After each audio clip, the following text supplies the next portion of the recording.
the Bethune Center's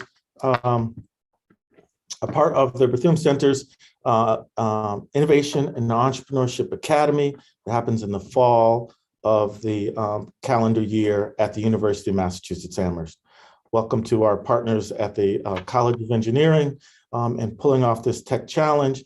And welcome to our judges today who will introduce themselves in a sec. I'm hoping that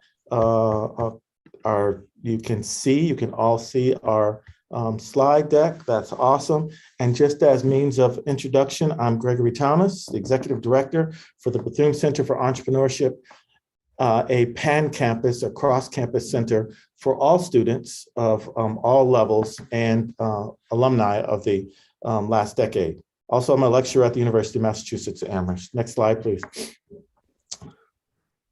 And I'd like to introduce to you today Sundar Krishnamurthy, the Eugene and Ronnie M. Eisenberg Distinguished Professor in Engineering and Department Head of Mechanical Engineering and Industrial Engineering and Site Director for our Center for E-Design. Sundar, I'd like to kick it over to you. If you could introduce, please, the thoughts around the technology challenge, the tech challenge. Thank you. Good morning, everyone. Good morning, student teams. I'm sorry, my photo is not as colorful or as good looking as Director Thomas's, but it has to do for now. On behalf of the Bethune Center for Entrepreneurship, College of Engineering, our entire campus I&E team, it gives me great pleasure to welcome you to our inaugural Tech Challenge competition. This competition is a culmination of 2 years of coordinated efforts between Bethune Center and the leadership team in our College of Engineering in partnership with our Dean's Advisory Council, College of Natural Sciences, College of Information Computer Sciences, and School of Nursing. It all started with Chancellor's vision for a campus-wide innovation ecosystem and the I&D task force that he put together to develop a roadmap for that to happen. Director Thomas and I were members of the task force, and we have worked together tirelessly on many fronts to realize that vision. We are truly grateful to Dean Rahman and our Assistant Dean of Development, M.K. Young, for their interest and commitment to stimulate, recognize, and reward innovation and creativity in our classrooms and all our students' extracurricular activities. We are also very fortunate to have on our team Professor of Practice in Manufacturing, Jim LeGrand, who brings his expertise and industry experience to our classes and to this competition. Finally, I cannot thank Director Thomas, Carly, and the entire team for their generous and enthusiastic support, without which this event would not have been possible. Now, student teams, thanks to you and the amazing technology innovations, we are confident that this tech challenge will be a permanent fixture in our innovation competition series for years to come. Thank you and good luck.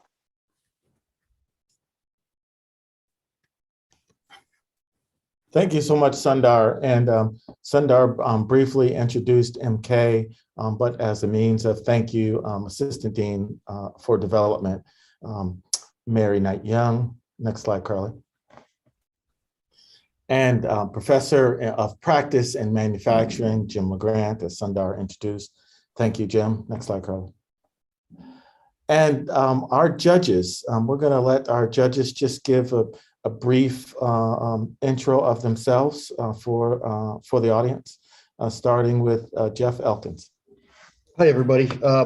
My name is Jeff Elkins, and I'm from class of '86, mechanical engineering, now living in California, but a long history of medical device startups and large companies. And this is in 3 states, from Massachusetts to Florida to now the Bay Area of California. But very close to the competition in that have had to pitch these ideas and raise money for them and start the companies and get these products to market. And I've been involved from heart and brain and kidneys and peripheral vasculature. And now I work in veins. And I've both run companies as CEO and early startups and takeover from founders, as well as really been the engineer on the production floor or the R&D lab.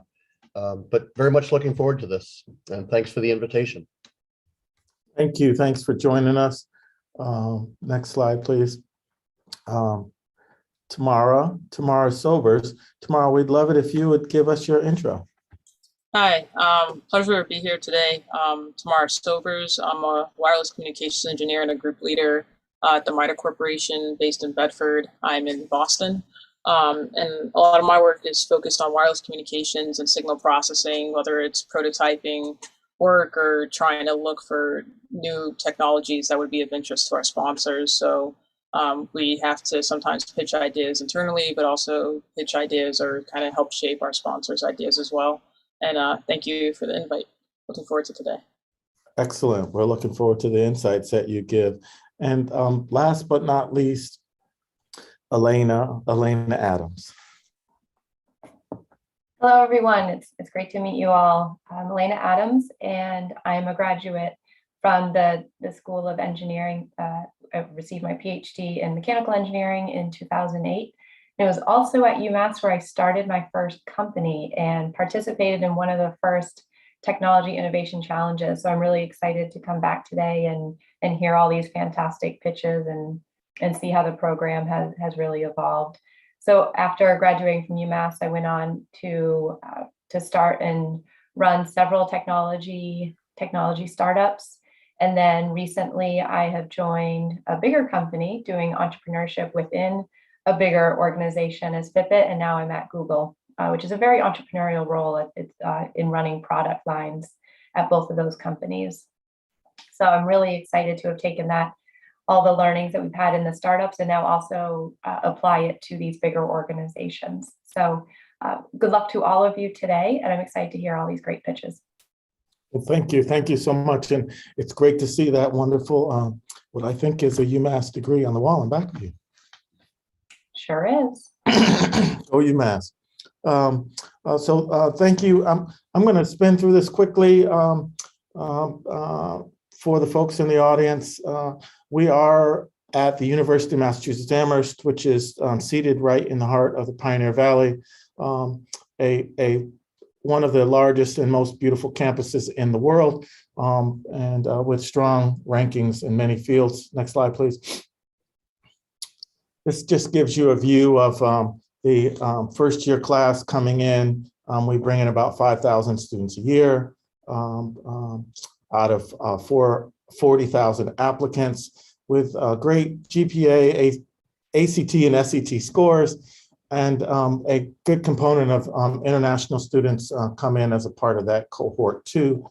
Alana students or BIPOC students are 33% of the class, the incoming class. Next slide, please.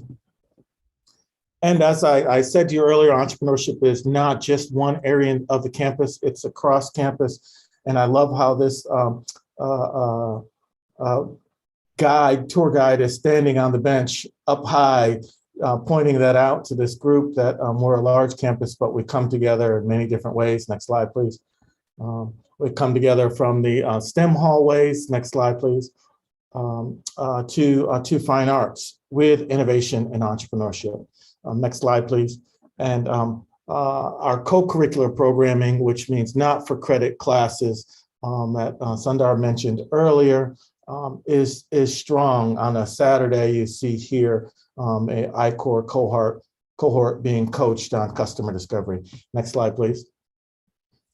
And last but not least, at UMass, the food is great and #1 dining for 5 or 6 years in a row.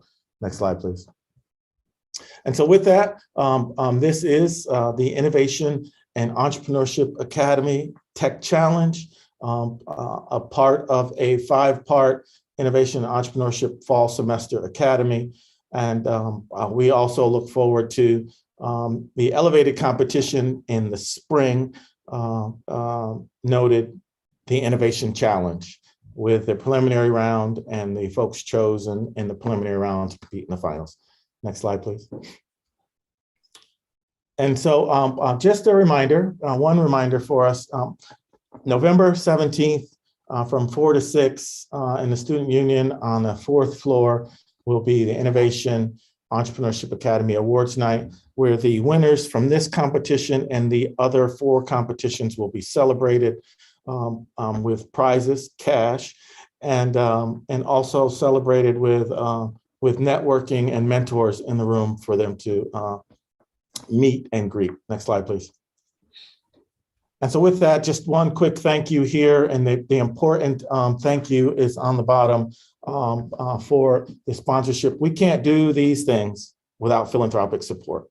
And the Eisenberg School, the Provost's office, and a long list of others, and bringing the bookend to a close almost on this slide is the College of Engineering. College of Engineering, Sundar and Dean Rahman really have put their money where the path meets the road, or the foot meets the path, or however you say that, and are sponsors that we really appreciate to help put on super events like this. Next slide, please.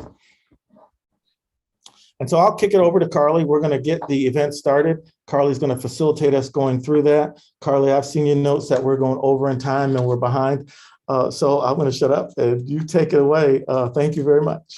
Carly Furcada, the program manager for the Bethune Center for Entrepreneurship. In addition to that, she serves as the program director for our Collegiate Summer Venture Program that services all the schools in the Pioneer Valley, all 14. Carly, kick it off, please. Thank you so much. Thank you, students and community members, for joining us here today for our first ever inaugural Tech Challenge. I really want to turn it over to our students so we can start their pitches. Today, you're going to hear from 16 new startup ventures that are working in the technology and innovation space. They each have 4 minutes to pitch with 6 minutes of Q&A. We're going to jump right into it with our first pitcher, Sequestrar. I want to turn it over to our team. They're able to screen share and they can kick things off. As a reminder, we're going to have a timer up on the screen. So as soon as that timer goes off, we are going to ask that the startup continues to kind of close their pitch and move on to Q&A.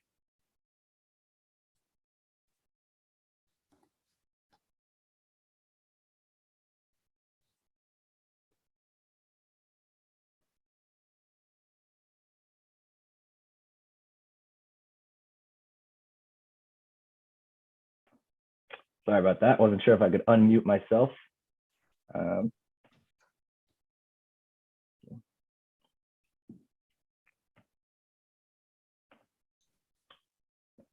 Looks go, great. Carly? Ethan, as soon as you start going, we'll start timing. Feel free to take it away. All right, sounds great. Good morning, everyone. I'm going to be pitching for Sequestrar today. My name is Ethan. So a little bit about Sequestrar, quick overview. Sequestrar is working to transform brewers' spent grain into biochar for carbon capture, soil amendment, and renewable energy to use on site. We'll get a little bit into what that means, but first, here's my beautiful team from left to right. We got Lincoln, Ethan, Connor, Megan, Jack, and Joe. We've also had a significant amount of support from several professors and a couple of local entrepreneurs as well. So I imagine we're all pretty familiar with beer, but maybe we don't realize the significant environmental impact. Producing just 1 six-pack of beer is equivalent of charging your phone 158 times. That's the same as burning 1.4 pounds of coal. In addition to this carbon footprint from breweries, there's a massive amount of waste produced in the form of spent grain. It's kind of like the husk of the barley that's left after you brew a beer. Think of it like wet tea leaves after you make a pot of tea. Generally, grains are given away freely to farmers for animal feed, but there's an issue in urban areas and farmers don't really want to bring a giant truck into the city and deal with all that. Oftentimes, the urban breweries will just send their waste to a landfill. In either case, carbon dioxide is rapidly re-emitted into the atmosphere. This is your carbon cycle. Basically, plants absorb the CO2, turn it to biomass, breaks down, maybe gets eaten by animals, whatever happens, gets re-released. On the right, we're showing what we're introducing. It's the biochar cycle. Using pyrolysis, you can basically capture 50% of the carbon in the biomass, transforming it into biochar, which you then bury in the ground, and it can store it there for hundreds or even thousands of years, which is great. And of course, it also has a significant amount of energy generated. That's all clean, green, renewable. So here's what biochar looks like. Like I said, the carbon sink, great. But while it's in the ground, it's also a great soil amendment, helps to retain nutrients, helps retain water, and it provides some financial benefits. You can sell it for $1,800 a ton, and you get some carbon credits if you want to go that route, and also tax credits from the government, which is great. Here's a quick overview of the system we've designed. Basically, dried spent grain enters the top into a heated chamber. A motorized screw feeds it through the heated chamber, turning it into biochar and pyrolysis vapors.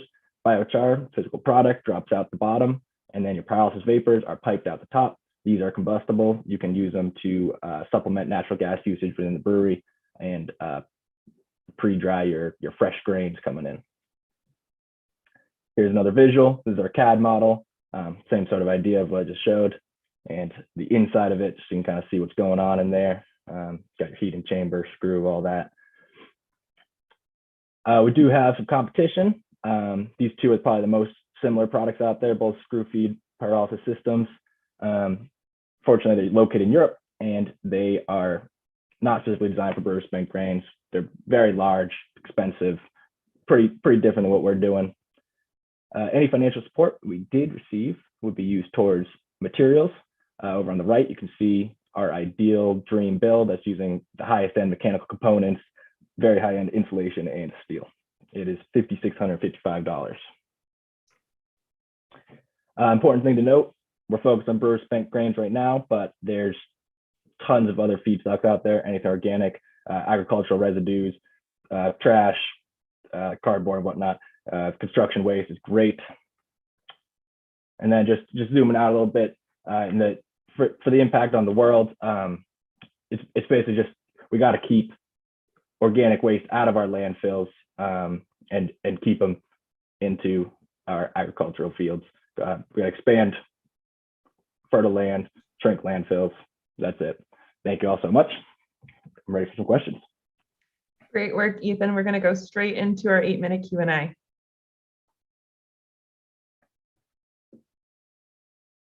And we can start up anytime.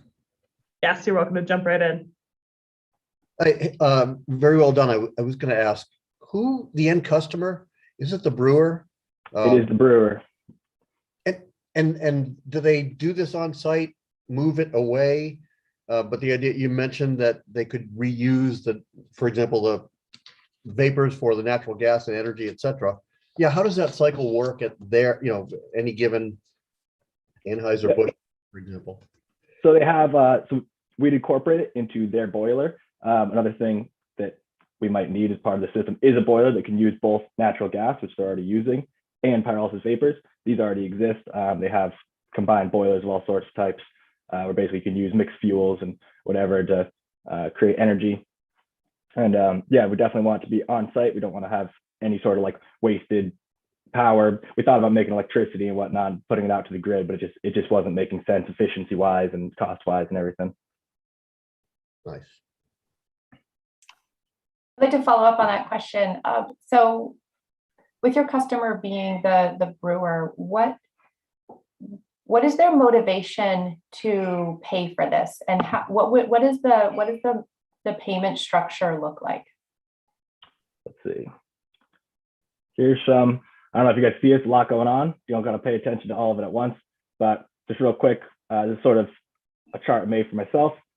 Basically, it has the size of the brewery on the left in barrels per year. You got a column that's how much grain they're producing, how much energy is produced. So basically, they get out of this energy and biochar, right? And then this green column shows what they're getting out of it. They get savings on natural gas, and it's quite a lot here. You can see it's in thousands. And then the main source of income selling this biochar, it's $1,800 a ton, and that's where a lot of the income's coming from. And then of course there's a little bit from tax credits. That's only a couple $100 added in there. And then I did also include a little bit about their additional costs from having to have someone run it, but for the most part, it's completely self-run. It just needs someone to occasionally go in there and clean it out. And can you talk a little bit about your go-to-market strategy? Who are you targeting first and why? So our go-to-market strategy would be, we're going to be targeting urban breweries who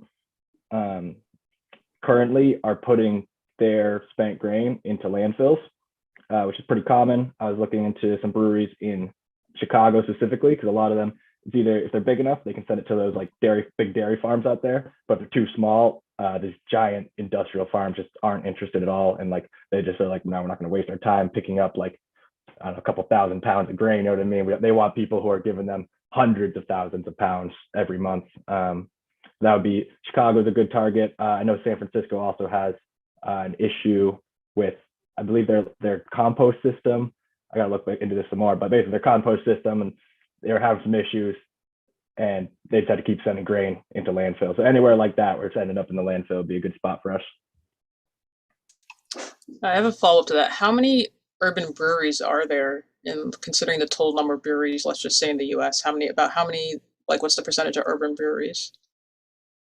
I don't know that figure off the top of my head, but I do know there's quite a lot just from my own experience in cities. I can imagine you guys have seen plenty of breweries around, and you'd just be surprised by the amount of grain these breweries are producing. Like even like I was you can see here in this chart, I was surprised. These are all microbreweries, so these are under 15,000 barrels. These are like your small local little, like in a city there's just one of them, right? And they're making, you can see like yearly a 15,000 barrel brewery will make 67,000 tons of grain. So I think there's definitely ample resources. And so you mentioned that with your funding, you were hoping to actually build a prototype of this. Do you have a brewery in mind that you would partner with? Yeah, we'd probably partner with one of the more local breweries out here to use their grain. We wouldn't ask them to buy it because these are rural. I live in Amherst, and we're pretty rural out here. I've talked to a couple local breweries. They all have farmers to take their grains because we're out in the country. There's plenty of small farms. We're like, oh yeah, we'll take those. We'll feed them to our animals. No big deal. So for them, I would use their grain basically to make sure the system works, obviously, and get some more accurate numbers. But I wouldn't be interested in selling it to them. I'd be interested in selling it once I have a working system to an urban brewery. And the basic business model, $5,600 or so device. How big is the market? How big, what is the opportunity? Huge, absolutely huge. It's a great question. So annually there's 38.6 million tons of brewer spent grains. That's on a global scale. So it's just, I mean, you could just keep expanding on the brewer spent grains. But like I said, one of my final slides back here, there's also, I actually really want to get into this next. It's other agricultural residues. These aren't great, but the one I really like is cardboard. Cardboard's a big problem. You can only recycle it 5 to 7 times. Basically, the strands of paper in there, like a micro scale, they keep getting smaller and smaller. And eventually, you just can't recycle it anymore. It just won't. You can't do it. So biochar is a really good option for cardboard. And we use insane amounts of cardboard, Amazon and Walmart and everything coming packaged in these things. So I think that'll be an important feedstock eventually. So to scale, is it the same technology, or do you need to make some adaptations? You need to make some adaptations. For cardboard, you probably need to mix in a little bit of wood and a little bit of, you probably need to pelletize it. So it's a little bit different preparation wise. The technology itself, exactly the same. For other biomass, it's pretty much exactly the same. You just need to break it up small enough and get it through. You basically just don't want air getting in your system. It needs to be an airtight process. So you need to minimize the air. Something like cardboard is like loaded with air. So you need to basically compact it, pelletize it first before you put it through. But you could use the same machine. And no regulatory issue, meaning outgassing, byproducts, anything in that regulators would be concerned about? Nope. So this is already something people do. Actually, it's far cleaner than a regular fire. Because you're burning super hot, you actually end up burning off some of those nasty compounds you're talking about. There's something called Pacific Biochar over in California, actually, and they're doing this, and they're getting all sorts of like government grants, government tax credits, all sorts of support for it. It seems to be like they seem to see it as a really green technology. I don't think the emissions, if there are emissions, they're smaller than burning, smaller than decomposing, and you get the carbon removal with them, which offsets it. And you mentioned that the tax credits, that they're minimal, but do you expect those to stay around in the long term? Yep, those are actually, there's some local tax credits that are increasing. The 45Q tax credit That one is just set right now. It's $50 per metric ton of CO2 removed from the atmosphere. I included in there. It's not the main source of income for the brewers, but it is a nice bonus yearly, maybe $1,000, maybe $1,500, depending how much of this they make.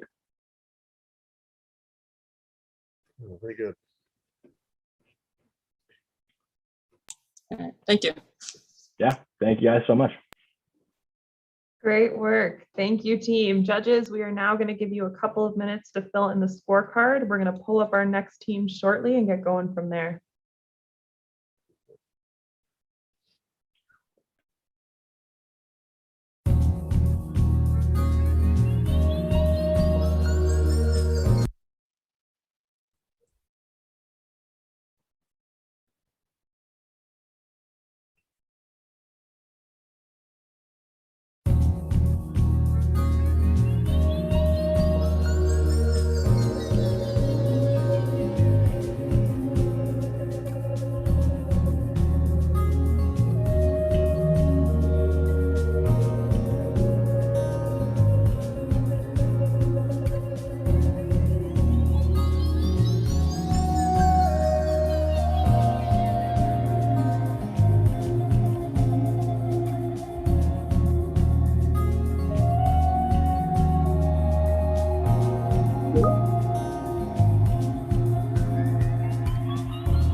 Okay, David, while our judges are finally hitting submit on their scorecards, I'm going to give you the opportunity to pull up your screen deck and we can go from there. I will let you know when we're all set. Thank you.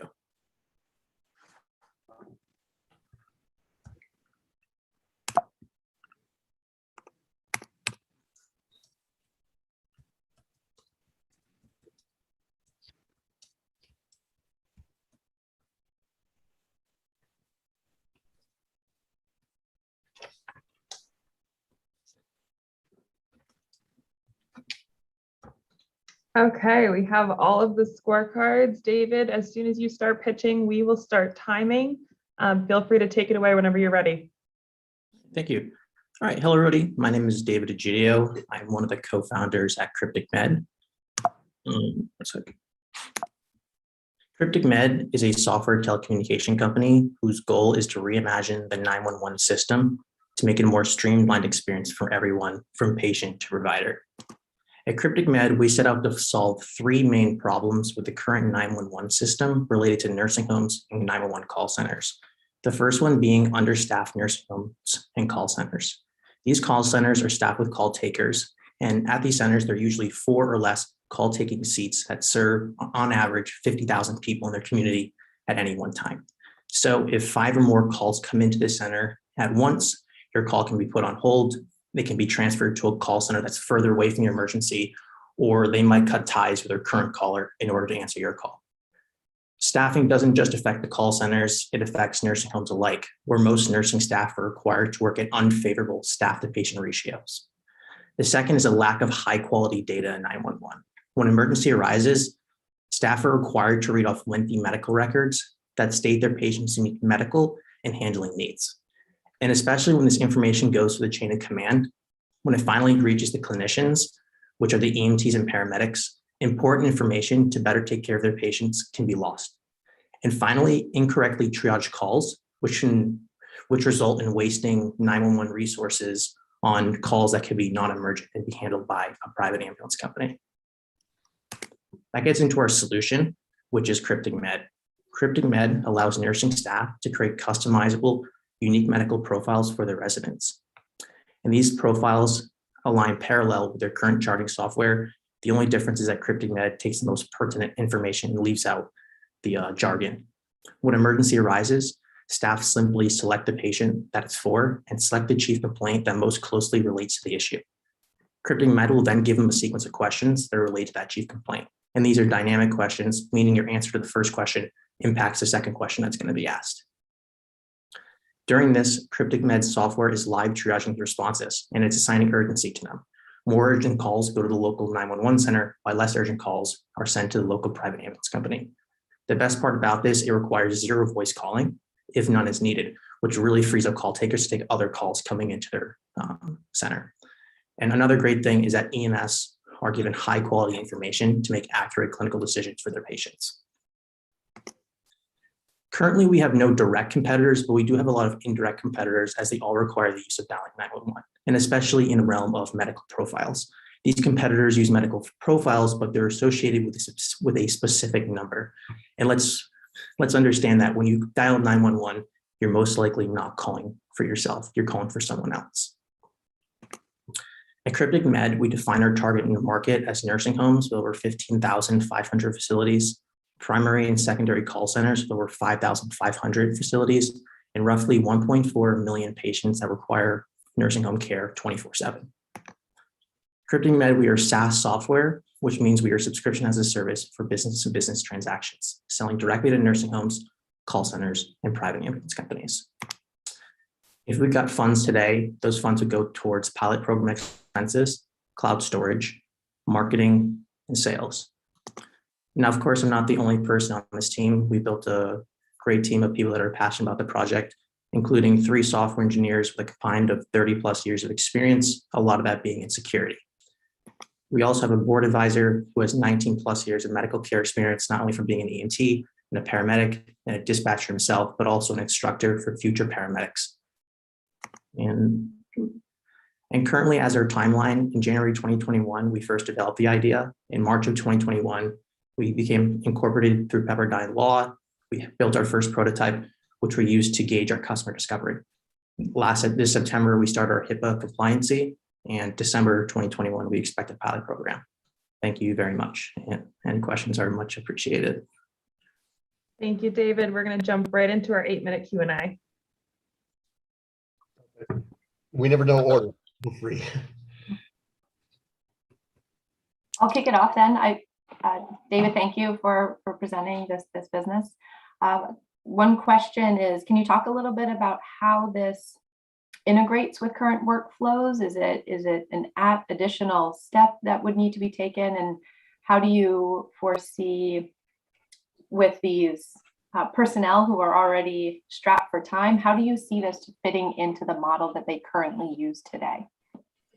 Yeah, so I guess on the side, we'll start with the side of nursing homes. So they have 3 main options which is all dependent on what they choose. So for us to get the information from their charting software, we can either be directly incorporated into their database and pull information there. They can upload information, I believe it's CSV files as well, or obviously manually uploading as well. So that's how we kind of incorporate ourselves into the patient charting software. As for dispatchers and call takers, we see it more as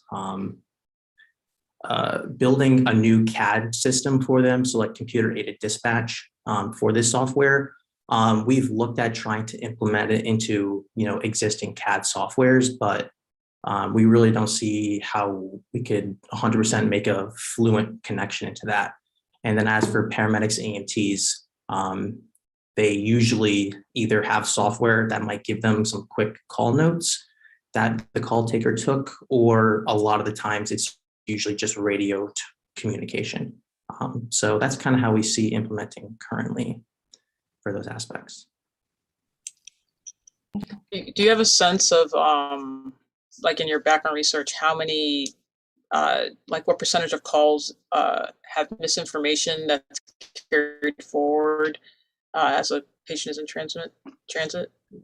Yeah, so we've done some research. So we averaged that about nursing homes make upwards around 5 911 call, at a high end, 5 911 calls a day. And we looked at a study in, I believe it was like Millville, Oregon, where the nursing staff made up 3% of the population, but they were responsible for almost 40% of the 911 calls, and much of those calls being non-emergent related, and I believe costing the city over $750,000 a year in wasted aid, or aid that could have went to someone else that was having a more severe problem. Because when you take an ambulance out of a 911 system, it requires them to request mutual aid, which are ambulances that are further away from emergencies, which is going to cause, it's just more dangerous for the whole system. So. And I was going to ask, could you run through an example in the world that this exists, what that call looks like, how it's responded to? And, I noticed HIPAA on the slide, and how you get around the HIPAA aspect. Is it the software and some kind of agreements on confidentiality, et cetera, that lets the patient information reach them? Yeah, so we're currently going through the compliancy group, and it's a bunch of like audit questions, auditing your software, making sure you have, I'm not the software engineer on the team, but encryption audits, penetration testing. And then when we do, let's say we're working with a nursing home, we have to both sign, like that's, we went to, if I go here.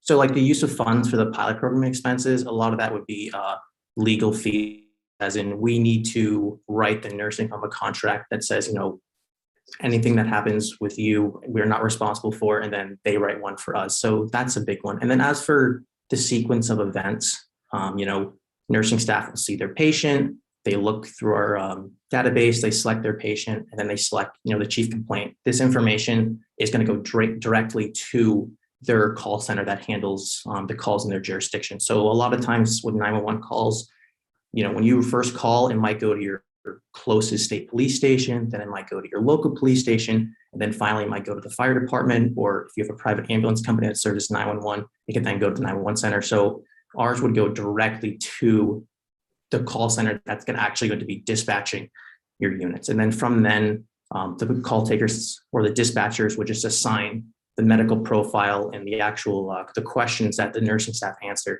And on their way to the call, we have the tech and the driver. So the person that's actually going to be doing medical care will be able to sit in the ambulance and read through what the call entails and the patient's medical history. And so right when they get on scene, they walk through that door, they know exactly the best way to treat the patient. So that's kind of like the scene of events.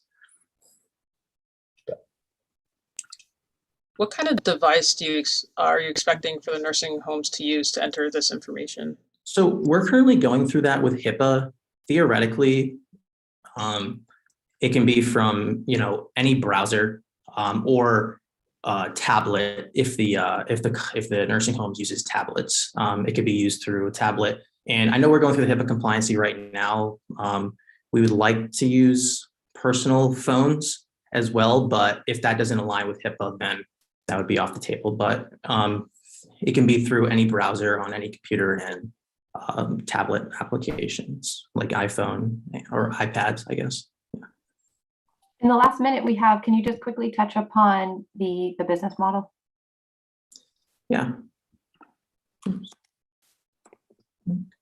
Yeah, so just like how we really just approaching people is, so nursing homes would be charged based on beds. So since there's not so many nursing homes in the United States to where it's like, we can actually build interpersonal connections with them, but it would be charged based on the number of beds in facilities. And then on average for your cellular device, 911 costs about $1 to $2 a month, just for like AT&T to service it for you. So our price would range a little bit of more than that, maybe like at $4 per bed, just because of hosting and storage of information.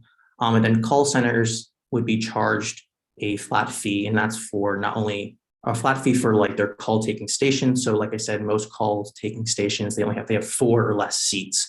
So they based on the number of seats they have. And then the call centers will also be paying for the ambulances that are associated with that. And then those numbers were not 100% clear on as of like what we're charged today, but that's roughly how we would think about it. And if it works, do you have a way to protect the business, make it proprietary, differentiated such that it can't be simply copied? That's something that we definitely were working on for like intellectual property. It's definitely something that we have to look into more, but we have given it thought, yeah. And really quickly, is this technology in addition to services that already exist that these nursing homes, 911 centers are already using, or is it replacing something? So we would like to just replace it instead of them calling 911 and dialing the number and using their cell phone. We would like to replace that aspect of it so it can be done with completely, wirelessly and not without actually having to call someone. Yeah. So I guess replacing. Great work. Thank you so much, David and team. I appreciate it. Thank you. Again. Judges, as always, you're going to have a couple of minutes to fill in your scorecard as we pull up the next team and get going on the next startup as well.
Okay, welcome Team Anchor. I'm going to give you the opportunity to pull up your slide deck as we're getting in our final scorecards.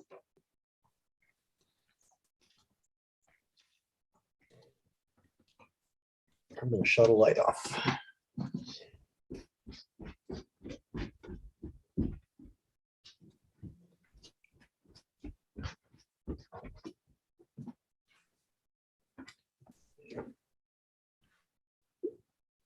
Okay, we have our final scorecards. Welcome back, Jeff. Thank you, Team Anchor. As always, you have 4 minutes to pitch with 8 minutes of Q&A. As soon as you start pitching, we will start timing. Best of luck to your team. Thank you. Can you guys hear me? Yes. All right. Good morning, everybody. My name is Hayden. Today, I'll be pitching my business idea, Anchor.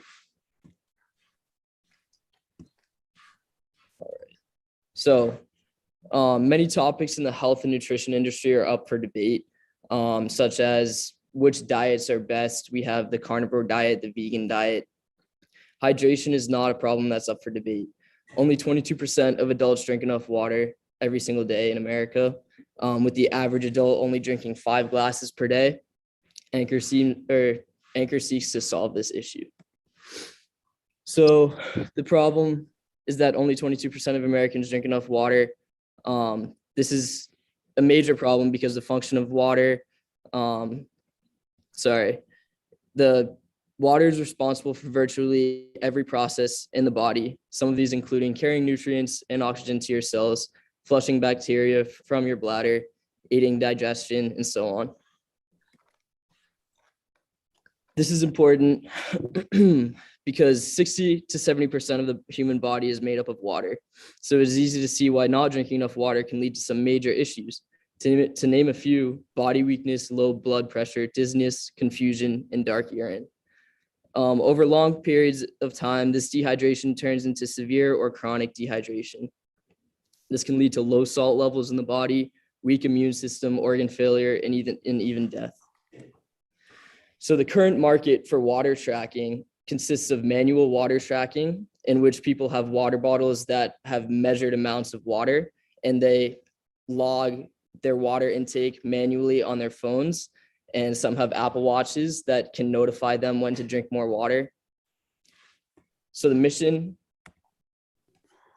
of Anchor is to motivate people to drink enough water through the standardization of the automation of water tracking.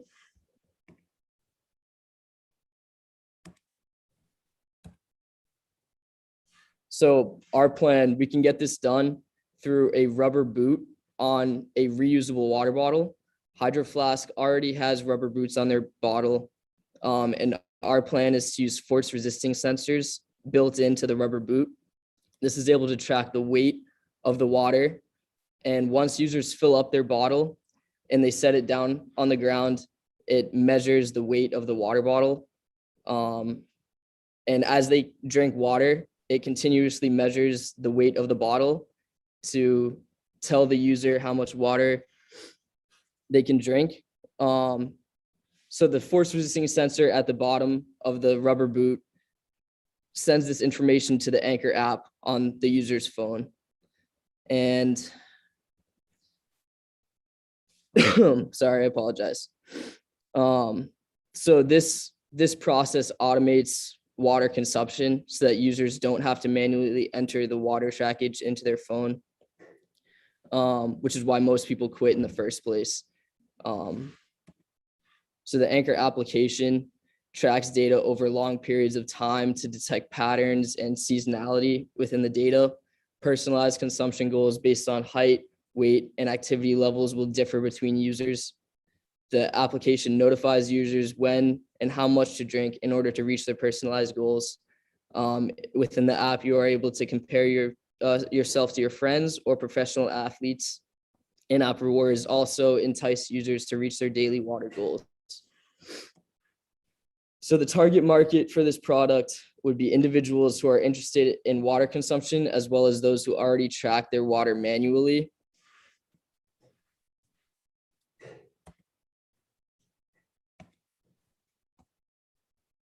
Sorry, I think I have a delay. So future plans. This Hayden, is we are at the 4-minute mark, so we're going to move on to our 8-minute Q&A. sure. Cool. I guess I'll start off. One question I have. The health impacts, you take us to a certain level of issues, for example, a wide variety of health impacts. Are there things that are quantifiable relative to, for example, renal function decline or use of Lasix or heart failure where, fluid management is tough?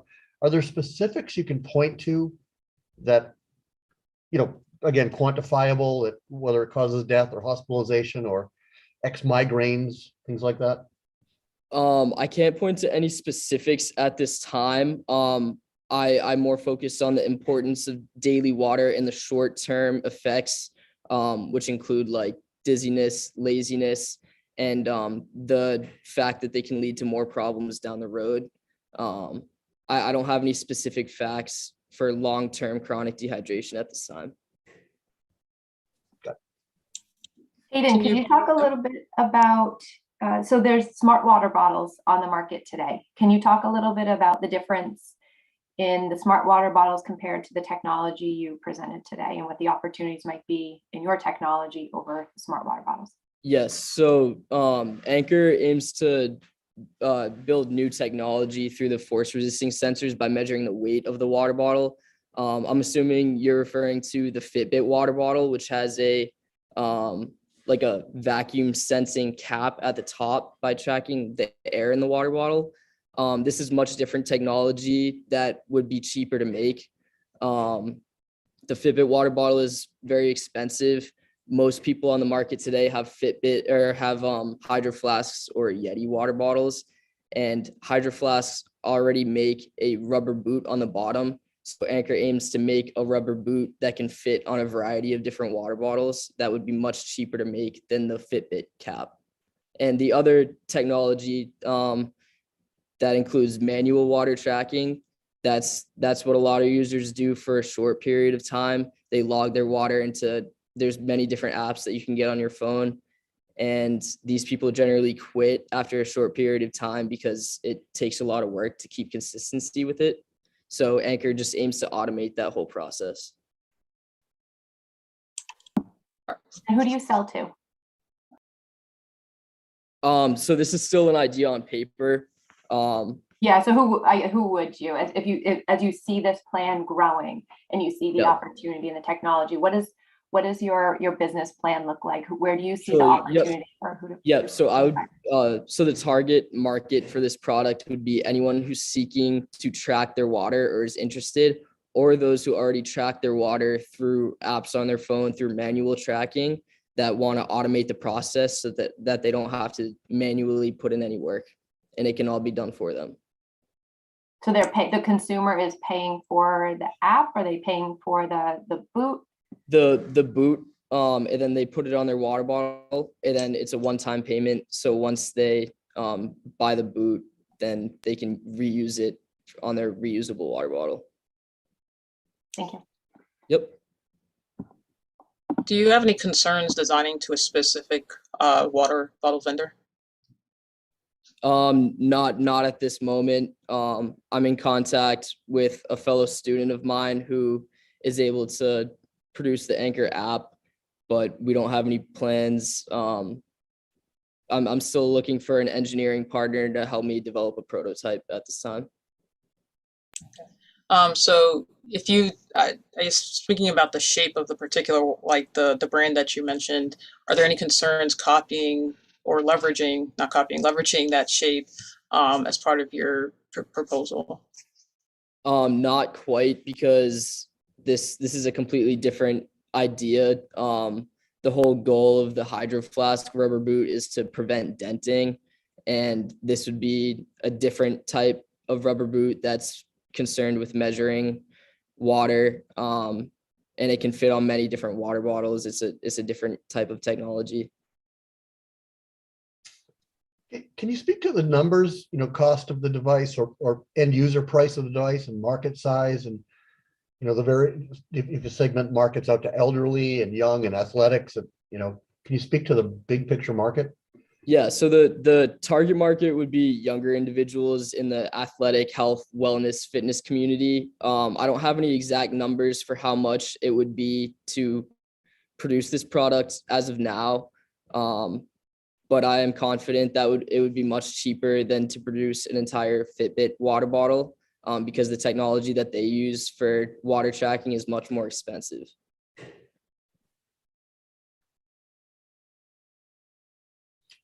Have you thought of the hospital, meaning in the world of heart failure, fluid management is very critical for the patient. Have you thought about the hospital market?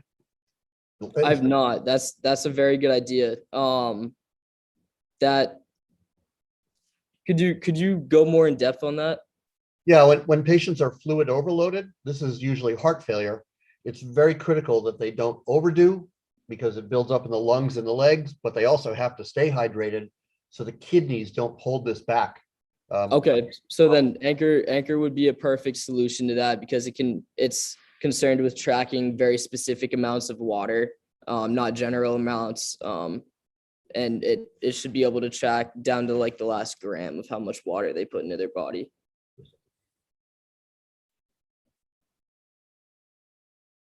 How would you use the funds if you were granted money?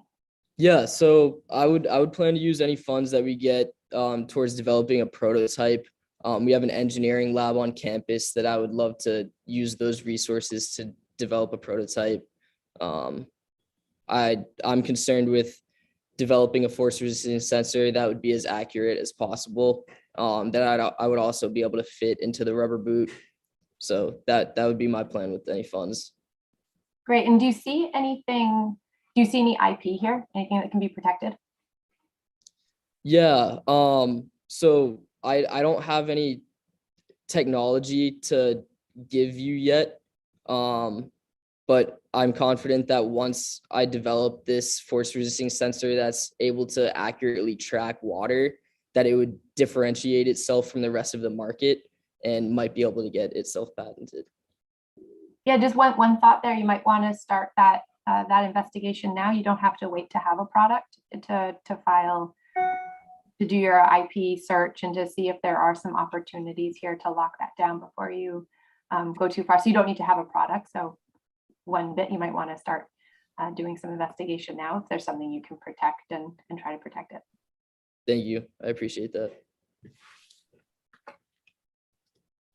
And back to this question of DSL, yeah, do you find this thing in CVS or online or sold by Nike? Sure. I would plan to sell it online at first, work through social media influencers to promote the product and sell it through that way. We can build an online website. Eventually, the major goal would be to partner with a brand like Hydro Flask or maybe even Apple to build it in with their app that they already have for water tracking. Very good. Great work. Thank you, Hayden and team. Yeah, thanks, Hayden. All right. Thank you. Yeah, thank you guys so much. Okay, judges, next step is to go into the scorecards. We're going to start pulling up the next team shortly. Thank you.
Okay, Team Interactive Deepfake, I now have all the judges' scorecards. You are welcome to pull up your deck and I'll let you know when you can start pitching.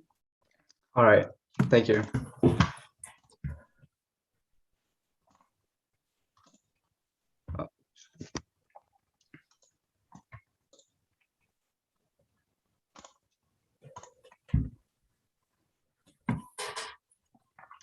Okay, this looks fantastic. As a reminder, you have 4 minutes to pitch with 8 minutes of Q&A. As soon as you start pitching, we will start timing. Please feel free to take it away. All right, we can start now. Hi, I'm Sid. This is Anant, and we are Materium. Our product is an interactive deepfake. The interactive deepfake is a digital avatar to represent your business. Here's why it matters. Now, did you know?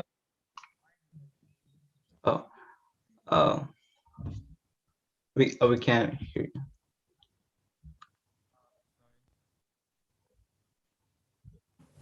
Can you hear me now? Yeah. There are about 580 million users that interact with video-based content on the internet every day. That's a staggering amount. And it goes without saying that if you're a business who wants to reach a large audience on the internet, you need to be creating videos on the internet. But the problem is that video creation is expensive and time-consuming. With equipment, lighting, and sound, the whole process is a huge hassle. And to add to this, even after you reach a huge a customer base on the internet, it's really hard to maintain sustainable relationships with your customers. Social media is crowded. Phone and email, they're notorious for the long waits and slow responses. So what do? This is where our solution, the interactive deepfake, comes in.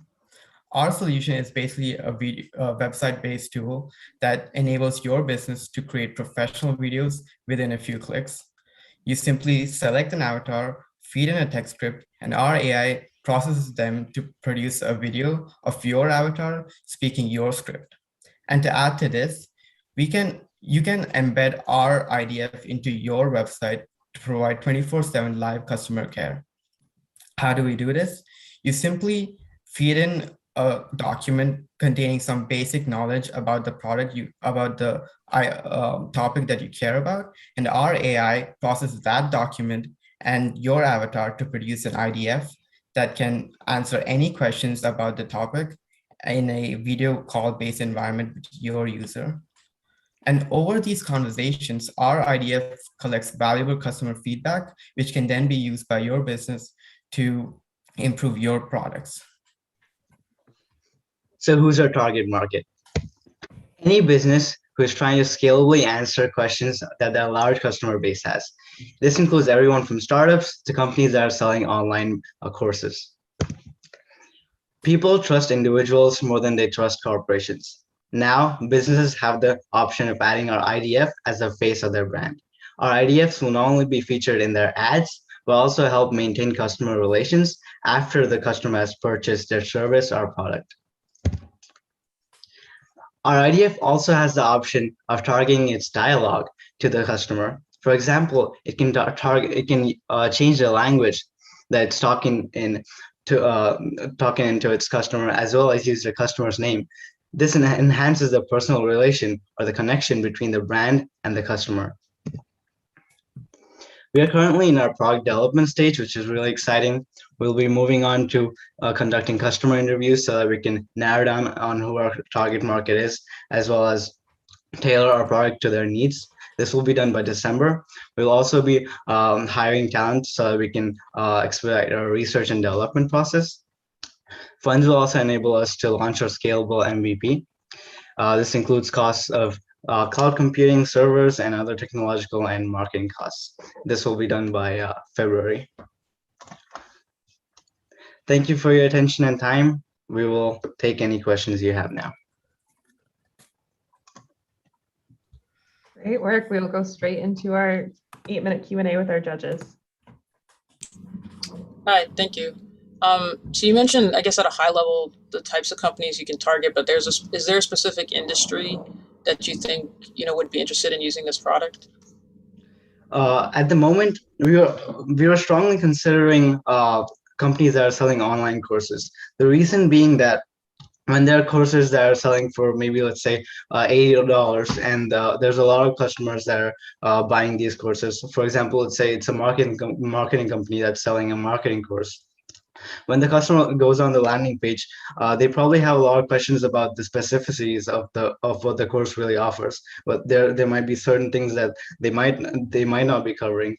And if the IDF is present there on the purchase page, it can answer all those questions. The other option, the current option, is basically having the customer go through the textual FAQs, which will only deter the customer from doing it in this day and age of low attention spans. And I was going to ask us, such as, you mentioned, okay, courses. Can you give us such as, and maybe the picture of how this would unfold with the company you're thinking or the example you're thinking?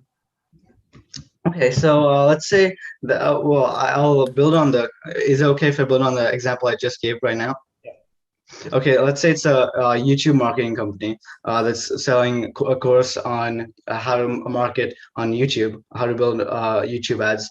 You go on their, you click on their YouTube ad, you go on their purchase page. There's an IDF standing right there, and it'll take any questions you have. It's going to be more like a video conference sort of interface, so you can directly talk to the IDF and ask whether, let's say, whether they will cover how to present themselves in a YouTube ad, and maybe what exactly the course will cover specifically, and the IDF can elaborate on what exactly the course will cover and answer any follow-up questions they have too.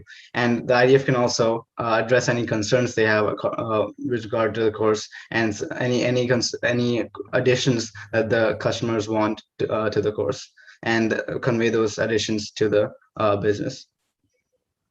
And how does the payment aspect work on that? Dollars, economics, etc. Okay, so thank you for that question, first of all. And I'm gonna pull up that slide. Okay, so it's gonna be a subscription service. It's gonna be $200 per month that the business will pay us for having our IDF on their website and having access to our video editing tool. And how many customers, meaning there's enough customers multiplied by 200 to make an interesting business model that's ultimately financeable? Exactly. Can you talk about that a little bit more and what the competition looks like? Like, how did you land at the 200 per month? First of all, we want to make it clear that our business model is not set in stone yet. We want to, first of all, our R&D, once our research and development is complete, we'll have exact numbers on how the economics will look, and we will also have to tweak different factors. So our $200 figure right now is just a variable that we put in. Our competition is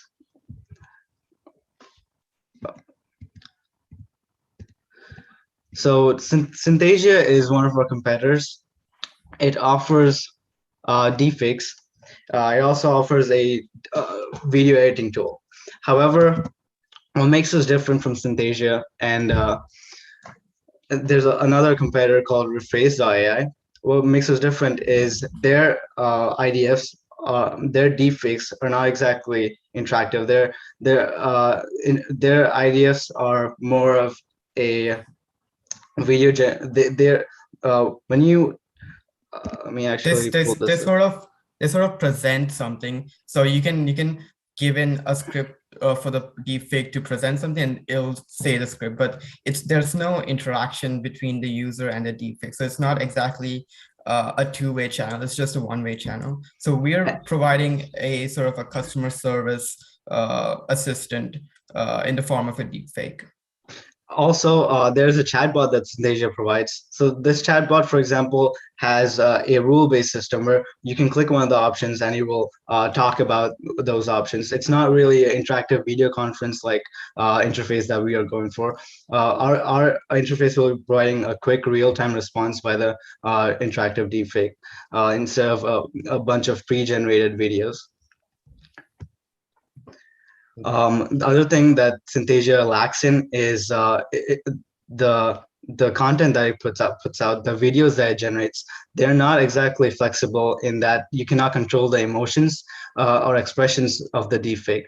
We can be able to do that. We can be able to manipulate each frame's expressions and edit iteratively. It's the way it presents using its voice and its facial expressions. Have you considered a multi-tiered model with maybe different options to the solution that you're providing? So Rephrase.ai provides a similar model, and online, when I was looking, doing my research online, a lot of people actually found it very confusing. Well, at least their model was confusing. So I'm not sure. I'm not sure how we would implement it. Maybe we can make a multi-tier model that's going to be that's going to be more simplistic with like add-ons. So we would consider that, yes. And I had a question, the profitability, the ability to earn something on the $200 versus the cost of preparing a deep fake or preparing a video. Is there profit to be made? What kind of margins? You know, assuming a real run, not in the early stages. I guess at this point, it's we still haven't sort of set our costs in stone.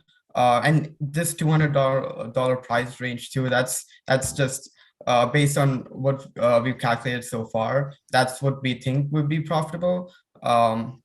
On those margin, on the $200 and the estimates that we have at the moment, the margins are 60%, and they will increase when we scale even more.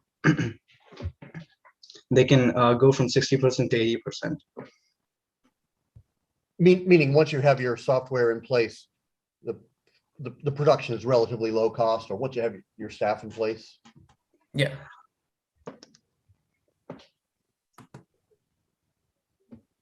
No, perfect. These profit margins are also not inclusive of the R&D cost, the initial R&D cost. I just want to mention. Oh, very interesting. Oh, thank you. Okay, great work, team. Thank you so much for joining us today. Thank you. Thank you. Thank you.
Judges, we are a bit early before our next pitch, so you are welcome to take a 5-minute stretch break and relax for a little bit if you'd like to before we bring up our next pitcher at 11:40.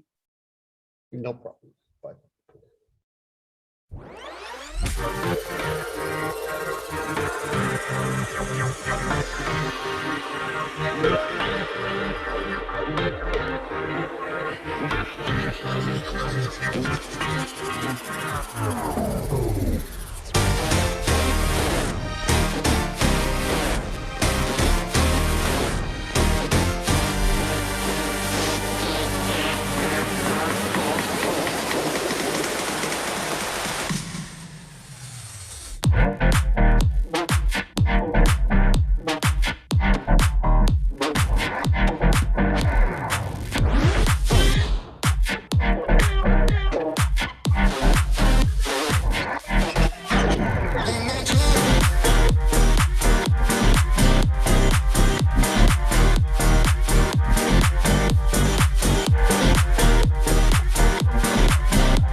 Okay, judges, welcome back. Mariella, I see that you are now on the call. You're welcome to pull up your slide deck at this time, and I'll let you know when you can start pitching.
Okay, this looks great. As a reminder, you have 4 minutes to pitch with 8 minutes of Q&A. There will be a timer up on the screen. As soon as you're done, we'll go straight into our 8 minutes of pitch, 8 minutes for Q&A. Feel free to take it away. As soon as you start pitching, we'll start timing. Perfect. Can everyone hear me? Yep. Perfect. Okay. Well, hi, my name is Mariela Ponte. I'm a freshman here at UMass, and I'm excited to talk to you about Party 360 today. This is an app that allows college students to find parties near their area that fit their needs by including a description, safety measures, type of music, and just the general age group attending. Now, what is Party 360? It is an app that allows college students to find parties near their area. Students will be able to register these parties, include the description, safety measures, just giving the party goer a better idea of what they'll be attending prior to arriving to the venue. And just connecting the hosts and party goers alike, targeting that 18 to 25 age group demographic. Now, whenever I arrived to UMass, I really was trying to integrate myself in student life during the week and on the weekends, but it was especially hard to integrate myself in nightlife. I was unable to find location to parties and find a venue that I genuinely enjoyed or felt safe in, or that suited my needs. And when talking to others, they were also in the same predicament as I was, which is when I came up with Party 360. Party goers will be able to view the general atmosphere, safety measures, and adjust their preferences according to their priorities. For example, if their main priority is just safety, second would be music environment, third would be an environment where they like to converse in. The parties shown would be parties with those same priorities, so that the parties goers don't have to deal with that trial and error process that all people have to go to when going into a new environment. There'd also be a ranking system in place, just giving the hosts an incentive to continue to throw these good, safe parties. Now, hosts would also be able to link their music just to give the party goers a better idea of what they'd be listening to prior to getting there. An age range that would be allowed to attend. For example, if it was just 20 to 22, only those people in that age group would be able to view the parties. And they'd also set a cap to their parties. So once their parties reach capacity, their party would be removed from the map. Now, why download Party 360? We're really just trying to include those descriptions to help the party goers decide what's best going to fit their needs at that moment in time, and just eliminating the trial and error process that everyone goes through when entering a new environment. We are just trying to ease that burden and not having you waste your time going to a party that you just didn't enjoy. And hosts will be guaranteed that their parties will be viewed, and just having a head count of the people attending the parties would be very beneficial, which we noticed during customer discovery. Now, competitors, frats and sororities, and just house parties that wouldn't be inclined to join the app. And Eventbrite is another app that is doing something somewhat similar to what we are, but not really geared toward that college demographic, which is what we're aiming towards. Now, how would we be making money? It'd be a subscription service. Both party goers and hosts would have limited access to all features on the app. We'd need at minimum 70,000 to start, keeping it at that $14.99 a month. And we would have to get those 7 hosts first prior to getting those 771 other people, other party goers. But yes, that is, I still have some time left, but yes, that is Party 360. Just a quick rundown. Thanks for listening. Hi, thank you. Do attendees get to go into parties based on their subscription, or what are they getting out of the service?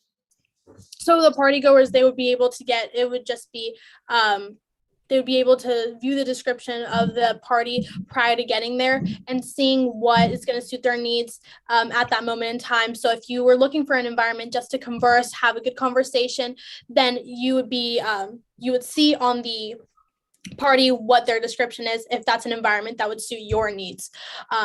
Or if you're just looking to have a good time, dance, you'd be able to see that on the descriptions of the other parties.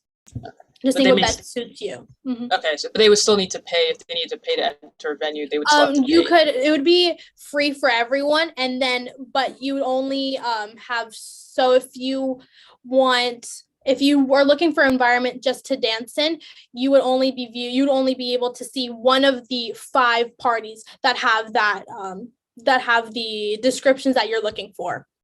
Not all 5. Once you pay for that subscription, you would have those 5. You'd have all access to all the parties.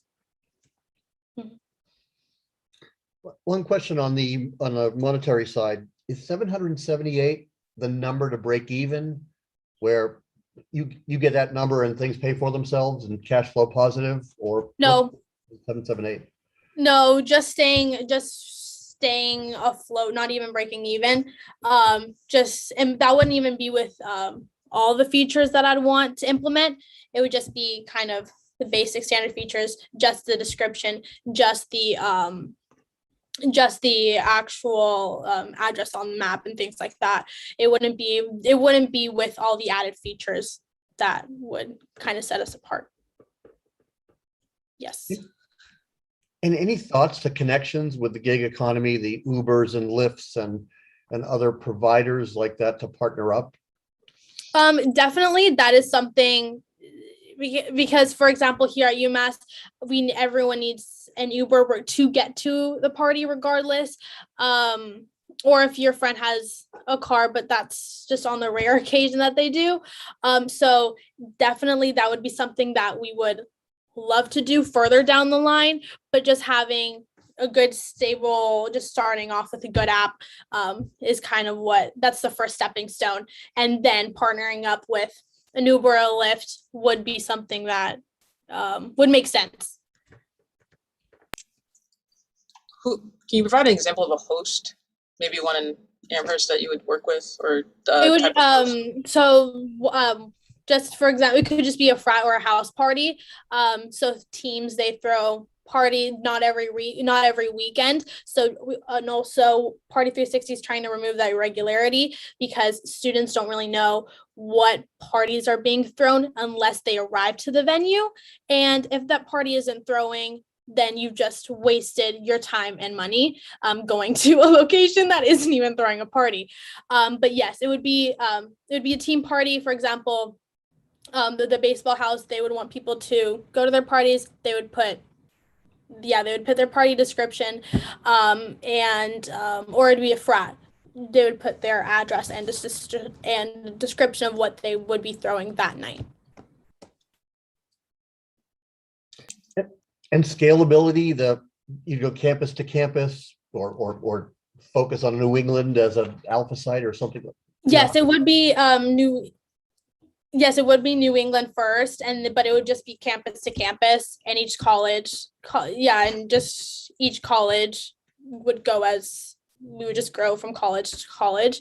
That would be our prime target market, and seeing if there is a possibility going into clubs, but that would be but that really isn't our main focus at the moment. It's just get those college students, that 18 to 22, 23 age group. Can you go back to the slide with the subscription model, please? Yes. Yeah. No. There. Okay, so both hosts and the users would pay the Yes, subscription? it would be both. And for the host, they wouldn't be able to cap their parties unless they paid for that subscription.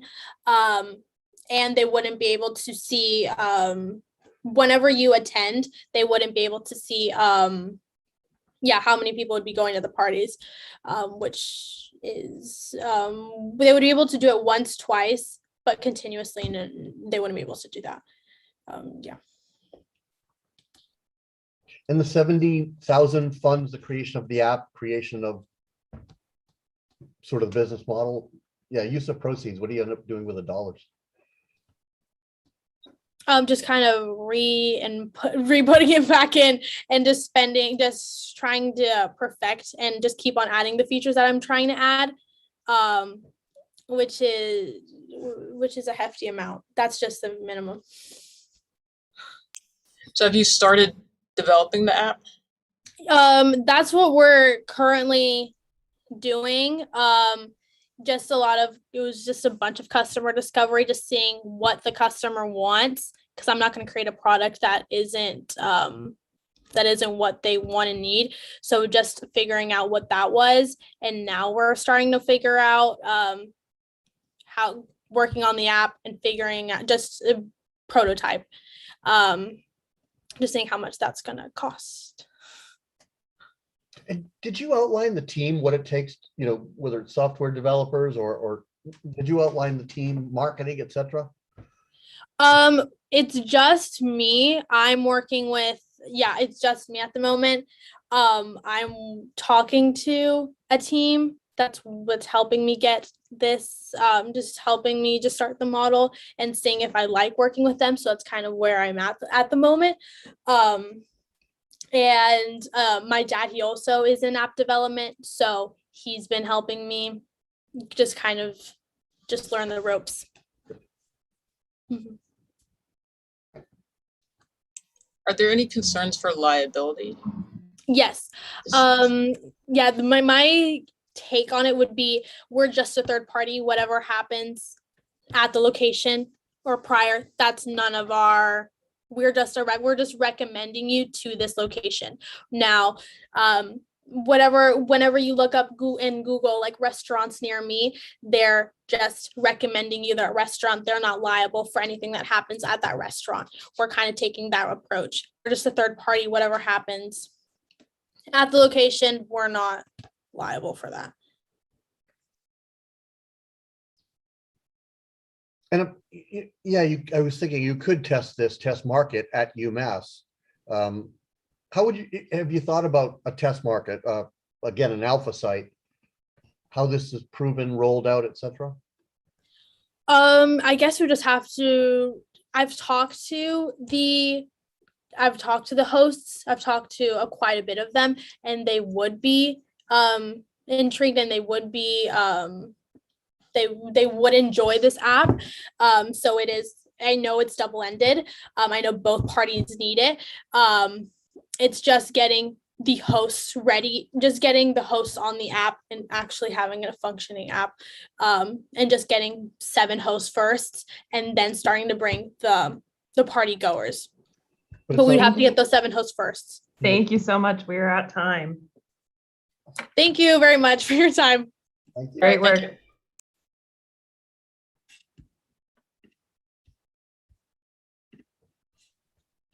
Judges, as always, you have a couple of minutes to fill in your scorecard. We're going to pull up the next team shortly. Thank you for your questions and feedback.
Okay, welcome Team Magic. You are welcome to screen share your deck. And once we get going from there, we'll let you know when you're ready to pitch.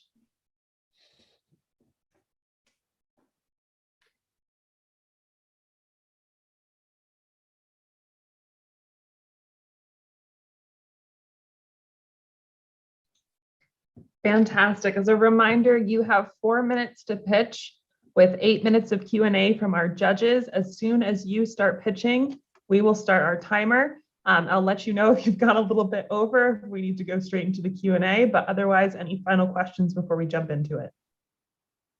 No, I think that's good. Great. Okay, feel free to take it away, Team Magic. Best of luck to your team. All right, thank you. So our project is Magic the Sorter Ring.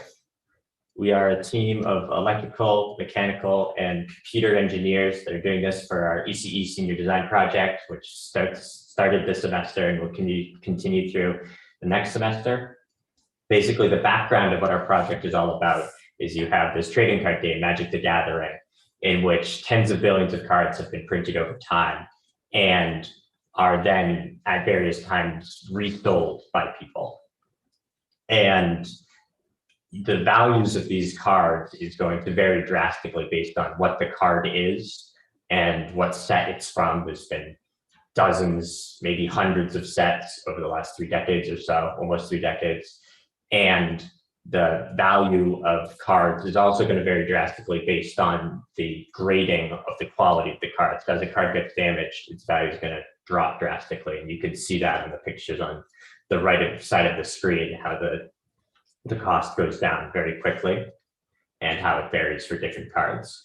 So as a result, there are various market solutions that exist for this. So if you have a card that you think is very valuable, you could send it to a professional grader that would look at the different parts of the card and would grade it based on different metrics and give you an overall score that would dramatically change the value, the evaluation of that card. If you had a really large number of cards, you couldn't do that, you'd go bankrupt. So you could buy a machine like one of the ones on the right that sorts through a really large number of cards, but they can't really do grading. The one on the top says they're working on grading, but based on how their machine is designed and our understanding of how grading has to be done, their machine is designed very poorly to be able to be adapted to do that. The machine on the bottom makes no attempt to even do grading, and neither one of them can tell you if the card is even real. So if you have a forged card and it goes through your machine and then you sell it, that's going to look really bad for your business if you're selling fake cards and you don't even know. Also, if you look at the price of these machines, they're very, very expensive, which is probably largely coming from the labor costs that go into the development of such a machine. So our solution is going to be one in which we have a pick and place machine in which you're going to have a bunch of different input bins where you can put cards. The machine will pick the cards up, carry them over to an evaluation section where we can take a picture of the 2 faces of the cards as well as the side of the cards, and then place them on a scale where we can get at the mass of the card. If the mass of the card is over 1.8 grams, that's a strong sign that it's a forged card. Having had those faces and looking at the sides, we will know what the card is. We will know all of the points of damage and we can give it a grading, and we will know if the card is real or not. From there, we can then move it to output bins, and that will have completed the sorting for a bulk card, a lot of cards without damaging them. We are about 40%, maybe even more than 40% into making this thus far. I mean, you can see on the top right that this was the design we've catted up, and we've built large parts of it so far. One of the things that we had early on was we were working, the professor who's our advisor has some friends in Italy that owned a warehouse that was reselling these cards. And they sent us around 1,000 cards to use for testing. And they also gave us a lot of tips for how to detect frauds. We have $500 from the ECE department, which has been enough to get us a good part of the way along, but we're going to need a lot more money to increase quality and to make sure that we have everything we need to properly finish the product. we are all obviously very committed to this because. Thank you so much. We're just a little over the 4-minute mark, so we're going to go right into our 8-minute. Okay, that's good. Yeah, you can see what is needed on the slides. I think I'll leave share up because I may need to show you other things as needed. Does that work? So, hi, thank you. So where do you envision this sorting mechanism being placed? Like, would users buy it for their home? Would it be in some other location? Yeah, it's most likely going to be a lot too expensive for someone to use in their home. It's something where if you were a hobby store or a warehouse like the one that we are collaborating, working with, they would want a product like this. I talked to a store called X9 Games in Hampshire Mall, and I just got their opinion on the general market, and they were thoroughly aware of the different machines that existed and how expensive they were. They said their budget was around 2.5K. So if we can make a machine that costs significantly less than that to make, then stores like them would be able to buy it, and it would be very profitable for them. Having something where you can have a machine and just put a bunch of cards in it at the end of the day, and the machine runs overnight, and you come back the next day and everything's properly sorted for you, would be incredibly helpful. And how much of the cost, I guess, so there's the cost of actually making it and labor and stuff like that. How much profit do you think you all would get from a venture like this? Yeah. So we have the one benefit of, because it's a senior design project, fundamentally, labor costs are pretty cheap. In terms of getting all of the materials, and in the longer term, when we would be paying people, that would certainly bring up costs a lot more. But if we're selling at 2.5K, it should cost maybe 1,500, 2K to properly build everything for each device. So that means we get a profit for each machine that we're able to make. And can you define the type of card? Is this, and I didn't know if Magic was part of the brand, or we're focused on only that as an area versus sports cards, etc. So yeah, tell us a little bit. So we went with Magic to begin with, just because, so everything here is broadly true of the entire collectible card industry. So there are sports cards, there's other card games like Pokemon. We just focused on Magic because we figured it would be a good size for us to tackle. The secondhand market is huge. It's probably the largest, if not one of the largest, collectible card kind of series games out there. But also we totally have that as one of our future ambitions. If this goes somewhere, if this begins to grow, extending the capabilities of our machine to handle things like sports cards or other trading card games. A lot of the convenient stuff about the software that we have so far, when it comes to doing things like hashing and feature matching, as long as you have the database, which you would have for all of those different types of cards, you just change your database and the software is going to be the same. And so that makes a lot of things very convenient. The size of a Magic card, sports card, Pokemon card, all the same. Yu-Gi-Oh cards a bit smaller, which in this case, that's not going to be a big issue. So, yeah. And one of the things I think about is damage to a valuable card. Yeah. Yeah. Would people? So that's why the pick and place is good. Yeah. Okay. Yep. Meaning. Yeah. Because you're staying away from the edges. Yeah. Have you given any thought to adversarial? Like if someone were, you've seen stuff where people put 3Ds, like basically, on a stop sign, they may put just black squares somewhere and make cars think that it's not a stop sign. Have you given any thought to, like, if people were to do any things to manipulate cards that would impact your ability to categorize them, or are you just thinking to assume everybody's friendly? Well, the adversarial thing that we have to think about predominantly is going to be fraudulent cards. So the people at the warehouse in Italy gave us a pretty good synopsis of the things that they look for. The glossiness of the card, making sure that the print pattern follows this very specific hexagonal shape where it gets printed like that for the ink dots. And then on the back of a magic card, there are 5 different colored circles. In the middle of the green circle, there's a white space. In that white space, there should be 4 red pixels. So if you really zoom in, which we can do with a proper camera, then we have with a Raspberry Pi camera, we can properly make sure that those dots are there. If it was a real card and they put random marks on it or something like that to try to make it so we couldn't properly identify the card, what would happen with the hashing and the feature matching would be that it would just say, we can't identify the card, and it would go into can't identify the card bin, which that doesn't really stick for, as an adversary, all that hurts is themselves. And then, yeah, so basically the main adversary is going to be people making fraudulent cards, and we have that's like half of our analysis in our evaluation section is tackling that, because obviously that's a very important thing to think about.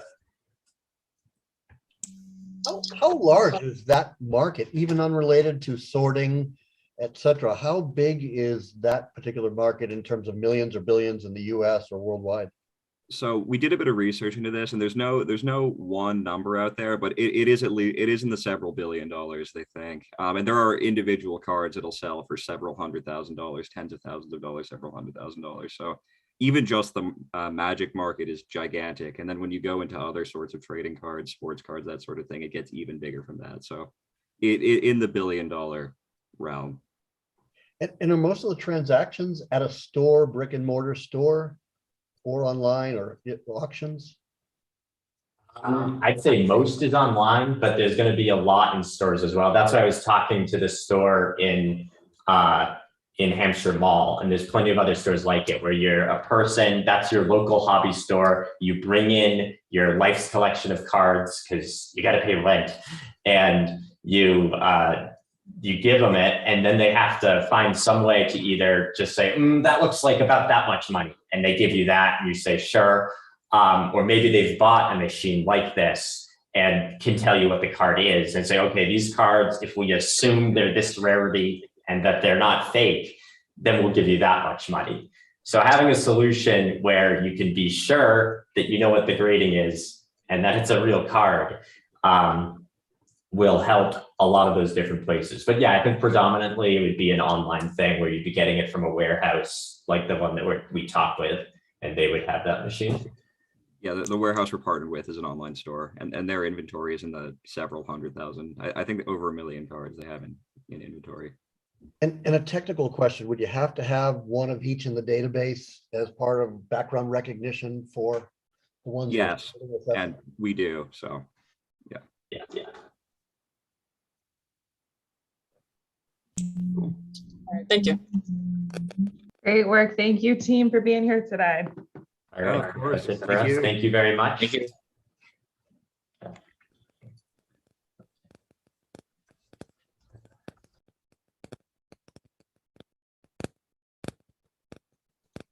Okay, thank you so much to our first 6 startups of the day. At this point, we are going into a brief intermission. So our judges have a little bit of a chance to get a quick break, a stretch break, have some lunch before we jump into the rest of our 10 pitches this afternoon. We are going to kick off with our next pitch at 1:20 p.m., The Awkward Connection. Until then, we have a little bit of a brief intermission. If you're watching in the audience, we will be back at 1:20 or a couple of minutes before. Judges, if you're able to please fill in your final scorecards from the last team. Please, if you could come back and join us at around like 1:15, 1:20, we'll get started with our next pitch at that time for our remaining 10 pitches of the day. If you have any final questions before we go into intermission, please don't hesitate to chat us or reach out. We'll be here. Thank you.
Okay, welcome back. I'm just doing a quick check to see if all three of our judges are here.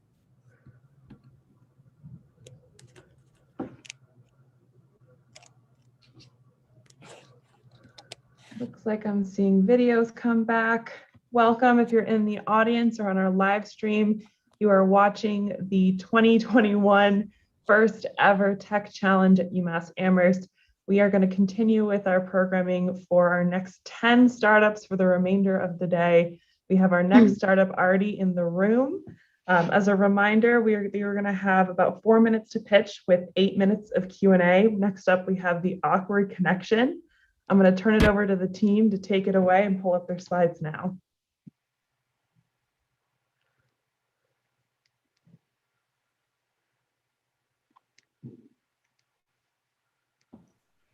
All right. 1 minute. I'll give you about a second to kind of get settled, and then I will let you know when we can get started. Okay.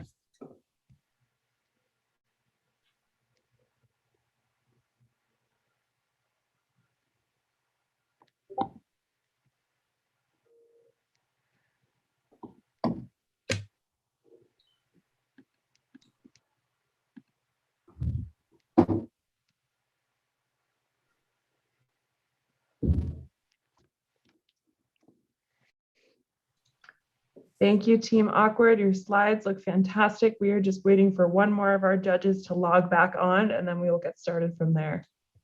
Okay.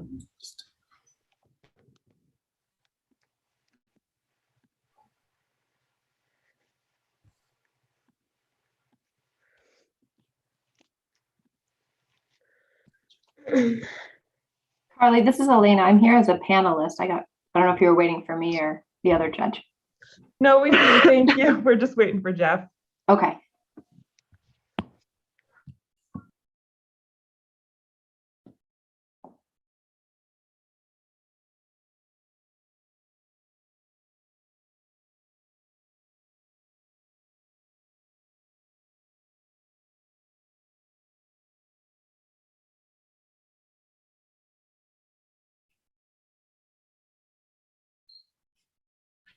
Sorry, technical difficulties.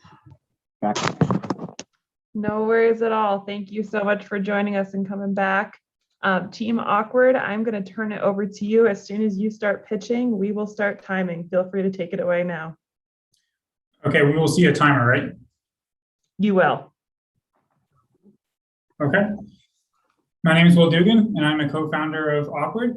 And my the other co-founder, Kim, will come up for the Q&A. We are a business that helps people with social anxiety gain social skills and social experience such that they can overcome their social anxiety. Nothing diminishes anxiety faster than action, as once said by Walter Anderson. The problem is for people with social anxiety, they don't have the actions, they don't know which actions to take going forward. That's where we come in. The problem we're trying to fix is that socially anxious people need a way for them to gain social skills. Those who grow up with social anxiety don't socialize with other people enough. And this leads to them not developing the social skills they need going forward. And then when they want to reach out and reach outside their comfort zone, they don't know how to because they don't have the social skills.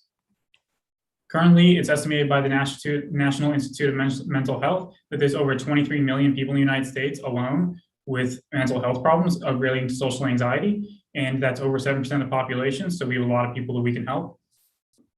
Our solution is an app that helps users gain social skills. And it's going to allow them to connect in a way that in a socialized, safe environment that's going to allow people to get the support and the safety that they need to be able to reach outside their comfort zone. We're going to have an artificial intelligence guide that's going to help users improve their social skills, and it's going to tell them where they can change going forward and how to develop their social skills. And we're going to have the ability for users to form in-person groups where they can meet and form social skills and develop these social skills in ways that they can on the app, and also make local friends that are struggling the same way they are.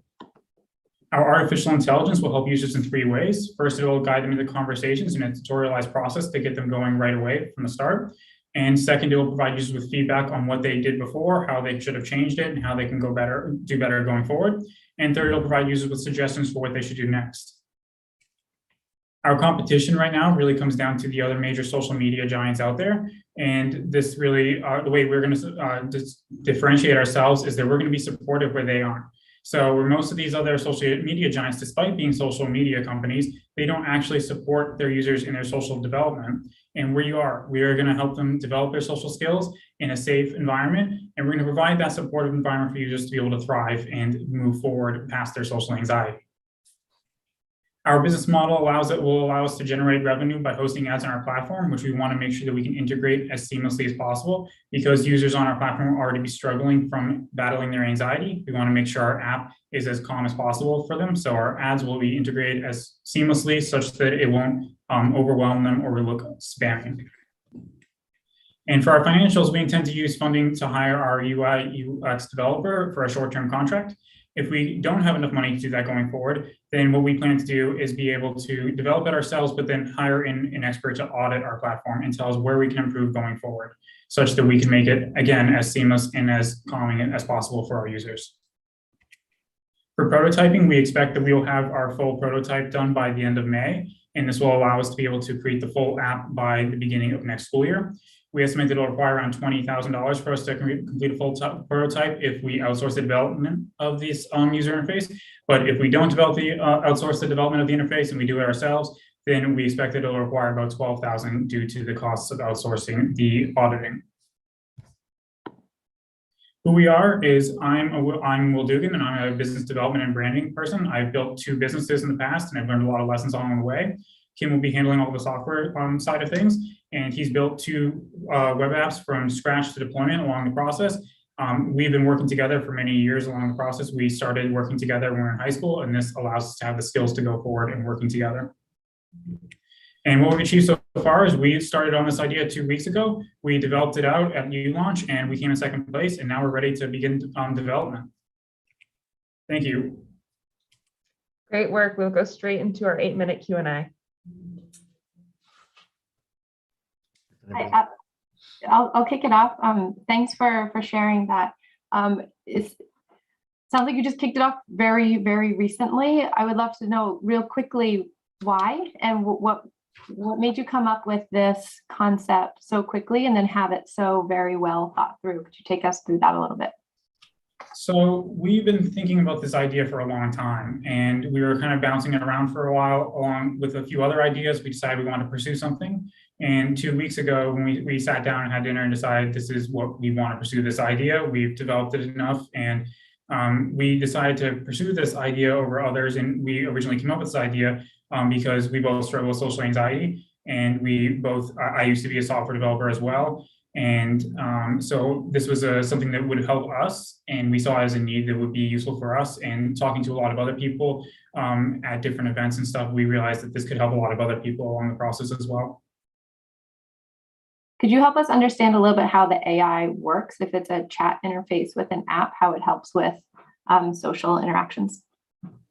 Yeah, so what it's going to do is it's going to allow users to be able to get feedback based on what how they talk to other users. So when they're engaging with other users, if they say message somebody twice and they don't respond, and then they message them a 3rd time and they don't respond, and then a 4th time and the other person's not responding, it'll tell them, hey, you should cool it off a bit. This person isn't responding. Let them sit and let them think about it a bit, and then get back to them a little bit in the future if they respond. So it will take the knowledge that we will provide it with on how to socialize with other people, and we'll get that knowledge from other experts as well. And it will use that to be able to tell users what they should do going forward, and then it will progressively learn how to better advise users on how to socialize. I was also interested in the expert opinion. Let's say advisors, whether it be psychologists, social, it said, I have this problem, I'm on the spectrum, so I really do empathize with it. Where does the expertise come from? That might guide algorithms and guide, the decision tree, if you will. So what we hope to do is to reach out to CCPH and get some advising from the experts there. I also know a professor on campus who has worked a lot with people struggling from social anxiety along with other mental health problems, named Mike Pease, and I'm going to reach out to him and he's going to help us provide a lot of suggestions. Beyond that, it's going to start off with what we can find from our own research, and then once we have more funding after we build the prototype, we will try to hire an expert in to help us a bit more going forward. Do you have a sense of how many users you would need in terms of growing the scale and the business costs that would balance out with the ad revenue, or to make a profit? We expect it'll take us at least a few thousand users before we come to a point where we're balancing out. And we expect it'll probably be over 10,000 before we start pulling in any actual profit on the company side of things. So it will be at least a year and a half before we expect that we're actually making any revenue on it, any profit on this. Can you clarify one thing in the presentation, the term audit? Can you explain a little more? Yeah, so we hope to hire in an expert who specializes in building out these user interfaces and specializes in user experience to look over our interface and tell us where it could be better at making sure that it's keeping users calm, where it can be more interactive with users, where it can make users feel more comfortable, and advise us on how to make the experience better for users from our interface. So we hope to hire in somebody who can advise us on the mistakes and review our app and tell us where we can improve on that. Yeah, I want to add that it was also like help the app to make it user friendly, and like the common thing to make it user to be more relaxed and calm and be more easier to use for the users. Yep. Yeah. No. Yeah. Now I get. Yep.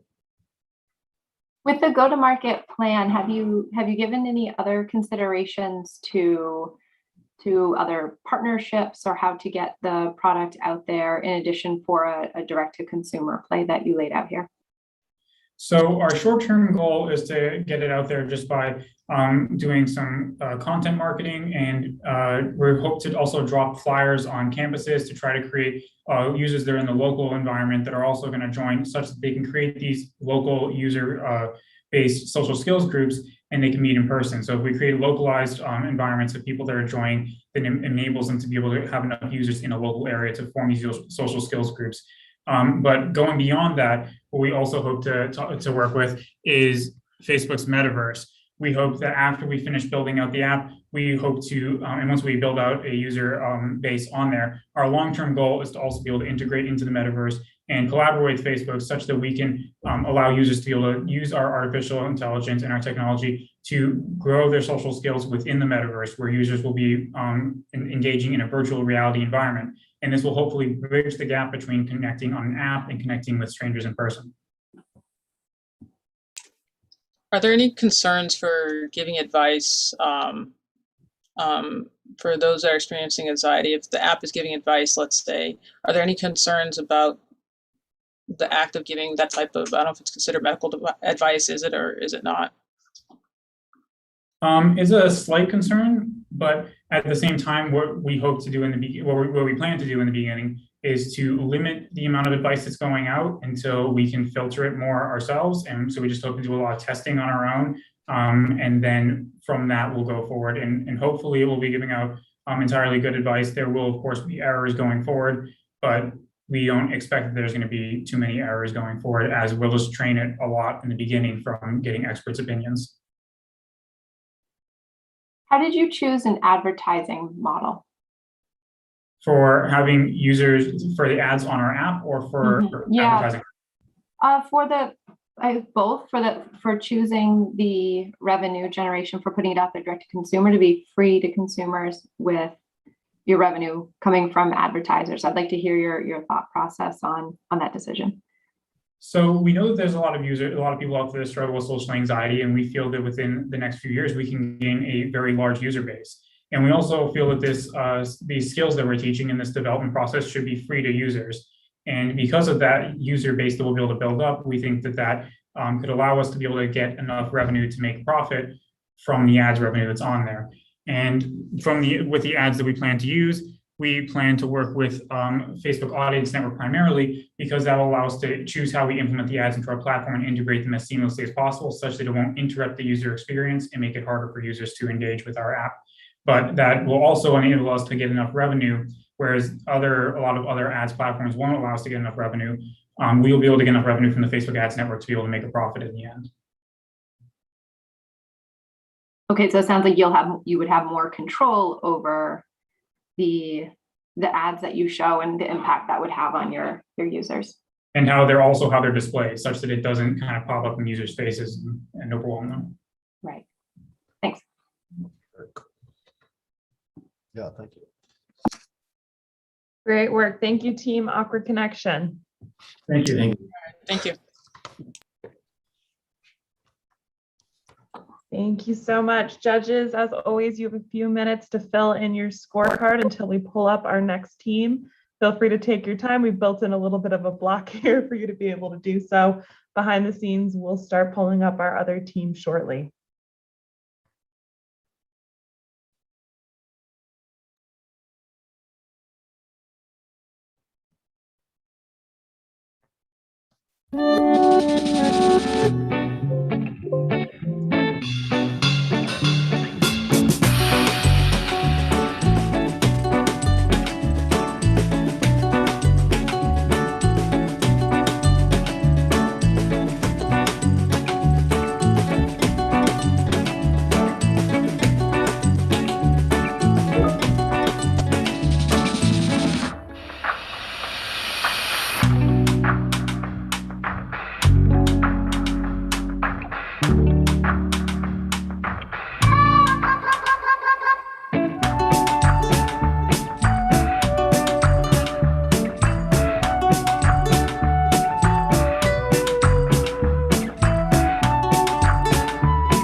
Okay, welcome Team Interactiva Studios. You're welcome to now pull up your deck. I will let you know when you can start pitching.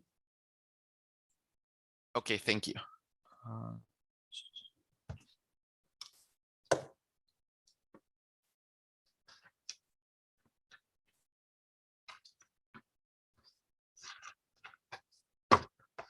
Okay, welcome. I now have all the judges' scorecards. As a reminder, you have 4 minutes to pitch with 8 minutes of Q&A. You will see the timer pop up on the screen with you as well.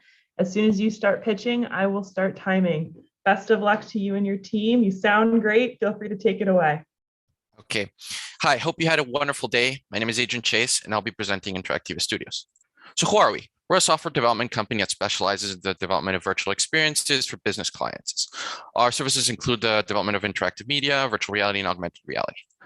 This is all great, but what does this mean? What's interactive media? Interactive media is the use of computer graphics to create these highly immersive and interactive virtual experiences. All of these are projects we've previously created. Among these is a highlight virtual tour of UMass here on the top right. So what's the problem? These technologies are emerging, which means it's hard to understand the capabilities, which means there's a lot of untapped business in the market. There's a lot of sectors who haven't really used these technologies before. It's expensive to develop. It requires dedicated development teams to usually do these for months and years on end. And yeah, so what's the solution? Right now, we're focusing on each one of these problems with a unique strategy. We're looking to grow our target audience by creating applications in areas that have never used these technologies before, like arts, education, tourism. We're lowering our costs by growing our offshore development team based off of Argentina. We're increasing our sales by focusing on innovative marketing strategies, and we're streamlining our development efforts, which means each subsequent project takes less time to do. So what's our validation? So far, we've created 3 projects for institutional level clients. We have the Peoria Art Fair, the Clean Water Celebration, and the Digital Media Lab. All these were big projects that were in-person events that were virtualized into virtual experiences, big numbers, happy clients, big successes. And all of these, most importantly, have brought in a total of 28,000 in revenue. Our future projects include a Toyota showroom with one of the biggest marketing agencies in Mexico. We're looking to showcase Toyota's models in a highly interactive way with this. We're also working with Conestoga College to create virtual reality training simulations. And we're also, one of our previous clients is recurring for next year. We're developing the second iteration for the Clean Water Celebration. Here's the estimated revenues for each one of these.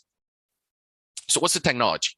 We use the Unity real-time development platform, which traditionally has been used to create video games, but we've adapted it to real-time for professional applications. And the way we've done it is by creating the Interactiva engine, which is a proprietary engine that handles UI, performance scaling, navigation, interactivity, audio, all of really cool stuff.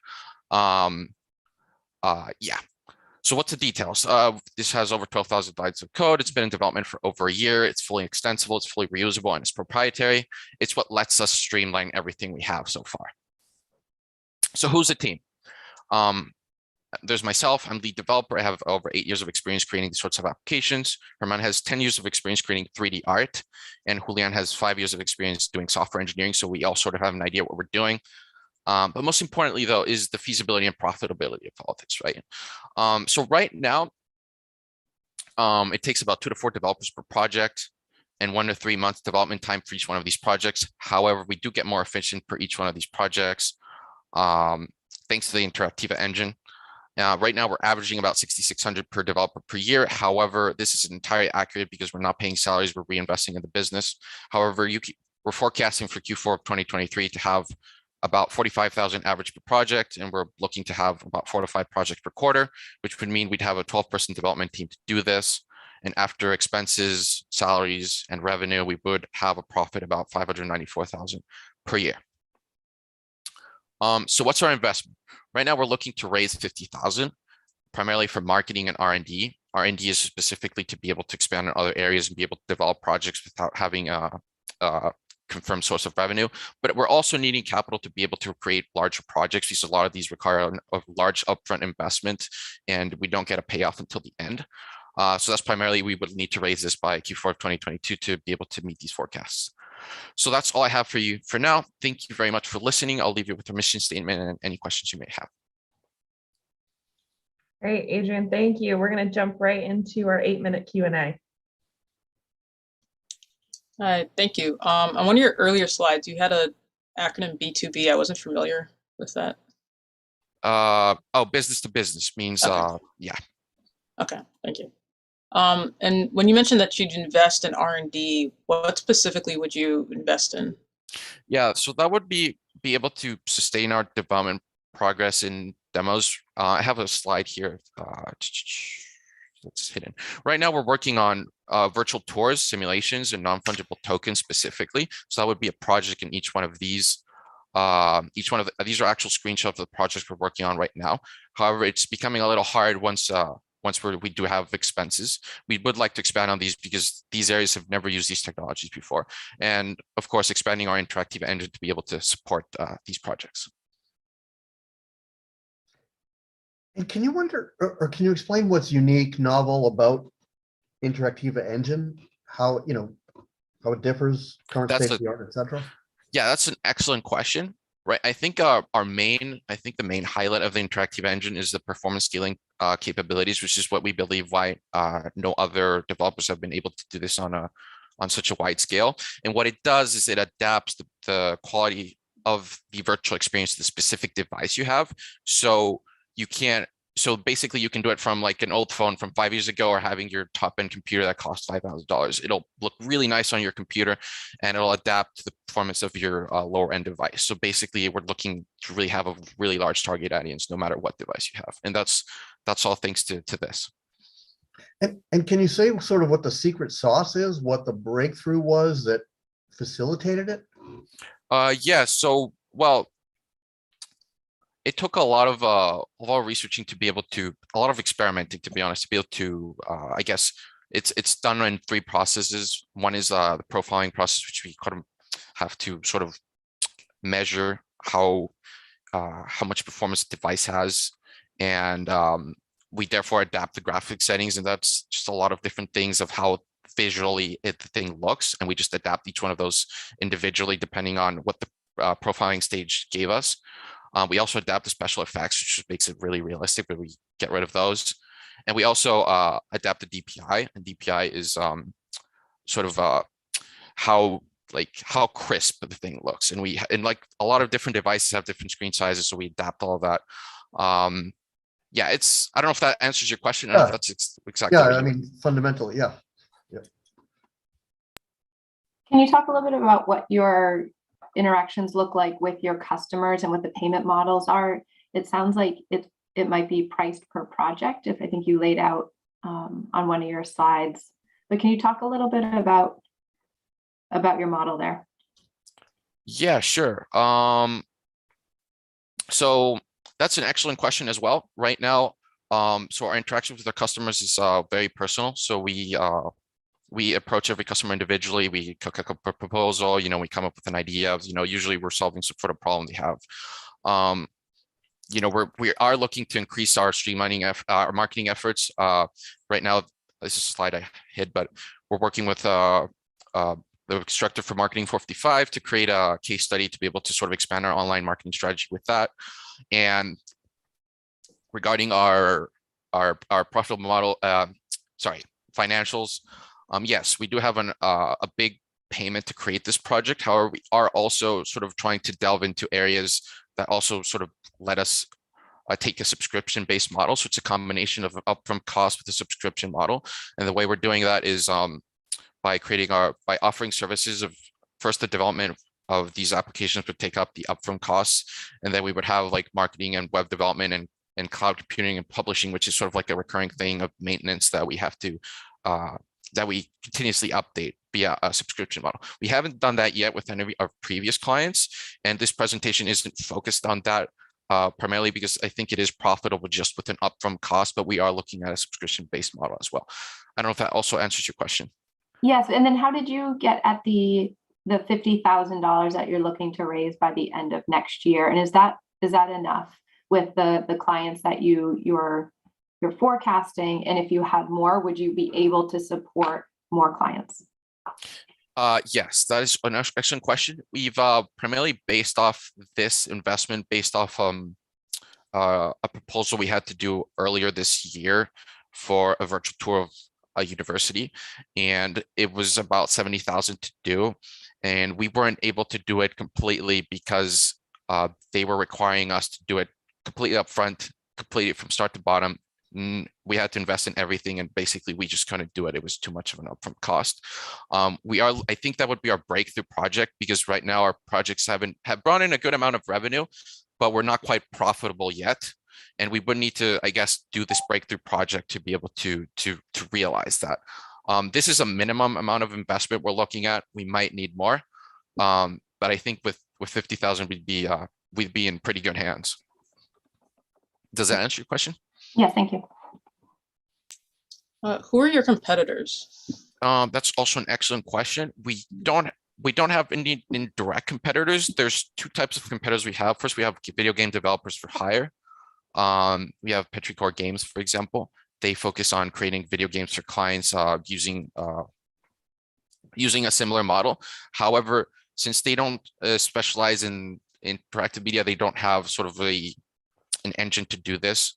They have to develop everything from scratch. Usually their costs are much higher than us, and they take longer times to do that. We also have very streamlined competitor like Matterport. For example, they compete in the virtual real estate market, and they're like very automated. You grab your phone and you can sort of scan around the room and make 360 images and make your own sort of virtual tour of your house or real estate. It's very streamlined. It's cheaper than us, but it's also there's nowhere near close to the level of interactivity that we offer. Compared to them, we are more of a premium solution though. Does that answer your question? Yes, thank you. I have one, which is you've sold, the revenues are great, early stage scalability. You've sold something from an art fair to a university. What are the physical product? That's a pretty wide range. What's the physical product that was sold to you? That's an excellent question. And that's, to be completely honest with you, that's something we're still trying to figure out. We're still trying to learn from this. We don't have like a specific target audience in regards to like we're specifically tailoring to universities, or we have this specific off-the-shelf solution we're offering to you. Right now, I think our focus is to be able to be profitable, just being a developer for hire in virtual experiences, and from there see sort of what maybe there might be an off-the-shelf solution that we might really specialize on or not. But right now we're young and we're trying to learn, I guess. Yep. Okay, cool.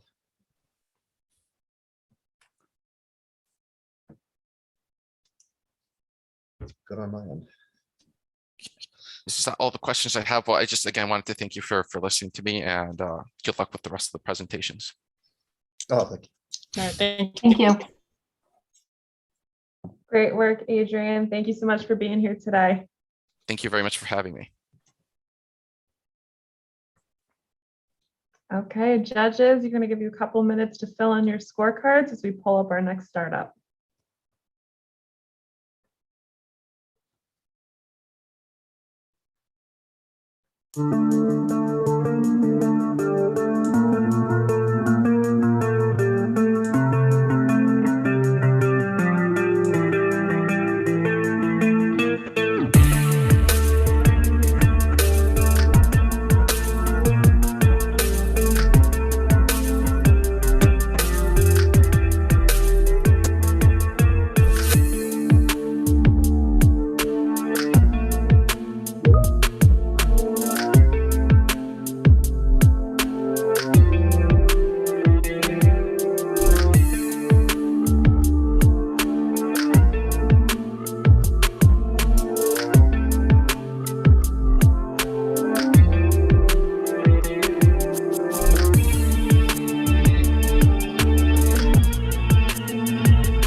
Okay, to our next team, you are welcome to start pulling up your pitch deck at this time.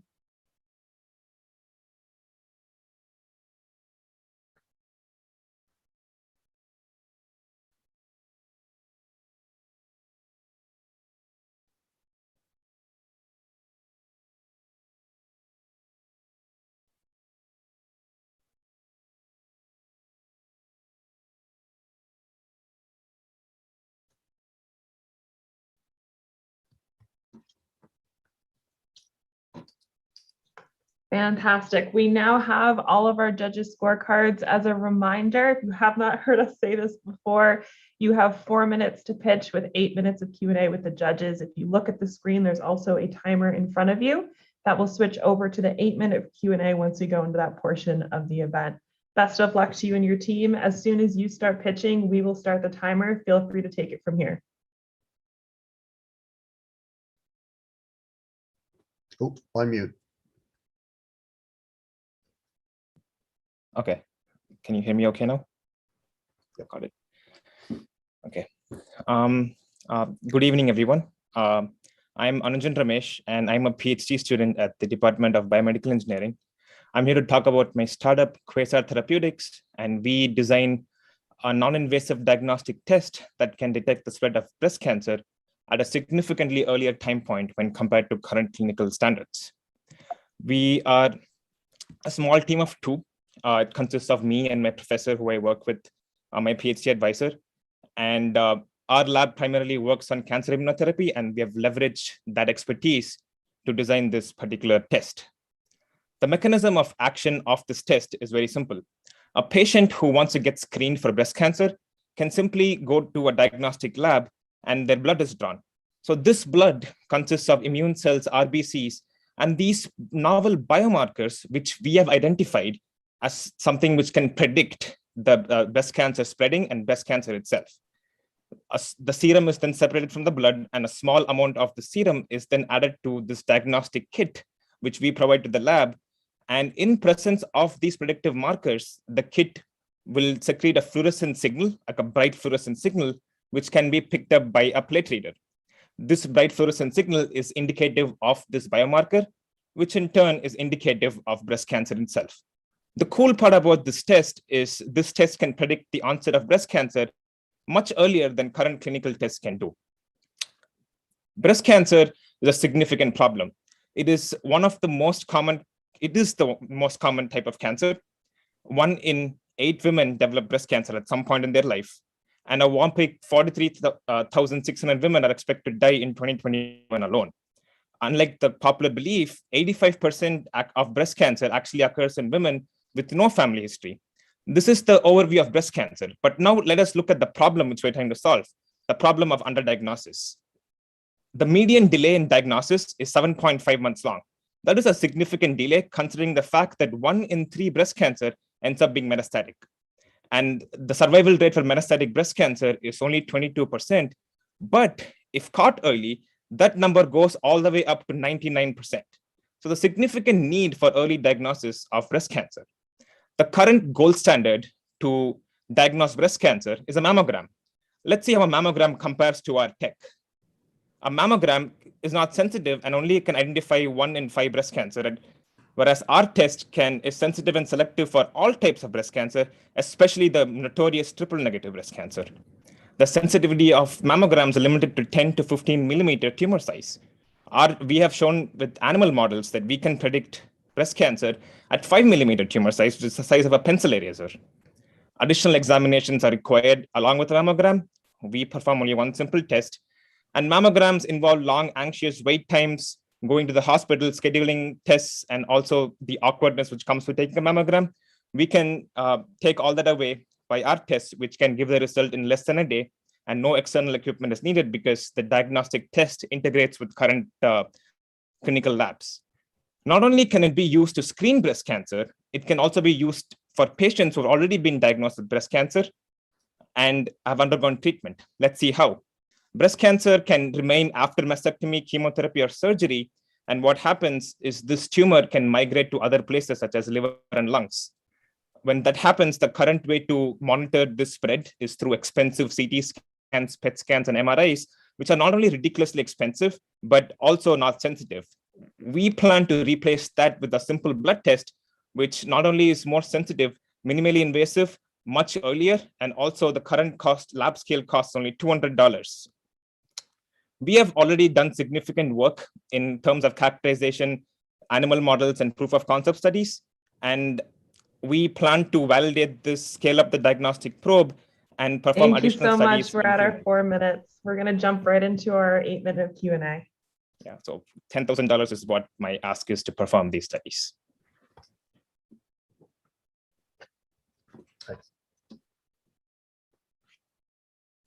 Oh, anybody? I guess I'll start. Very interesting. I was wondering, is the 10,000, is that to validate this and, validate its, let's say, specificity, sensitivity, and accuracy? We have already validated this in animal models, in breast cancer models. But to actually validate this in human trials, we need regulatory tests. We need to perform certain regulatory tests. There's a regulatory organization called CLIA, and they have a set of regulatory tests which need to perform in order to commercialize it. And to do that, we need to perform these tests in human samples. And to get that regulatory process started up, we need to we ask for $10,000. So it's differentiated into these categories. That's what the money is going to be used for, to scale up the synthesis, because we do small batch synthesis right now, and to validate in metastatic models and to human models, and then actual development of a commercial prototype, which we can go and sell to diagnostic labs. And is it based on early scientific literature or experimentation and analog from prior history, prior work? It's a combination of everything. That's a great question. So there is literature which shows the presence of these biomarkers which are associated with the disease, but no one's been able to develop a probe which can actually detect this disease, which can detect this biomarker. So we are a chemical engineering lab, and we synthesized this probe using fluorescent technology. I would be happy to show you some data where we see in the presence of the marker, it completely lights up. But in the absence of the marker, this probe remains dark. So you will see no signal. And to develop this particular product is where we stepped in, and we used some fluorescent technology and peptide chemistry to develop this fluorescent probe. Therein lies call it the secret, whatever, the breakthrough. Yeah, which unfortunately I cannot tell. Yeah.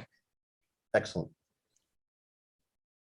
So you've done some early validation.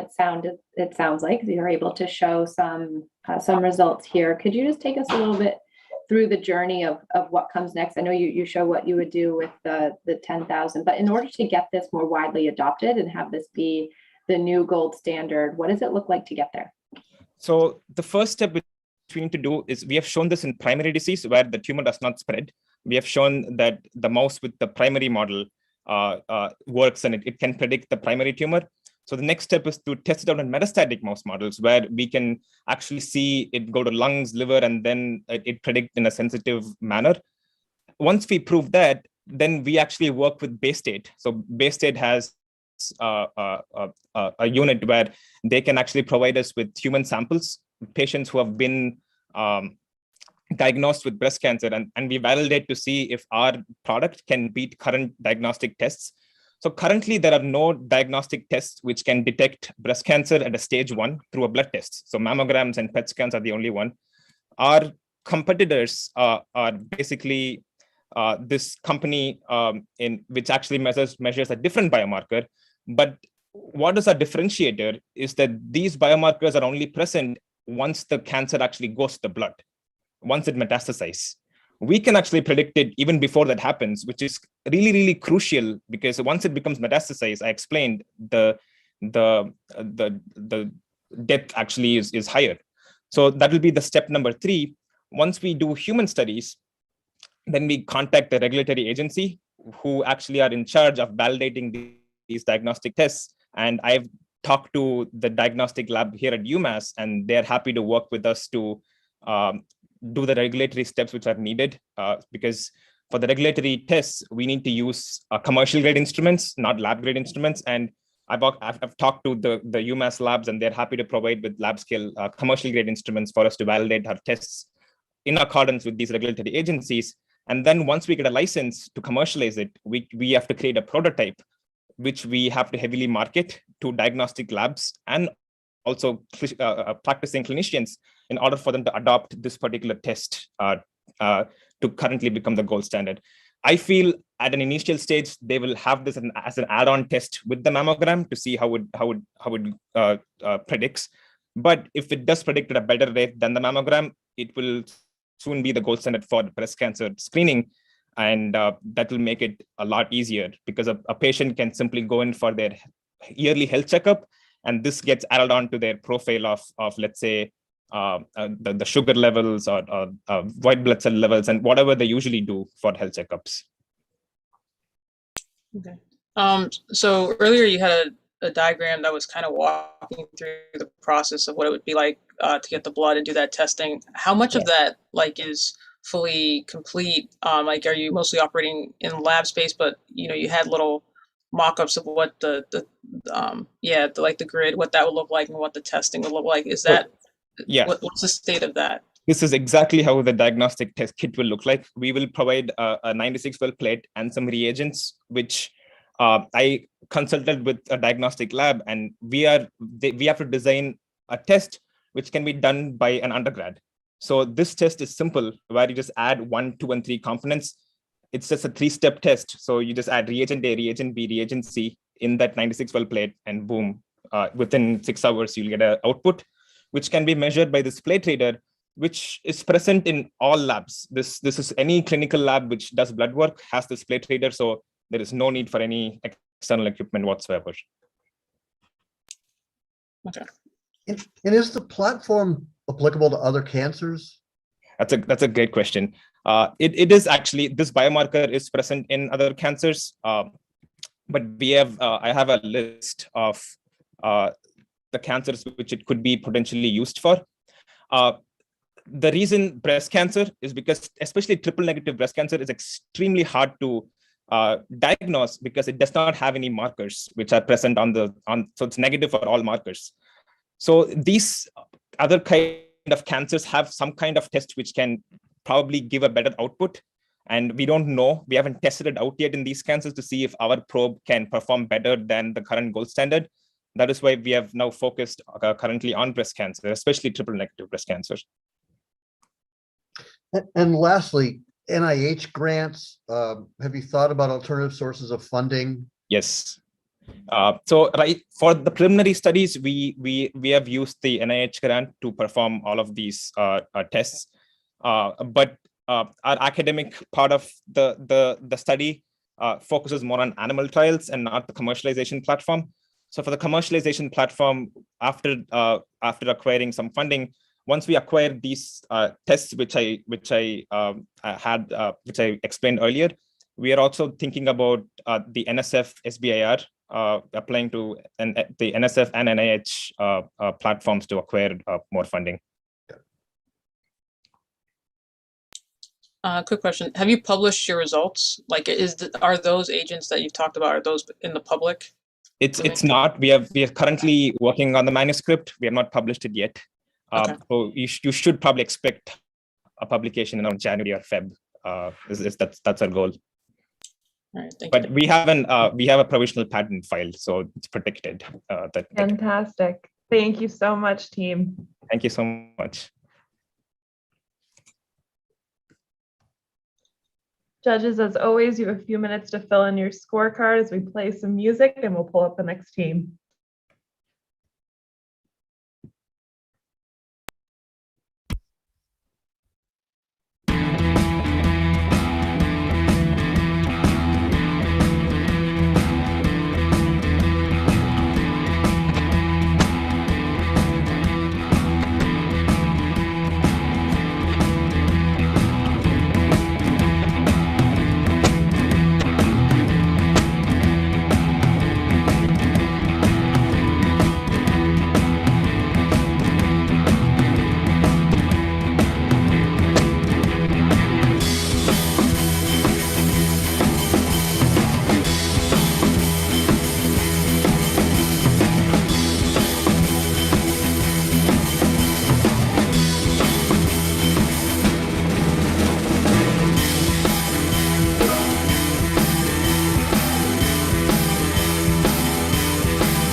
Welcome back. We are just pulling up our next pitchers and panelists now.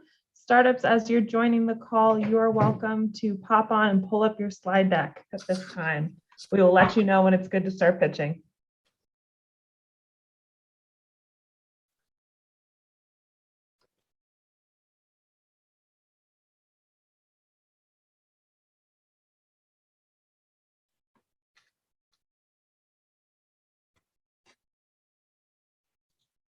Fantastic. As a quick reminder, you have 4 minutes to pitch with 8 minutes of Q&A. Make sure you're watching the timer on the screen. As soon as you start pitching, we will start the timer.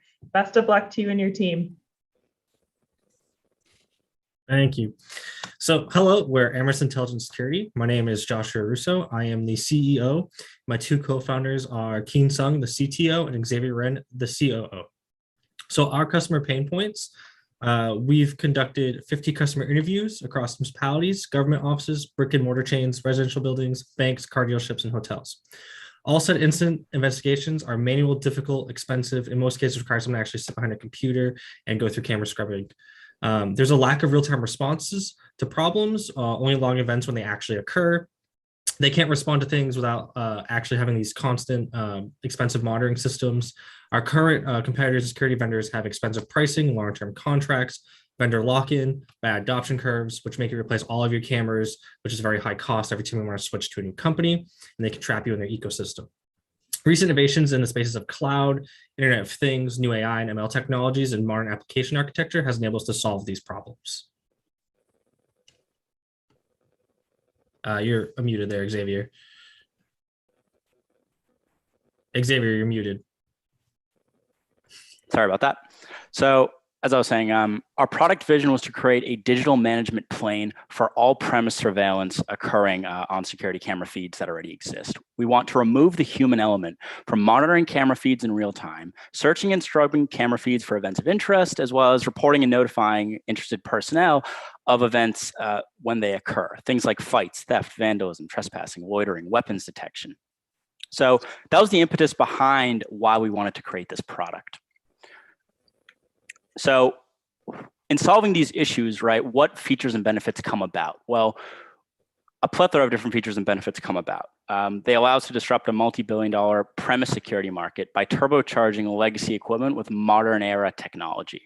And so what it allows us to do is watch camera feeds 24/7 with the full attentiveness as if a human guard was watching those camera feeds, except we're doing it with AI ML technologies. And what this means is that we can respond and react to alerts faster and ensure safer overall environments. This increases situational awareness, safety, and security. And we mitigate the need for people to sit behind computers and scrub camera footage.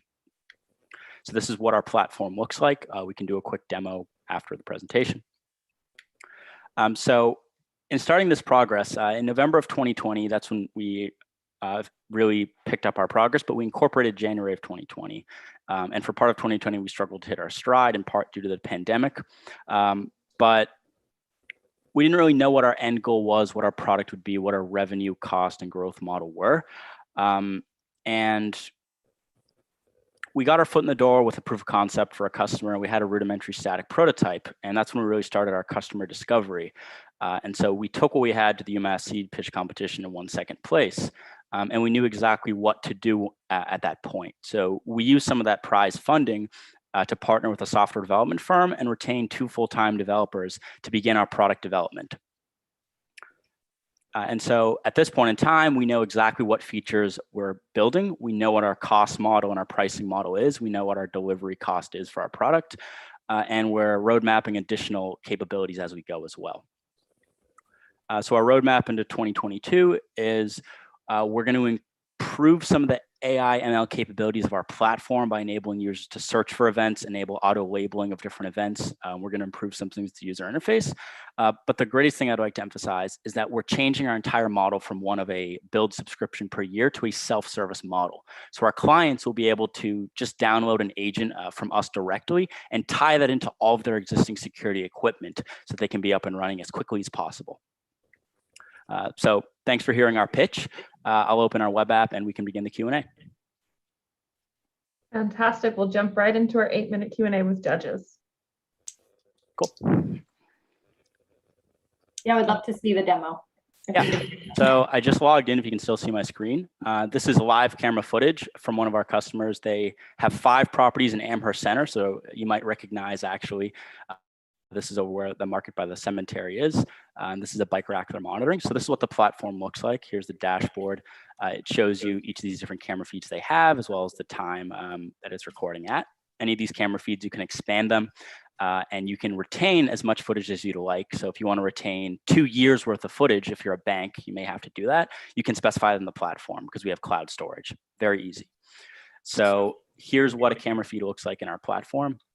And then here's motion graphs of all these cameras. So as they run, we scrub them and we give you insight onto like how much motion is occurring within specified frames within that footage. So it makes it very easy to pinpoint when things happen. And then here's just some events that we've logged in the system. So I can click them and I can see the actual security event as it occurred. So this is just a simple people walking by the door, but we can pinpoint that to more specific actionable things. So here are all the feeds. So we're processing for this customer about 46 different camera feeds. We know what our cost model is. So it costs us about $4 per camera feed per month. And that allows us to turn around and bill our services with a pay-as-you-go model. So we can charge somebody between $15 and $20 just per camera per month. So if you're a small business with only a couple cameras, it's still cost effective. Whereas if you're a very large enterprise with hundreds of cameras, the cost model still works. So that's what the platform is. This is how it looks from a user interface point of view. Can I answer any initial questions about that? Is there a way to retrofit? Oh, sorry, Tamara. Is there a way to retrofit your technology onto current systems, or is this a new install? It is. So we want to avoid rip and replace, and we want to avoid vendor lock-in.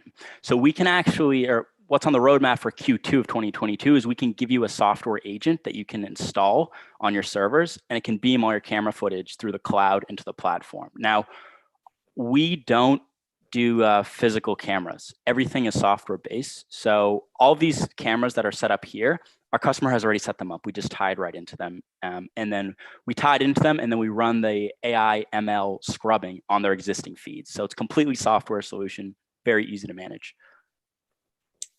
And then when events of interest occur, our notification engine, as you can see here, it allows you, it's tied into a Slack channel. So it can notify via Slack or via email of certain events when they occur. So it allows for real-time response instead of just investigating something after it happens. Yeah, thank you. Can you talk a little bit about some of your competitors and how like your differentiating factor? Yeah, so I can actually go into this on our, so I actually have a slide that I can show you that kind of gives us a brief competitive landscape. But our competitors tend to, they really encourage vendor lock-in. They don't have a pay-as-you-go pricing model. So that's at a high level why we're different in terms of pricing and why procurement for us is a lot easier. But more importantly, we kind of see the market as really a blue ocean of opportunity because not a lot of people are doing what we're trying to do, which is take all the existing infrastructure that's already in place and then integrate that with ML capabilities, right? So that's our differentiator really, is that we're not a hardware company, we're a software company. And we can just tie into what you have currently, and we can do it very cheaply and very cost effectively. So VAST2 by Vivotech, that's what our largest customer was using before they adopted our platform. It was very difficult for them to use. The UI, it was not user-friendly at all. And because everything is cloud-based that we do, you can access any of these streams from any device, anytime, anywhere in the world. So our key really was to keep all of that in mind as we built this platform, because while there are some advanced platforms like Athena on the right-hand side that can do certain detections, so they do a couple different detections by default. They do gun detection, they do COVID-19 mask detection, things like that. We've really kept our multifaceted approach of allowing you to do anything from the cloud, but also integrating with that these ML AI capabilities. So does that kind of give you some insight into what the market looks like now? Do you want me to elaborate on anything else? No, that's fine, thank you. Yeah, sure thing. Cool. So one of the things I think of is a lot of partnership opportunities. In the home world, somebody like Nest, and in the industrial world, maybe those that you're talking with. Have you toyed with strategic alliances or anything in the co-development sense that sort of gets them to embrace you early and then become dependent upon? Yeah. So we've actually taken that into the realm of hardware. So we've actually partnered with an installer that does ground up instructions. So far, so last month we got our first ground up instruction project under our belts. So this is for a new construction in Amherst Center. We partnered with an installer who installed the cameras that we also provided. So we're partnered with an installer currently. Now, from a software point of view, we're also partnered with a software development firm. We have a very low software development cost, but into Q2 and Q1 of next year, costs are going to go up, given that we want to develop much more sophisticated ML AI capabilities. So in terms of partnership, really, software development and actual hardware implementation has been our focus, but we're definitely open to a software level partnership, if you will. Our entire application architecture, it's all microservice based. So you can basically switch and swap any part of this platform as needed. And that allows us to be nimble and partner with anyone as required. Have you identified? And then that additional- same question. Yeah. Go ahead. Sorry. Go ahead, Jeff. I was just going to say, what's proprietary? Do you have the ability to protect it? Yeah. So we're not an open source platform. All of our code is, I mean, we own all of our code, obviously, but Josh, can you speak a little bit about our proprietary nature? Yeah. So I was actually going to pass this off to Keen, our CTO, because he can probably answer this way better than I can. So I don't know if Keen, you want to jump in here and answer this better than me.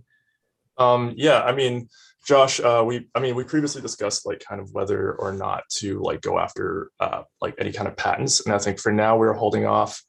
Josh can speak to the reasons why, but yeah, our code is all kind of closed source development. We're using kind of out of the box open source like MIT license models and stuff like that for now as a bootstrapping method, and that's about it. But we're going to be developing proprietary AI ML algorithms, and at that point, I think we'll start thinking about stuff like additional protections. Josh, do you have anything to add? Yeah. So basically, the cost and how fast we're innovating, it would actually just hinder our business to actually keep protecting everything, because we're changing things weekly and daily and monthly, and everything keeps getting updated.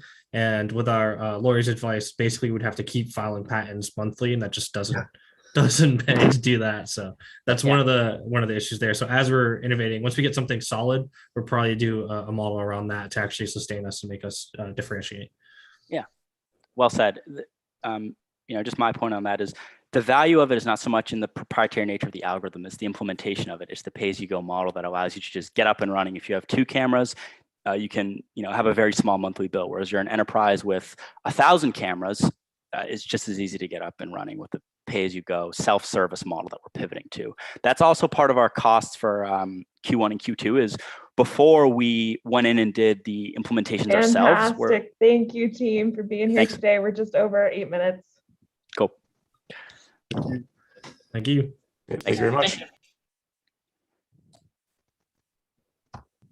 Thank you for being here, team Amherst Intelligence Security. We are going to go into our next judges scorecards. We have a brief intermission until 3 o'clock when we bring on our remaining 6 startups for the day. Thank you, judges and teams, for participating so far. Again, we have a brief intermission until 3 p.m. to give our judges a nice brief break before we finish off this afternoon with all the rest of our pitches. Thank you, Carly, for giving us a break. So kind. Always.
Welcome back. We now have our next startup here and ready to go. JB, we're going to let you pull up your slides. We'll give our judges a couple more minutes to pop back on the screen and we can go from there.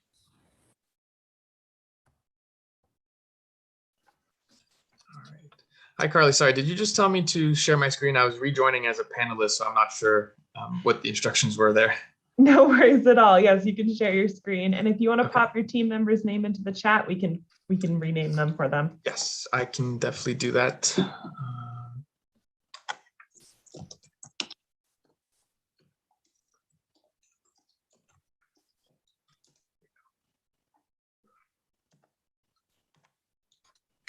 Fantastic.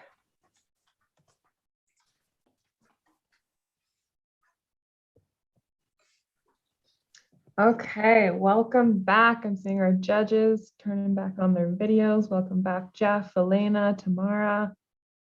Good to see you, Fudd. Thank you for being here today. As a reminder, you have 4 minutes to pitch with 8 minutes of Q&A with our judges. You'll have a timer up on the screen with you, so you'll be able to keep on track with that.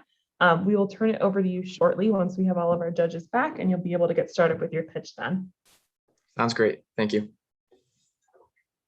And you guys can see me? Yes. Cool. And I should say here.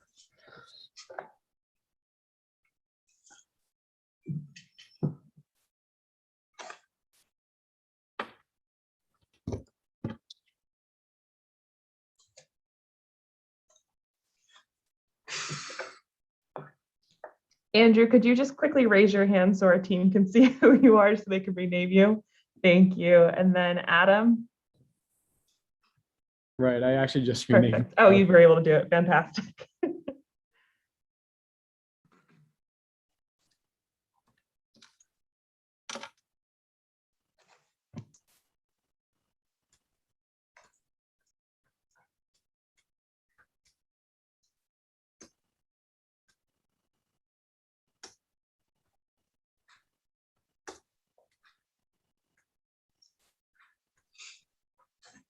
Hey, while we're waiting, is everybody back in Massachusetts?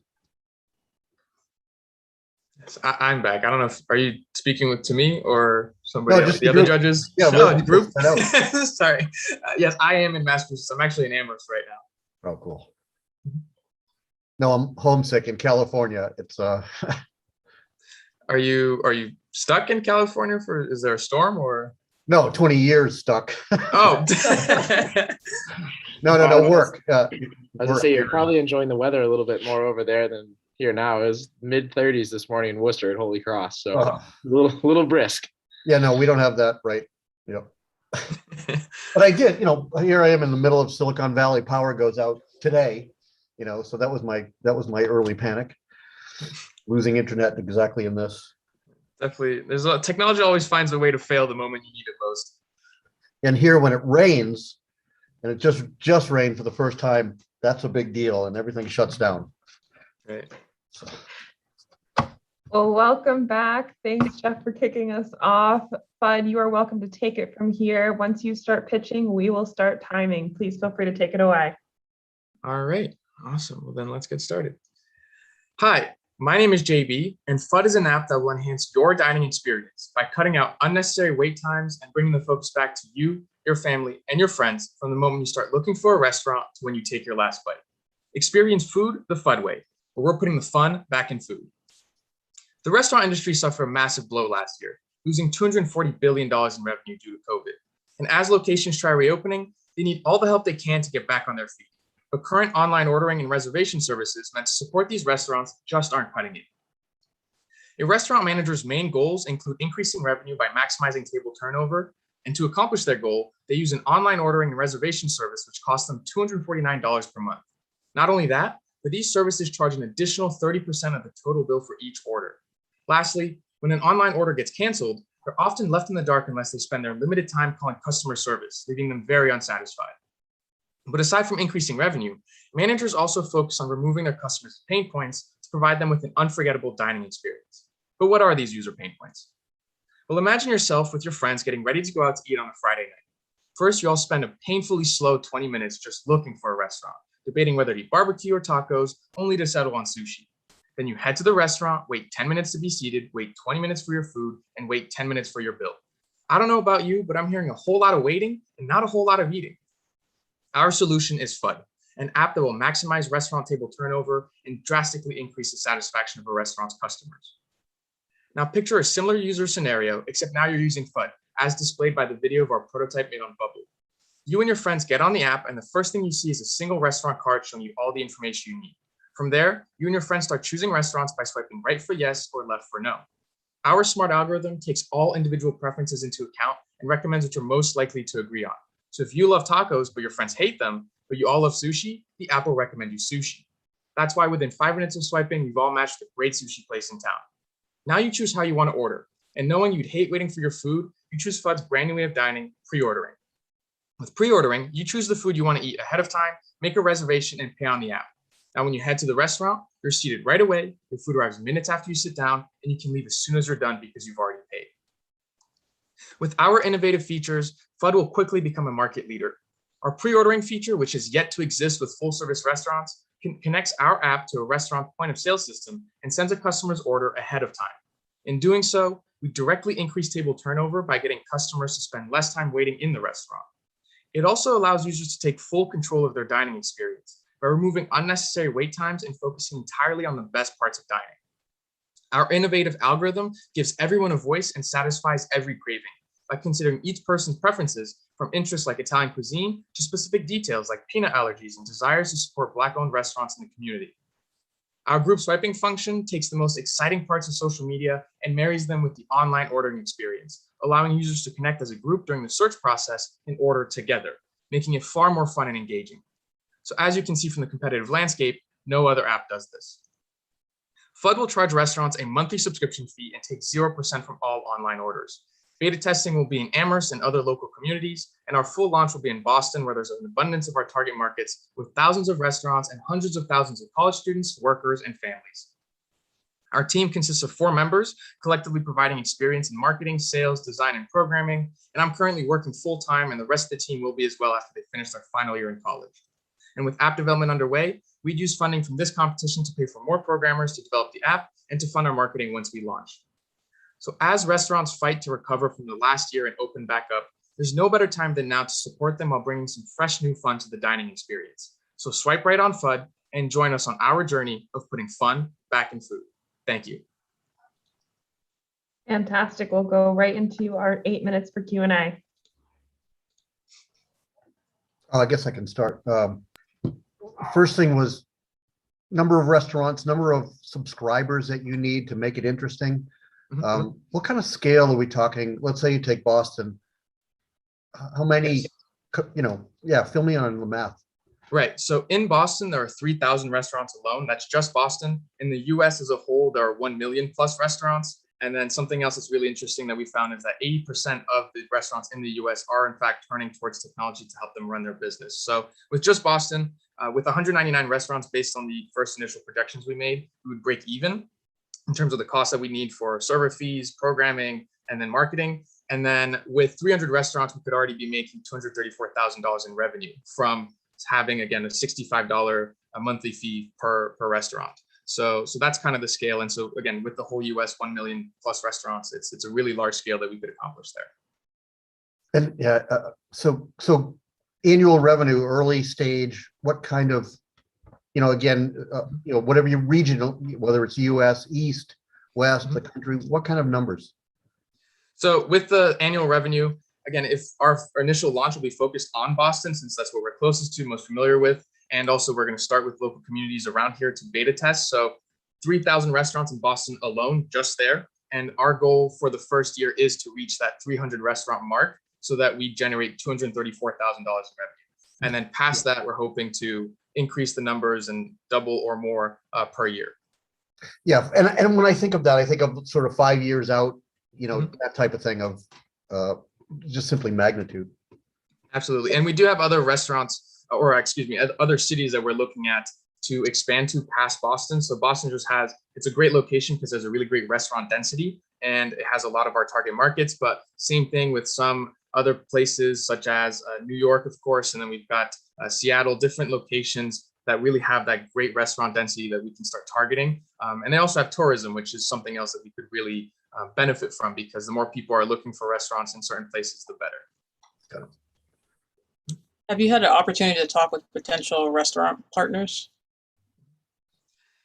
Yes, so we did for this summer. We actually did the UMass Amherst CSVP. It was the accelerator program with both UMass and VVM. And during that, we interviewed 125 different customers, and that is overall total of our target market. But with restaurants specifically, we've interviewed about 20 of them, and we got some really great feedback from them about what they're looking for and how we can help them most. And that's actually why, for example, we chose a monthly subscription and not a percentage out of each online order, because when we spoke to restaurant owners and managers, they told us the thing we hate most that absolutely kills us is percentages taken out of our orders, because they already have tight margins by paying these expensive service fees. And on top of that, to lose percentage from what they're currently trying to offer, it's really hard for them to maintain. So they either don't make money from online orders, or they have to increase their prices, which doesn't look good for their customers.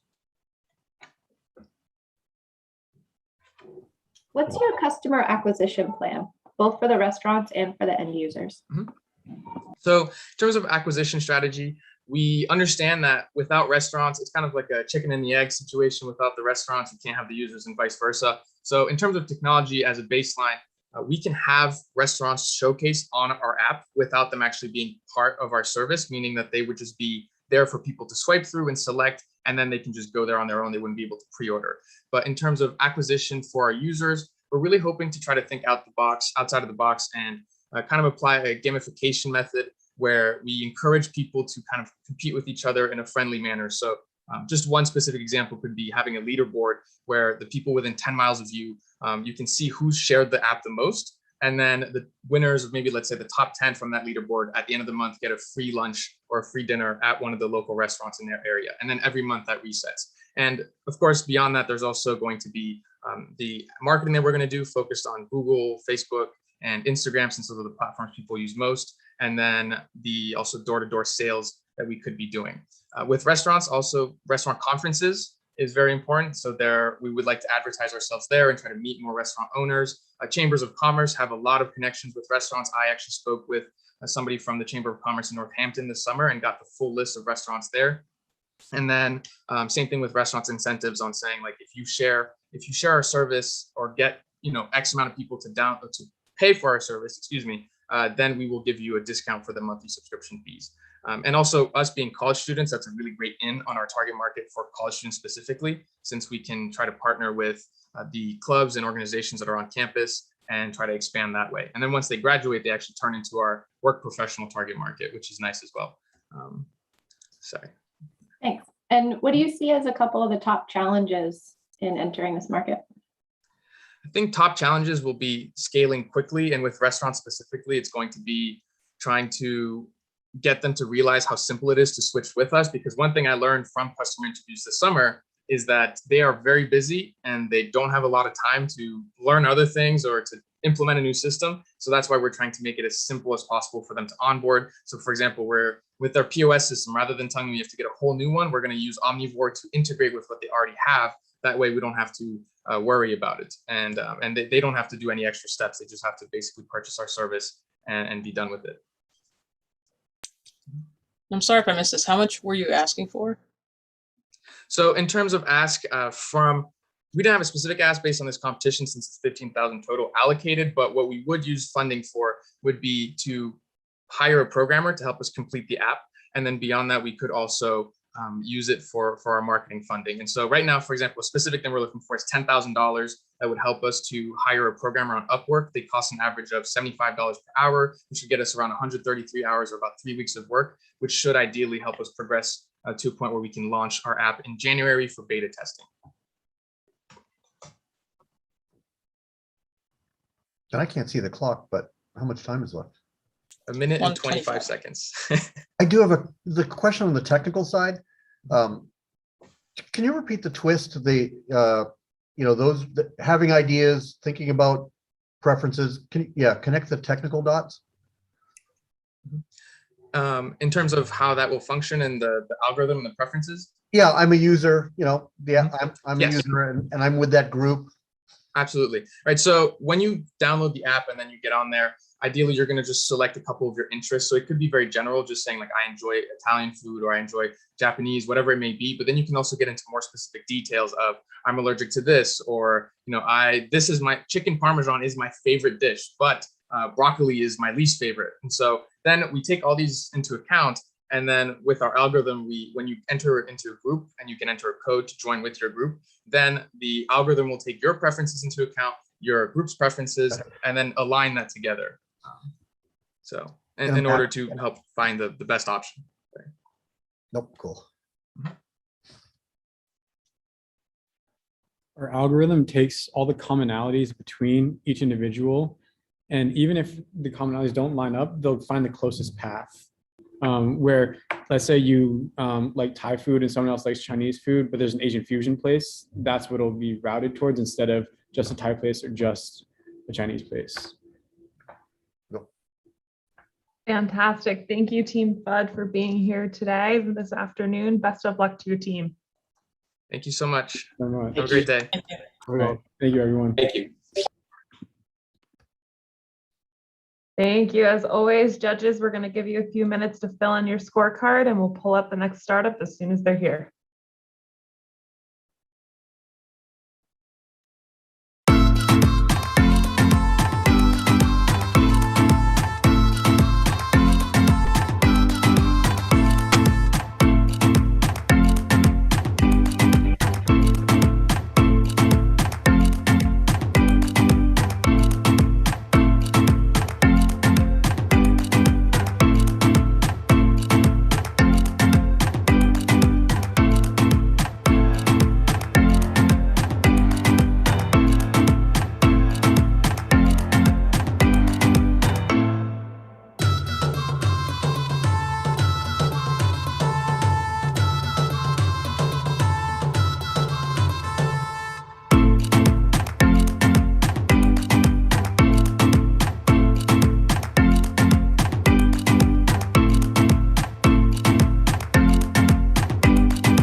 Fantastic. Welcome back. We now have all of the judges' scorecards. Welcome, Team Microblaster. You are now welcome to pull up your deck, and I'll let you know when you can get started.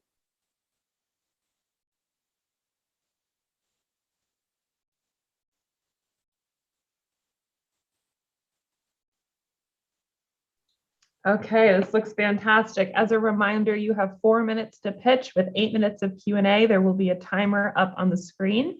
As soon as you start pitching, we will start the clock. Feel free to take it from here.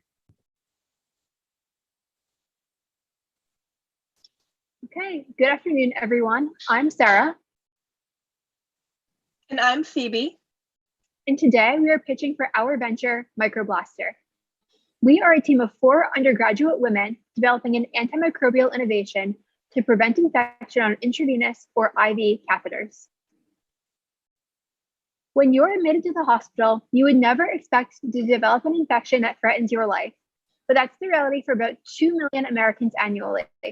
In fact, it is entirely likely that you or someone you love has contracted a hospital-acquired infection. Speaking from personal experience, both our teammate Haley and I have lost grandparents to hospital-acquired infections that could not be treated with antibiotics.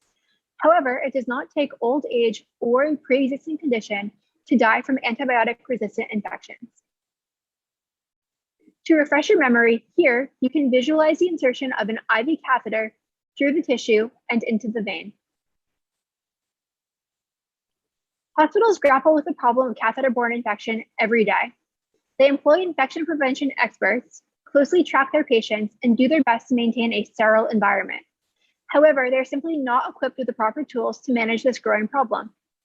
On average, hospital-acquired infections cause their victims to spend an additional 2 weeks in the hospital.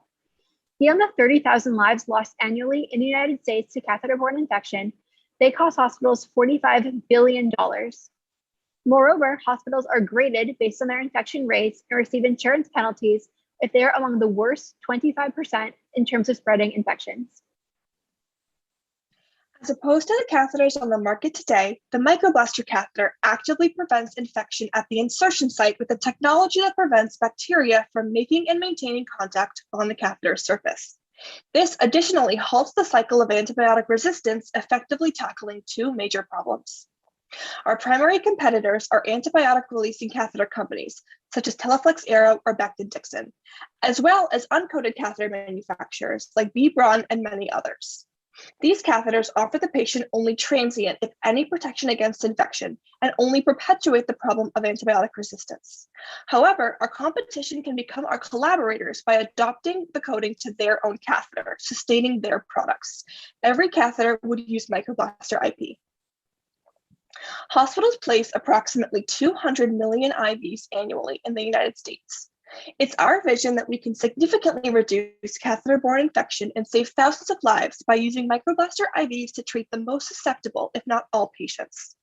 Further, IVs are not the only implantable medical devices that can cause infection. Devices like pacemakers, artificial joints, and ventilators are also in need of infection prevention technology like the Microblaster coating. We plan on having a functioning prototype prepared by the spring of 2022. This funding is completely necessary to reach that milestone. From there, the device will undergo biochemical tests to make sure that it does not interfere with major classes of pharmaceuticals. Next, the Microblaster catheter will be introduced into animal models. Once approved, it will be tested in human clinical trials. From there, the coating can be licensed to other catheter manufacturers. We have conducted extensive customer discovery research through the ICOR program, a National Science Foundation-funded organization to confirm the product market fit of Microblaster catheters. Additionally, our team won the Grinspoon Concept Award, were semifinalists in the Draper Competition for Collegiate Women Entrepreneurs, and finalists in last year's Innovation Challenge. Beyond our competitive qualifications, we are under the mentorship of 4 professors across different departments who all endorse our technology's potential. Hospital-acquired infections are a dire problem, and we have the solution. With your help, we can bring this product to market and start saving lives. Together, we will change healthcare forever. Thank you so much. Thank you, Team Microblaster. We're going to go right into our 8-minute Q&A. Thank you. What percentage of infections are due to catheter use? I believe, I just want to, anyone can jump in and fact check me, but I believe that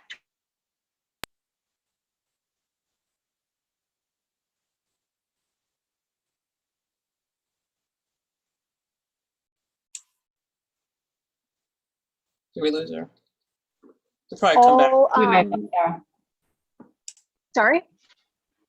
You froze for a bit, Sarah. Could you repeat? Oh, I'm sorry. So I was saying that once infection is found to be catheter borne, all subsequent costs.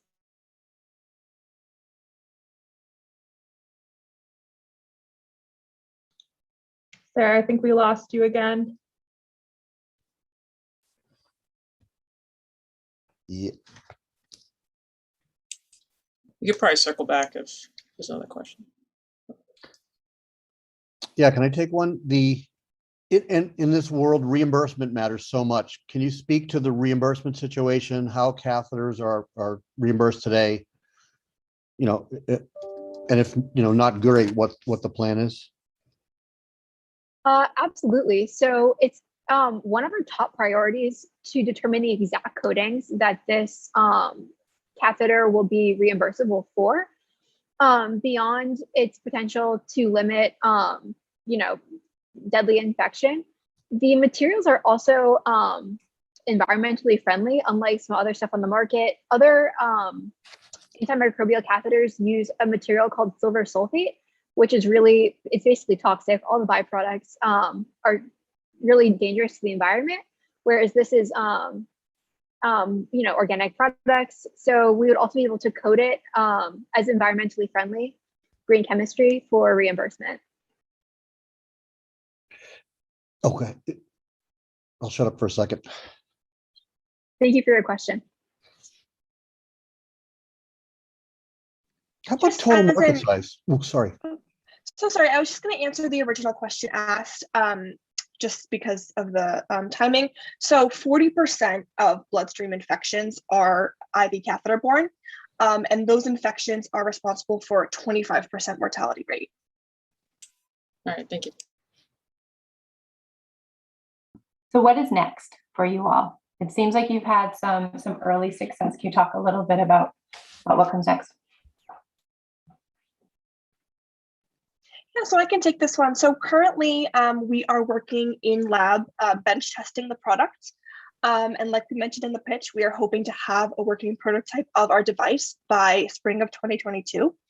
Additionally, we've met with patent lawyers preliminarily. We've done a prior art search, and we are considering a provisional patent in the near future. And then from there, we are hoping to enter into those trials and test the product on those major pharmaceuticals. I just want to quickly add to that all of us have aspirations of medical school, but we're all so committed to bringing this to market. It's really personal for us. So we will be putting that off for as long as it takes to bring this to market. And can you just highlight the specific differentiated technology, the core, you know, what makes it, let's say, over silver, and I certainly get that idea, but what's the mechanism of action of this? I can speak to that a little bit, and I think Simi will be able to add and fill in my gaps. So this technology specifically is something called anti-fouling, which just indicates that it prevents microbes from making attachment and sustaining their contact. So part of the major problem of catheter-borne infection is that microbes love to congregate and build something called a biofilm, which is this synergistic community, which makes them almost impossible to treat once they built up this coating, this biofilm. Treating them with antibiotics becomes really difficult. So by preventing attachment in the first place, infection is way easier to, you know, treat with just your immune system, natural immunity, as well as, you know, if you low doses of antibiotics. Yep. A great non-STEM analogy we like to use is that of sword. So with antibiotics, you can become resistant, but with a sword, it will never stop. If you stab a sword into someone, it will never stop killing them. So that's kind of the same analogy we use for this anti-fouling perspective, because it will never not work, essentially. Nothing will become resistant to it. Got it. And just to add to the anti-fouling thing, I think Sarah spoke wonderfully on that. A quick thing I wanted to add was it's highly applicable in many, many fields, including food, most commonly known on like boats, because fishermen don't want kind of those unnecessary bacteria to grow and form, which kind of affects their fishing. So it is very applicable to many different fields, which is what makes our products so versatile. And US regulatory path through the FDA?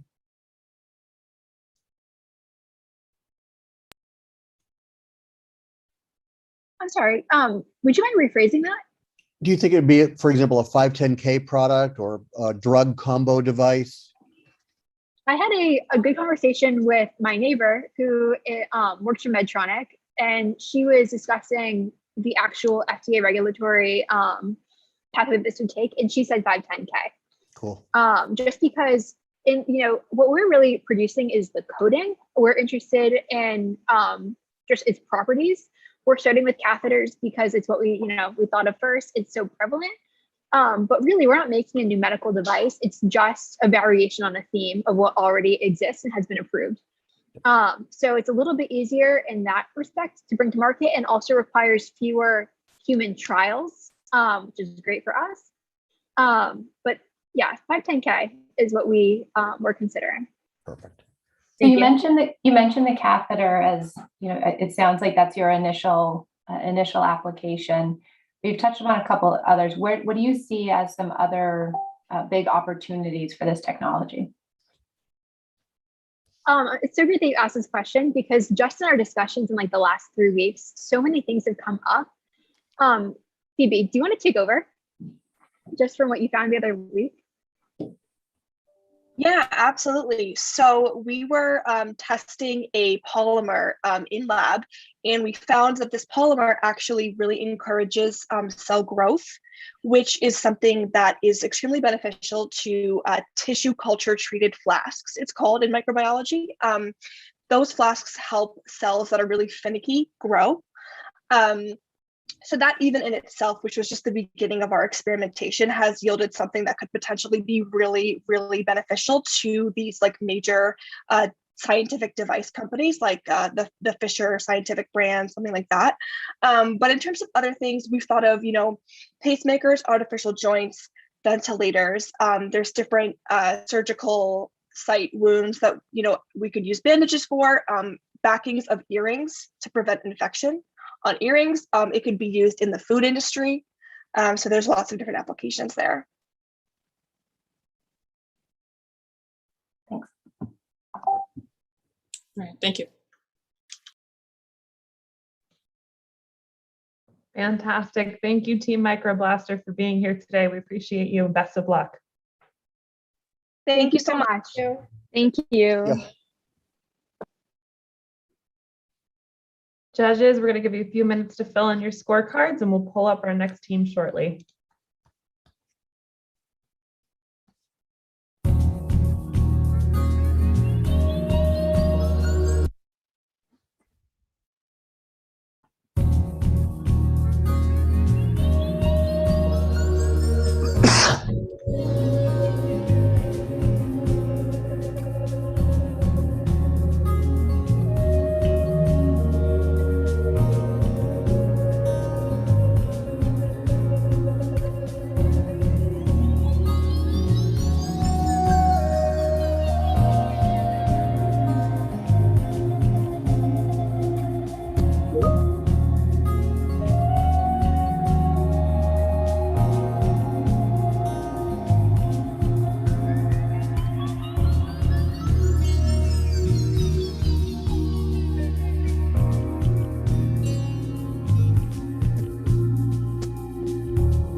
Welcome to our next team. You are welcome to pull up your pitch deck and we'll get started shortly from there.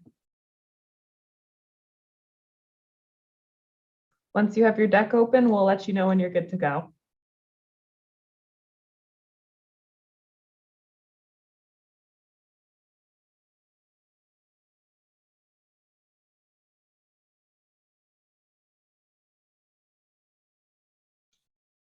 Fantastic. This looks great. As a reminder, you have 4 minutes to pitch with 8 minutes of Q&A. You'll see a timer up on the screen. As soon as the timer stops, we're going to go right into that 8 minute of Q&A. Best of luck to you and your team. As soon as you start pitching, we will start the timer. Feel free to take it from here. When you think of boxing, I'm sure the first thing that comes to your mind are sweaty men at some old gym, working out in some grungy part of town. Perhaps you're thinking of bare knuckle boxing from the 1800s in Victorian England, or even recent stars such as Muhammad Ali and Mike Tyson come to mind. But recently, boxing has become something bigger. It's become part of a boutique fitness studio trend. Think yoga, aerobics, and boot camp. Companies such as Orange Theory and Equinox Holdings are really taking this market by storm. Equinox Holdings has reported $1.3 billion in revenue in 2017, and they're predicting boxing to be the next big thing. They've invested in boxing studios, as has Floyd Mayweather, a champion in his own right. On the other hand, with COVID being the unprecedented variable that it is, another industry that's been really popping off is the at-home fitness industry. I'm talking companies like Peloton, which have seen their stock go up by 400%. Fitness apps have been downloaded faster than ever, and there's now a real demand for at-home fitness. So the question, and that market is about $5.5 billion. So the question becomes, how do we combine the demand of boxing studios as well as in-home fitness? Now, you could get a punching bag, of course, but that's not that fun. And frankly speaking, it's not that immersive. How do we satisfy an at-home fitness boxing workout that keeps it fun and feasible for the average user? Apollo Boxing has a solution. We want to create an immersive and enjoyable experience that's going to make our users faster, stronger, and fitter, using our innovation as a tool. The most important thing is it has to be fun at the same time. There have to be lights that dazzle and make the user feel more like a game than just a routine workout. Boxing can be fun, and our machine will prove that. So how does it work? As you can see from our rough model on the right, there's 4 different pads. The center one is for the 2 jabs, the bottom one's for the 2 uppercuts, and the left and right for the hooks. The way these work is that behind the pad, there's a force-sensitive resistor that actually takes in force. The way that works is through compression. The more you compress the resistor, the different the value of the reading comes. So the harder you hit, the better the value. The real fun comes through the audio and visual feedback. We've designed some fun animations such as a countdown timer, successful hits and unsuccessful hits to make the user have fun.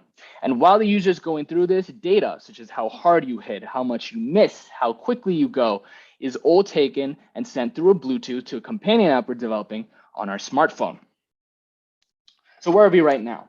Right now, we're working on a rough prototype that's going to be debuting in November. But we are asking for $2,500 to continue this prototyping. After that, we want to create a second prototype that's going to get rid of the circuit, the wires, the junk, and make it into a nice compact printed circuit board. After that, which will conclude roughly in March and April of 2022, we want to push our solution to the market and continue to refine it. Apollo Boxing is really excited to bring the solution to people's homes. We want people to start from the beginning, learn the basics, and gradually work themselves up to become better boxers in their own right. This is going to be an invaluable tool for self-defense and personal fitness. Feel the power of Apollo Boxing. Harness the power of Apollo Boxing. Questions? Thanks. Go ahead, Tamara. Okay. I was going to ask if you can talk a little bit more about the user experience in terms of, is this a physical structure, like a physical structure? Does it link to a phone? Because I saw Bluetooth in there. Can you talk a little bit more about what a workout looks like? Sure. So it is a physical structure. There's going to be about 4 pads, and the way it's working is that the system is recording data based on those pads and also a defensive counterpunch system. And what's going to happen is that data is going to be transferred via Bluetooth to a phone, and a lot of the UI is going to come from that app. So you're not actually touching a touchpad on the system or anything. Everything's controlled through the phone. And right now we're working with boxing experts to find the best way of condensing that data and making it as useful as possible for the users. So again, parameters like how hard you hit, how much success you're having, whether you're hitting it in time, reflex speeds, all of these are factors that we want to count and push onto the user once the workout is concluded.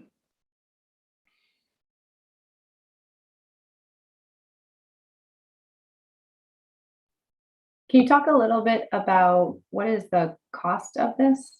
I'm assuming it's a hardware software play, but could you talk a bit about it? Sure. So yeah, that's a great question. So right now in the prototyping phase, we're dealing with rudimentary processes and a lot of physical components. So we've mapped it out to be about $500. That's not counting development cost and stuff like that. But we've looked at competitors, and there are competitors in the market right now, and they're currently retailing for more than $1,500. There's $1,800 solutions, $2,500 solutions. So our thinking is as long as we beat $1,000, we can have a real economic edge over our competitors. You talked about it being immersive. Some of those companies, they do provide what I'm sure what they're calling is an immersive experience with some real-time feedback. How is you talked a little bit about getting the feedback on the app after your workout, but what makes your experience immersive? Sure. So yeah, a number of things there. First of all, there's two different types of feedback. So there is going to be the comprehensive one that's delivered at the end of the workout, and then there's going to be immediate feedback while you're doing the workout itself. So as I said, there's a lot of lights, there's a lot of audio, you have animations for that stuff, and that's going to involve a lot of sound design, whether that be glass breaking to indicate a successful hit or a different type of sound to indicate misses. That's the part of stuff that we want for it to be completely immersive. Everything's going to come from the lights and the sound, and we can model real-time stuff such as if you hit it well, maybe the impact of a glove on a body will be recorded, and that'll be spit back as an audio.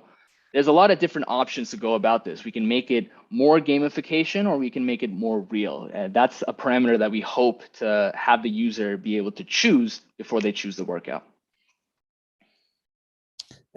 And can I ask, when you think of this kind of business, do you think of go to market, get distributors, get out there in the country, or ultimately merger and acquisition by a Bowflex or a Peloton or one of the large companies? What's your overall kind of big picture model? Sure, that's a great question. So right now we're still in the prototyping phase, so we're still building it. But I have been meeting with professors from Eisenberg, professors from the ECE department, and even mentors from the Center of Berthium, the Berthium Center of Entrepreneurship.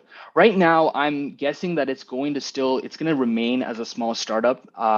My hope is that one day some bigger company will notice it, at least as a viable threat or something to buy out. But right now, we're just trying to make space and beat out the competitors and gain attention and gain some experience that way, if that answers your question. Yeah. Awesome. And the other aspect, it seems low risk relative to technology, meaning sensors and materials and things like that. How quick do you think you'd be at the prototype level where you could show a working model? Sure, great question. So we have two plans for prototypes right now. As I said, one's going to be at the end of November. So the one at the end of November is not going to be attached to the frame itself. It's going to be laid out on a table. So it's kind of more like a whack-a-mole type of game, but it's going to show that we can have the lights cue the user, we can have the force sensor actually record the data, and we can have it connected to a smartphone.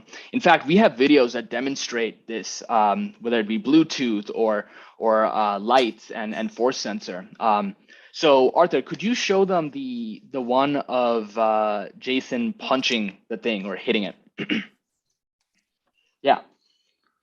So as you can see, there's impulses there, and that's coming from when Jason strikes the Dew Cooler pad. Now, if you go back one, you'll see the lights.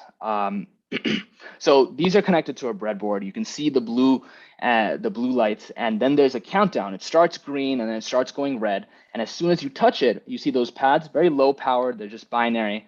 Once you touch it, it turns into a different animation. So what it does is it's showing you that there is a connection between the sensor and the lights, and there are some very rudimentary animations that we plan on exploring and further building. So end of November is when we're going to see a very simple prototype with the entire system put together. And at the end of spring semester, we want to put it on a frame, get rid of all the breadboards and circuits, and make it kind of like more of a final product that we can continue to refine from there. So it looks like the lights become something that you could program a routine into. Am I understanding that correctly? That's right. Okay. So you also talked about. Oh, go ahead. Oh, sorry. Go. No, you can finish. Okay, sure. I was just going to say we have plans for different types of game mode, whether that be a simple 2, 3, 4 minute round or other variables. There's a lot of customization, and that's why I think this product can really go far in the sense that it's different for every single user, right? You don't have to have the exact same experience user to user. You can customize the workout to train different things. And that's why our mentor from New England Submission Fighting is going to be so invaluable, because he's going to teach us how different workouts function and how to make the best use out of each one while using our system. So you talked about trying to develop a capability that's also very immersive. Can you think of any extensions beyond boxing or types of workouts in general that this technology might be useful for? Or have you thought about that? Yeah, that's a great question. Boxing has been our prime focus, but I definitely think there's room to grow. I mean, reflex training is a big thing that's operated in almost all sports. And I think our technology, or the combination of such technology, can be used to surface that as well. So while right now our focus is boxing, I have noticed as our team has been prototyping and building that there could be applications for other things. Now this could be kickboxing. You can incorporate stuff for knees and feet, but there's plenty of room to grow. Boxing is, I think, just the beginning and the first version, I would say. Have you thought of also, just in the terms of the business model, you know, how you get visibility, what, you know, that master plan to get visibility, does it include partnering with a gym or an influencer, you know, at a high level? Yeah, so great question. Marketing has not been our focus yet, but there's definitely plenty of options that we can choose from. Like that could be collaboration with famous people. It could be partnering with the local gym. We've already kind of started that with our mentor, and it could be something more such as traffic on the internet and stuff like that. Plenty of options.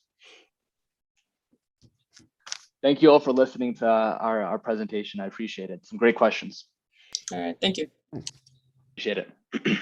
Great. Thank you so much for being here today, team. We appreciate you, and best of luck to your team. Thank you. Appreciate it. Thank you very much. Thank you. As usual, judges, you have a couple of minutes to fill in your scorecard, and we'll pull up our next team shortly.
Okay, our next startup is here. Vishesh, you're welcome to share your screen at this time.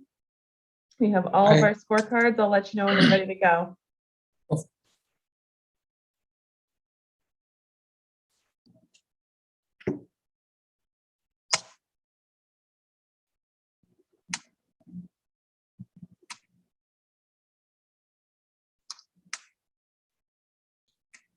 Great. Feel free to take it away. As a reminder, you have 4 minutes to pitch with 8 minutes of Q&A. You will see the timer up there.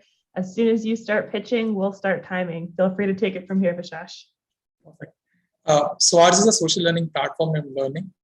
We want to bring you a world of ideas right at your fingertips. During our customer discovery journey, we found out that most of the people are interested in watching short video type content like TikTok or are in live interactive sessions. The problem is that right now humans have lesser attention span than that of a goldfish. And most of the online content, education content on the internet is in the form of long, boring courses that are no different from what we watch in school. American adults spend an average of 3.5 hours daily scrolling through social media.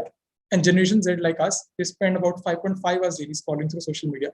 And that's our solution. We want to bring you the value of online education courses in the form of social media user experience. Imagine scrolling through an app and learning new things. That's what we want to be. We want to be like TikTok of learning. So Learn-In is Learn-In is a micro-learning based platform that is accessible, affordable, and fun, free from negativity, doom scrolling, and advertising. We also have a wide domain of categories that you can choose to watch from, no matter if it's astronomy or biology. What are the benefits that we give? So the biggest benefit we give is saving the user time and effort. So he doesn't have to spend hours on watching content on Udemy or finding out courses. He can just swipe through the app and be learning new things.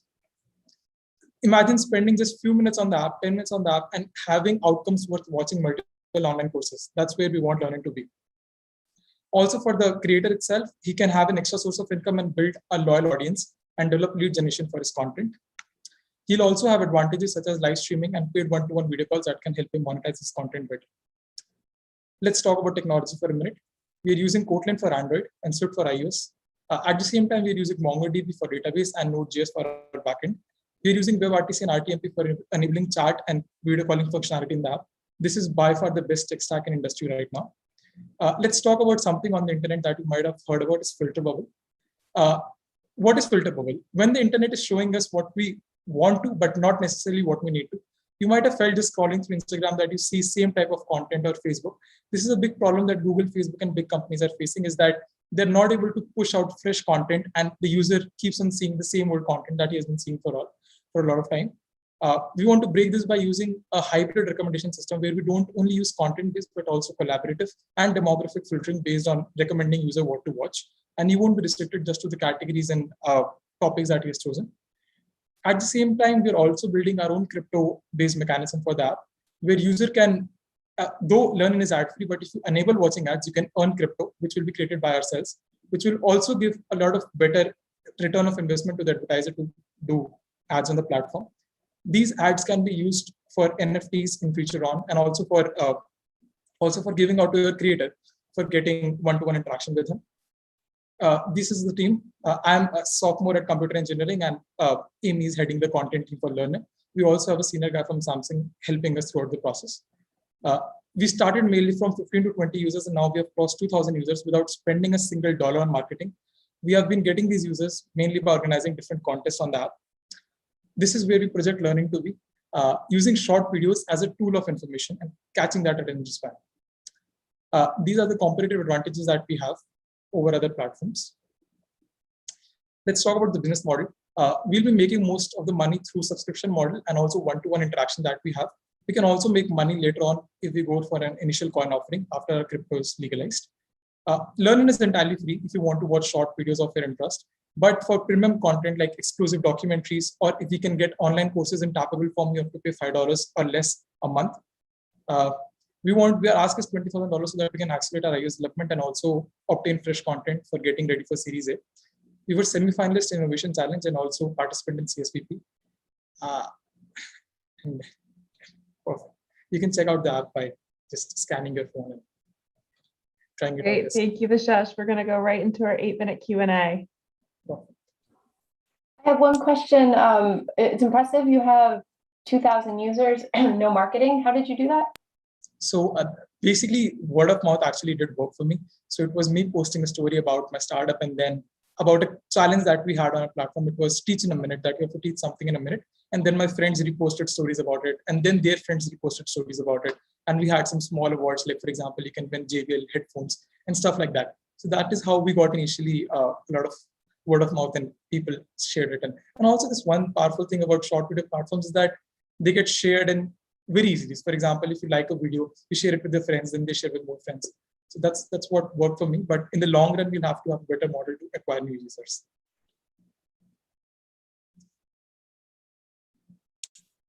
Oh, Jeff, I think you're not muted, or you are muted. Yeah. Sorry, could you talk about the market overall, sort of revenue growth over as years go on? It again, maybe just vision, but yeah, how big is this? So yeah, so the EdTech itself is going to go $404 billion by 2025. It was actually 4 minutes, so I had to put that slide in the Indian appendix, though I have that slide.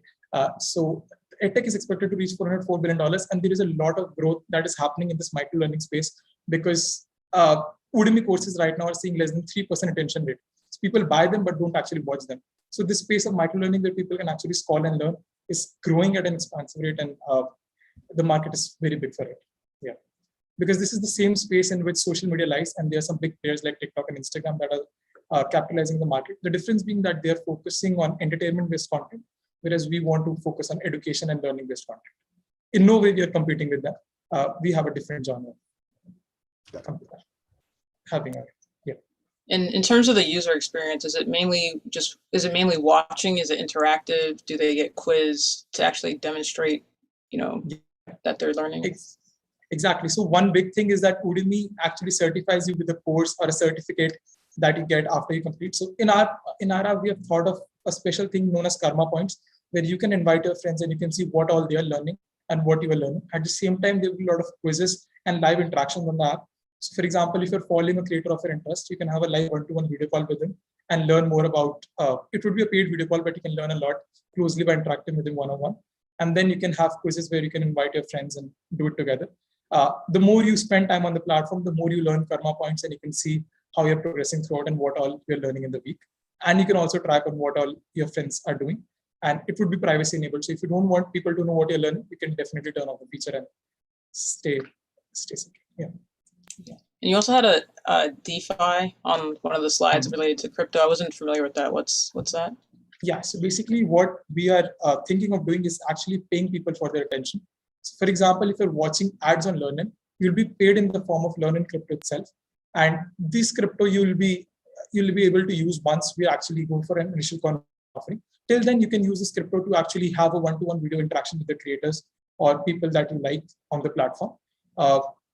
The main reason behind building this is actually people actually skip through ads, and having ads on an education platform might make the user quit the platform. So that's why we wanted to give a more monetary benefit to the user, so that he can earn some crypto points when he's actually watching ads. At the same time, advertisers will also be using these crypto points to put ads on the platform, which would actually bring more coins to circulation, thus putting up the value of our coin actually. So that's what we are, because I think that decentralized finance and NFTs have a big future, and there are a lot of business opportunities that can be connected through EdTech and be unlocked through this. Yeah. Any plan to ever get it, for example, accredited, credentialed, etc., or is it more informal? Actually, this platform is more towards fun and learning. So fun, yeah. Unlike Udemy or Great Learning and platforms like that, where you actually get certified, it's more towards just spending 15 minutes of your day and getting to know something new. For example, on how to invest in stock market, or what is a stock split, for example. How does Python works? What's the basic about it? So it's about having that basic knowledge that everyone should have. For example, some basic coding knowledge everyone should have on how it actually works. This is what the platform is focused on being, is making everyone aware of the general things and things that can give you a lead over other people. So that's what we want to create. No certification as of now, but knowledge you can learn just by scrolling through it. Yeah. And if funded, I know you had a plan of what how you would use the funds, but like what specifically, like what's the next thing in the app that you would like to develop? So though we are a tech company, but I think one of the key things that we can win on is content. If we have good content, then we won't have to think of a lot of referral strategies and stuff like that. So I say this to all of the people I meet, that it's a content company before a tech company. So if we get the best quality content on platform and people start sharing it, then we can automatically see word of mouth working even better for us. And we can, right now we have 2,000 users, but I think as much as I was reading, if you want to go for Series A, you need to have at least 10,000 users on board. So it would be to acquire fresh content and build a crypto mechanism for that so that we can have 10,000 users and then maybe see on how we can move forward with that. And the 10,000 users is a norm in that world? Yeah. Okay. So yeah, it is. So 10,000 users is when you have actually proven that this app can go far. Though it's a small number, but it's just that going from 0 to 10,000 is one of the toughest thing a platform has to do. Going from 10,000 to 100,000 is pretty easy. So it works the same way as it works with wealth. The more money you have, the more money you can get. So for 0 to 2,000, it was a tough journey, but for 2,000 to 5,000, I think we'll be pretty much hitting it in a month or so. So I can see that exponentially growing. So more users more users send it to their friends, and easier it becomes for you to acquire new users. So 10,000 is one of the biggest milestone a platform hits and can go pretty ahead of that. So. And what specific steps you take to get there? Let's say you get the funds. What would be the action, to get to that point? So to be honest, I invested my own $7,000 into building the iOS and Android app, along with also organizing contests. I don't believe in marketing way too much because it's a lot of money. And I think if the product is actually good, it will sell itself. So if we actually get good content on board, and if we have a good referral strategy where people recommending it can get some return, and we can have, for example, a one-to-one video call for the creators and stuff like that. I don't believe in doing Instagram ads and Facebook ads because when I put in my own money, I actually valued each and every dollar that was put into the platform. So marketing is not something I'm going to do, but definitely we can come out with a strong model of referral where you share, and it's just that, for example, if I found a video very useful to me, for example, it's a video about pitching and how to pitch better, because this is one of the biggest things that a founder should have is how to sell himself. If I found a useful video, I'll also send it to 7 of my friends on how you can also improve your communication and speak better. So I think good quality content is one of the things that will get us to 10,000 users. And after that, maybe we can focus on also having more strategies for marketing it. Other than that, but primary would be focusing on the product and just it.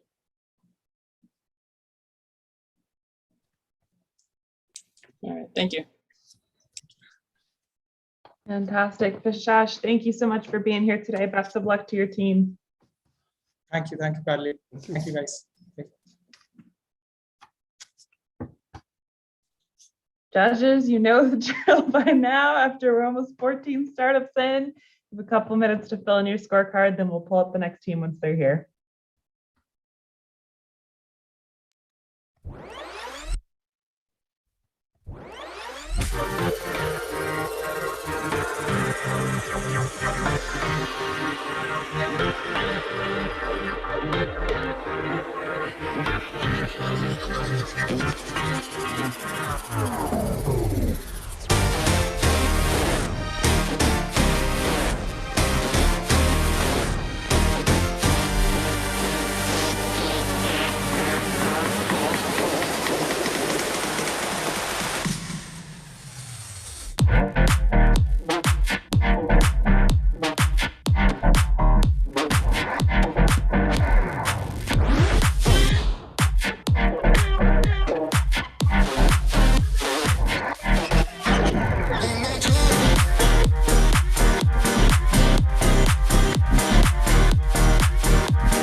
Fantastic. Welcome, Oscar. Thank you for pulling up your deck. As a reminder, you will have 4 minutes to pitch with 8 minutes of Q&A. We will turn it over to you shortly. You are welcome to turn on your screen and your video if you'd like to. We are going to start the timer as soon as you start pitching, we will start timing. Please feel free to get started and go from here.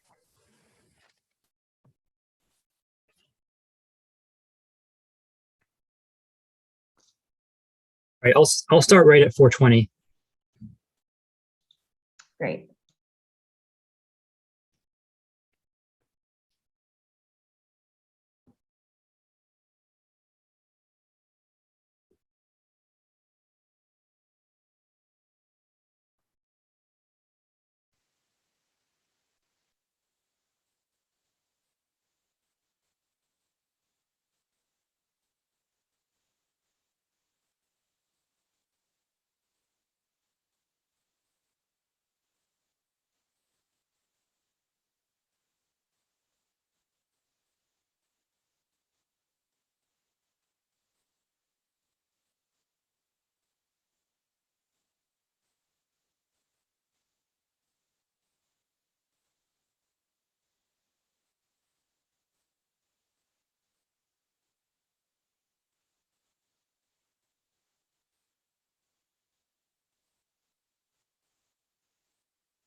All right, I'm ready to get started.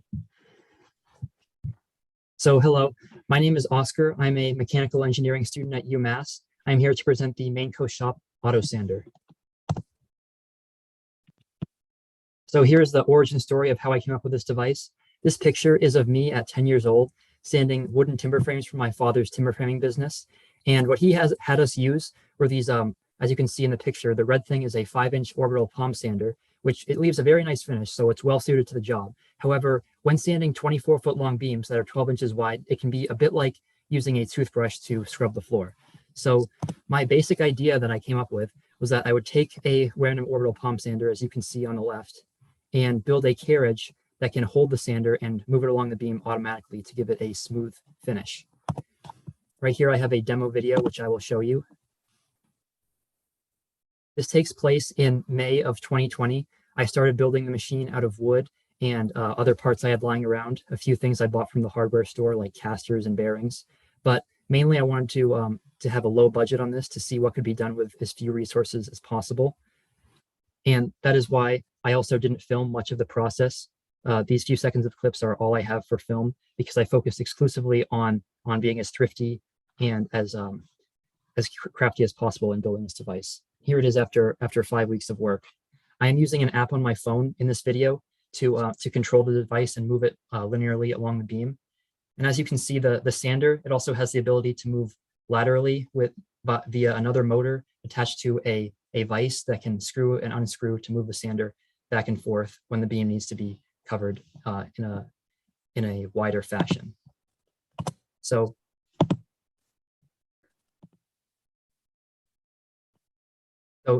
there are just some design challenges in building this device. Mainly that's the sander.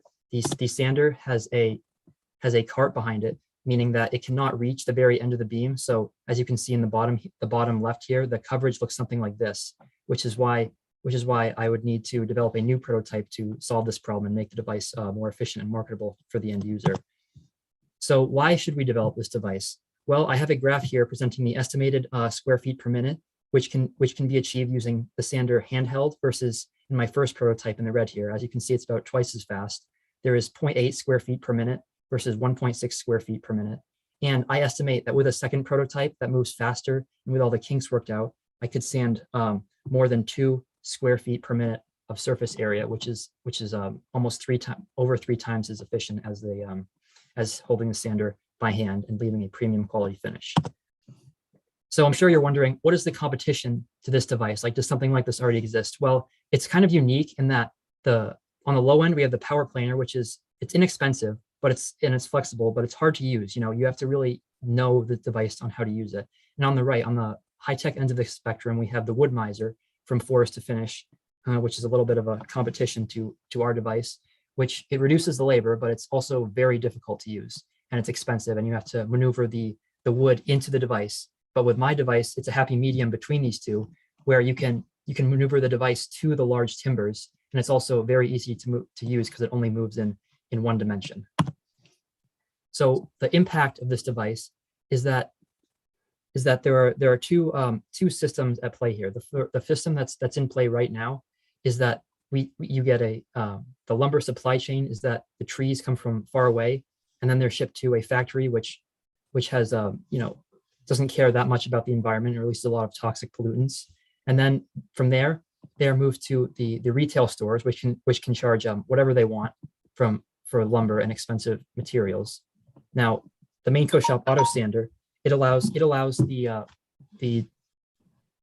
local sawmills to take trees from your local forest, and then the consumer can finish that up themselves to be used in final projects.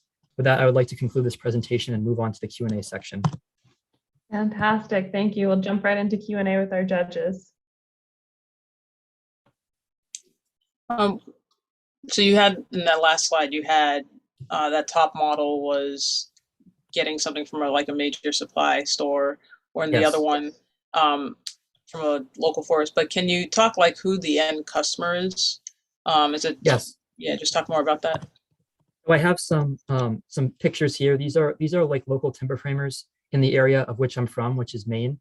And so my plan with this would be to approach timber framers and companies like this. It can apply to a wide range of companies like floor sanding, rental places as well.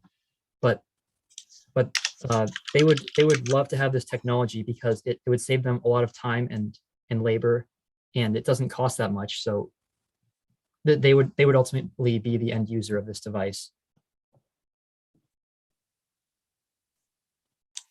I was going to ask, sorry, go ahead. I just had one on the previous slide. You said you were asking for $200. Was that it? Yeah. Well, this is the ask of the slide. So I'm saying that $200 in parts can yield a new prototype. That is about what I spent on this device. Most of the parts I had lying around, but I did use a robotics kit, which was about $200 from Radio Shack. The problem is it wasn't really powerful enough. The motors are brush, and they're not suited to this application of long-term high intensity usage. So they burned out fairly quickly, which is why this prototype no longer works. But that can be solved with a stronger set of motors and using better materials and better design. All right, thank you. I was going to ask Oscar, can you outline the business from aspects such as what this might cost in a manufactured sense? How many you might sell a year, the types of margins that you might see. Can you lay out, the business picture? All right, so sure. I actually have several business pictures. So to get our foot in the door, so to speak, to get started, I was thinking about starting with a rental business where I could rent my time and this device. Like me and the device would be a package deal initially, where I could go up to approach timber frame company and say, hey, I have this device that I can save you a lot of time with. I would love to demonstrate it with a few days of labor. I can show you how it's done. And if you want to, you can, at the end, you can purchase this device for, not a reasonable fee. And if I spend 5 weeks in developing the device and a few $100s in parts, that would be $5,000 of my time, or, depending on how much time I actually spend on it. So I could probably sell them a device for $1,000 or a few $1,000s or less. And if it only costs around $200 in parts plus another $500 in labor, then the profit margin could be 50%, or it could be more, it could be a little bit less, probably less to start with. And as part of this model, have you thought about a warranty and things like that? Like how long you would have a warranty? Yeah. So that's a very good question. This kind of falls in line with the rental business. Like the initial warranty would be more on my services of the device. The warranty on the actual device might come after I start getting a lot of sales. Like And I didn't mean to make it sound like I would be selling a device like right after the demo. Like I could use the go-to market or my services to gain support for this device. And if enough people are interested and maybe want to invest, then that's where I could start getting warranties on the actual device itself. And how about things like IP? It seems novel. And I can picture the benefits of the variable, widths and speeds, etc. Is it the type of thing that you have to bother with patents, or because if you ended up with something that did end up at Home Depot or Lowe's and was popular all the way to the yards you're talking about, easy to copy? Easy to copy. So that's a very good question. So when I was designing this device, I really saw it as a little bit of an artistic project. Like I was building this out of wood, and in future prototypes, what I would really love to have in this device is to be like 100% mechanically driven with a very little reliance on electronics, and like mostly made out of wood. And I think if it were built like that, and if it were marketed as like kind of a homemade device that could be it's not something that's not easy to replicate with current manufacturing processes, like something that's made out of wood and in high volume and that's so mechanically complex. So I think the propriety, it could be a patent, it could be could start with getting a provisional patent, but I also see it as a bit of an artistic device as well. No, you make me think, yeah, because wood, there's a craft aspect to it, and sanding doesn't necessarily need high tolerances. So you're right. It's not like we have to, yeah. Yeah, that's absolutely right. Could this apply to materials that aren't wood?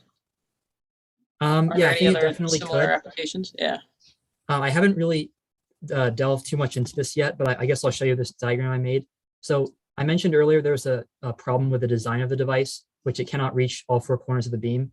So here I have two possible design solutions, which could just rotate the sander around the carriage so that I could reach all four corners. And some really crazy idea that I had was this sort of spider design where the legs move in a fashion that the sander is staying parallel to the beam, but it's moving along the width of the beam. So I'm really just focused so far on the square. I'm like making this sand a square rectangle, for example. But I think it could easily be applied to sand large surfaces of floors, linoleum and things like that. But I haven't done too much research into that. And is the phone aspect critical, meaning this connected aspect critical or interesting, or you know what I mean, a big sell point or just a cool feature? Well, I think it might be something to explore. However, the prototype that I built, I was just trying to get it done in whatever way that I could as fast as possible. So I don't see the phone as integral to the usage of the sander. Okay, got it. Just a control means that, yep. Yeah, just a control means that I had. But I would actually be more happy if it were just like an analog dial on the machine itself that you could turn and set the sanding pressure and the sanding speed and things like that. Oh, that's very interesting. You didn't hit on that, the pressure aspect in the talk. Yeah. So the thing about pressure is that the way these random orbital sanders are designed is that they're actually really good at getting an even sanding, even if your pressure isn't that even. And even if the pressure is not that much. I was a lot more worried about pressure in the earlier design phases of my device. Like, I was afraid that I wasn't going to have enough weight, but I figured out that, roughly 10 to 20 pounds of force on the sander does a decent job. And as long as it's fairly accurate and even, then it'll be okay. It'll sand a really smooth, clean finish. And you can see the uniformity compared to a human hand. Yes. Yeah, because they're designed to be held by hand in the first place. So if you can take just some of that variance out and put it into a machine that has very little variance, then it will sand 10 times better than by hand. Fantastic. Oscar, thank you so much for joining us here today. Great work. Yeah, I appreciate this opportunity. Thank you so much. Thank you. Yeah. Great. As usual, judges, we're going to give you a few minutes before we pop into our next pitch. Oh, it's going to take me a second to get the form back.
Okay, welcome Team HempX. You are welcome to screen share at this time.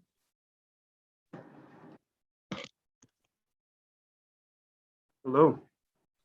Great, your deck looks great. Your sound's coming through. As a reminder, you have 4 minutes to pitch with 8 minutes of Q&A with our judges. I'm going to turn it over to you shortly. As soon as you start pitching, we will start the timer. Feel free to take it from here. All right. Hello, my name is Jose LaSalle. I'm the founder and CEO of HempX. Based here out of UMass Amherst, we are creating solutions to address the critical bottlenecks for decarbonization of utilities and the electrification of transportation and buildings. The challenge with decarbonization lies in solar and wind being intermittent and variable sources that cannot meet the baseload power. On top of this, there are increased power demands from the electrification of transportation and buildings. And so part of this solution to solve these is deploying battery systems. However, batteries are like marathon runners in that they can output a moderate amount of power over many hours, but if you ask them to sprint, they struggle to do so while degrading their lifespan. And so what they need is a sprinter to hand the baton off to in those high power applications on the grid. This is the value of the HempX solution. We create bio-based ultracapacitors to pair with batteries to enable utilities to safely provide reliable and affordable power from renewable sources, filling in the power gaps that batteries leave behind, while having compatibility with current grid infrastructure, increasing the safety and lifespan of the battery, and reducing the cost and footprint of the battery, all while embedding a social and environmental equity into the technology and our business. Looking at the core of our technology, it is a novel bio-based electrode material created from hemp grown by BIPOC farmers to then be brought through our synthesis method to create high energy dense ultracapacitors in standard form factor. We're currently at TRL 4 and have a non-provisional patent filed. Taking a look at our roadmap, currently we've raised $100,000 in angel investment, and we have 75% of our R&D expenses at the core facilities here at UMass, covered by the state of Massachusetts in the form of a voucher. We aim to bring this coin cell to TRL 5 upon SBIR phase 1 funding, and go to TRL 6 with a cylindrical cell, and then a power pack that's 500 kilowatts for a pilot site deployment as TRL 7. From there, we aim to license our technology and execute our first customer contracts. Looking at our business model, our beachhead market are utilities and grid asset developers, our secondaries being electric vehicle manufacturers and wind turbine manufacturers, with the built environment as well. Our go-to-market is licensing and contract manufacturing to industry majors. We're selling into an $8 billion ultracapacitor market by 2027, and we're in the final stages of an agreement with NREL and Sandia National Labs to test our technology at the Flex Power project, where our nation's leading technologists have identified ultracapacitors as a key technology for the energy transition. On top of this, this market has been validated through a customer discovery program that we did at MIT iCore. Looking at our founding team, it consists of myself, Joe Hastry as our COO and CFO, and Alex Nichols as our VP of Engineering. All of us are being UMass Amherst alum. I myself have 8+ years in ultracapacitor research and have held positions in managerial and key technical roles, multiple startups. Joe has 6 years of professional CPA experience at one of our world's leading accounting firms, and Alex has nearly a decade of working in tech leadership at multiple startups. We also have advisors Brian Jing, who has expertise in battery chemistry, Arnaud Magie with expertise in nanomaterials, and he's also currently at Sandia National Labs, Diane Danielson with international COO expertise, and Nathaniel Dornio, who is former Con Edison and has a long experience with utilities and battery storage. We also have a partnership with UW Seattle Clean Energy Test Beds and over 1,000 acres of Black, Indigenous, and people of color farmers.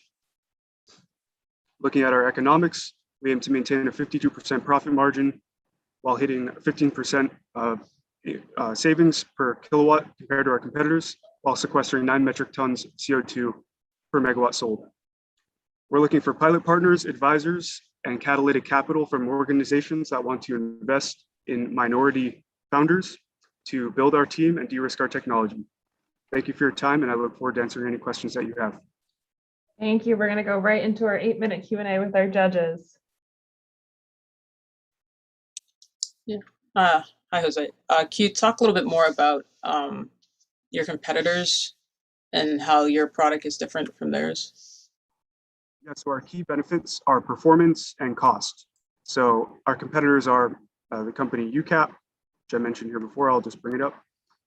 This was former Maxwell, which was acquired by Tesla back in 2019 for their dry battery electrode material. What was left over from that portfolio of patents turned into this new company, UCAP, that also has biosourcing in coconut. They are an industry leader. However, we aim to beat them in cost with our higher energy density, which is the core aspect of our technology that differentiates us. On top of that, there's also skeleton technologies out of Estonia, and we also aim to compete with them in the same way, performance and cost. Okay, thank you. Thank you for the question. Do you still have more work to do to validate the technology, or what is on your immediate horizon for your top needs? Yeah, so we are currently in de-risking phase. So we have key technical aspects in the characterization of our technology, in the process development, material synthesis, that we're here at UMass, a state-of-the-art facility with access to top-of-the-line equipment to do this. And we just right now require the funding to expand our runway so that we can continue to work with this institute and also UW Seattle and NREL to validate our technology and improve our technology as well. Thank you for the question. I think you're muted, Jeff. Regarding hemp, can you talk about what role it plays, for example, as an insulator or a conductive material, or can you get into technically what, notwithstanding the sustainability aspect, but how technically is it function in a battery? Yeah, you might have heard of activated charcoal, activated carbon source from coconut, which is what UCAP does. We're doing the same thing with hemp. So you can take the stalk, which has a highly crystalline fiber, which is why it's an incredibly good material for fiber, for textile. That same property of crystallinity of its cellulose and microfibrils lends to a high surface area and eventually carbonization for high conductivity when you take that and bring it through pyrolysis techniques and activation to create essentially a carbon material that's a biochar in a way. And that becomes our electrode material that creates a high surface area to store the charge in this ultracapacitor technology. Is there any? Yeah, no, I was in exactly that. And is there a downside? The obvious fact that it's obviously better for carbon footprint, et cetera. Is there a downside to it, a compromise in performance? The downside that we are insulating against would be the variability due to, variable climate in the coming decades, and the consistency of the quality of the hemp. Thankfully, our partner with Jenna Verde, which is also a UMass company, they have advanced processes for characterization and high consistent quality over thousands of acres that they themselves are producing for the paper and textile industries. So that same level of quality assurance will be applied to our business model as well. But that is one challenge that we believe we're well insulated against.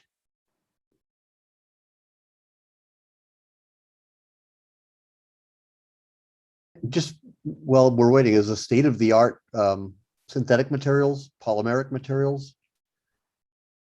The state-of-the-art is graphene, carbon nanotubes, and yes, mainly, yeah.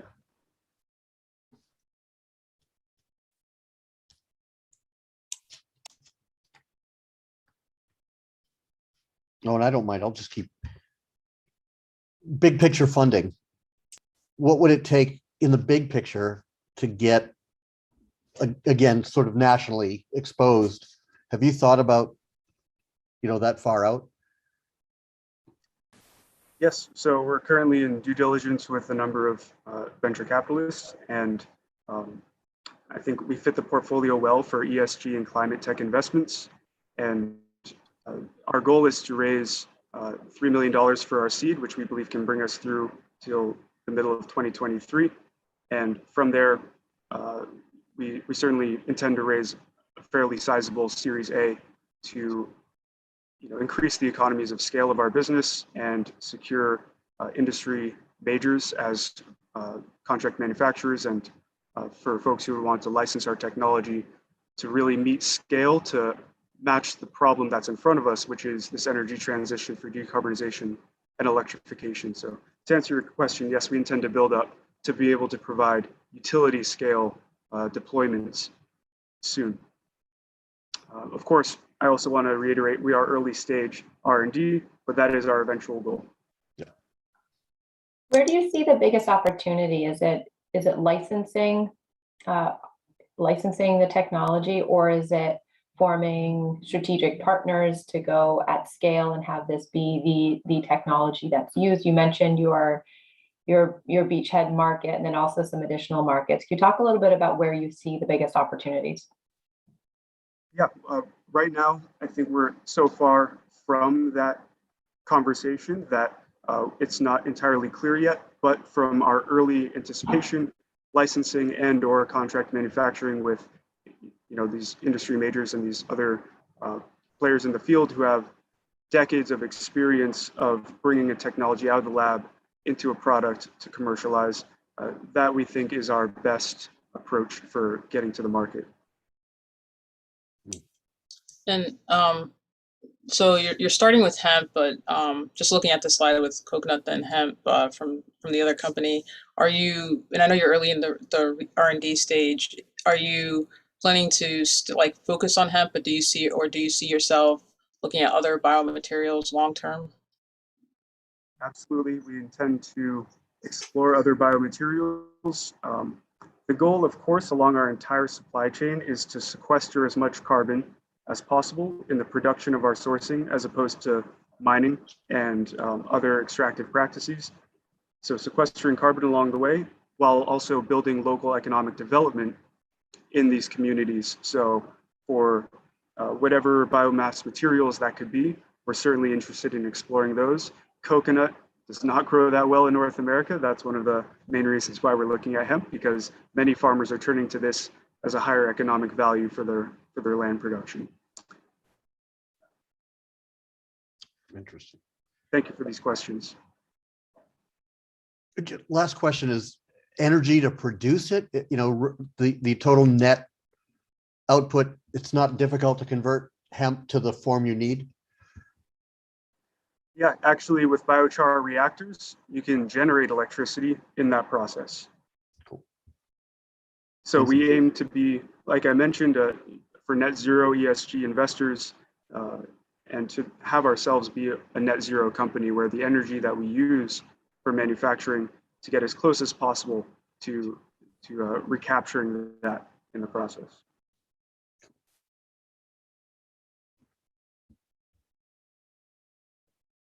Well, I think my time's up, but I really appreciate your attention today, and I really look forward to hearing your feedback later on.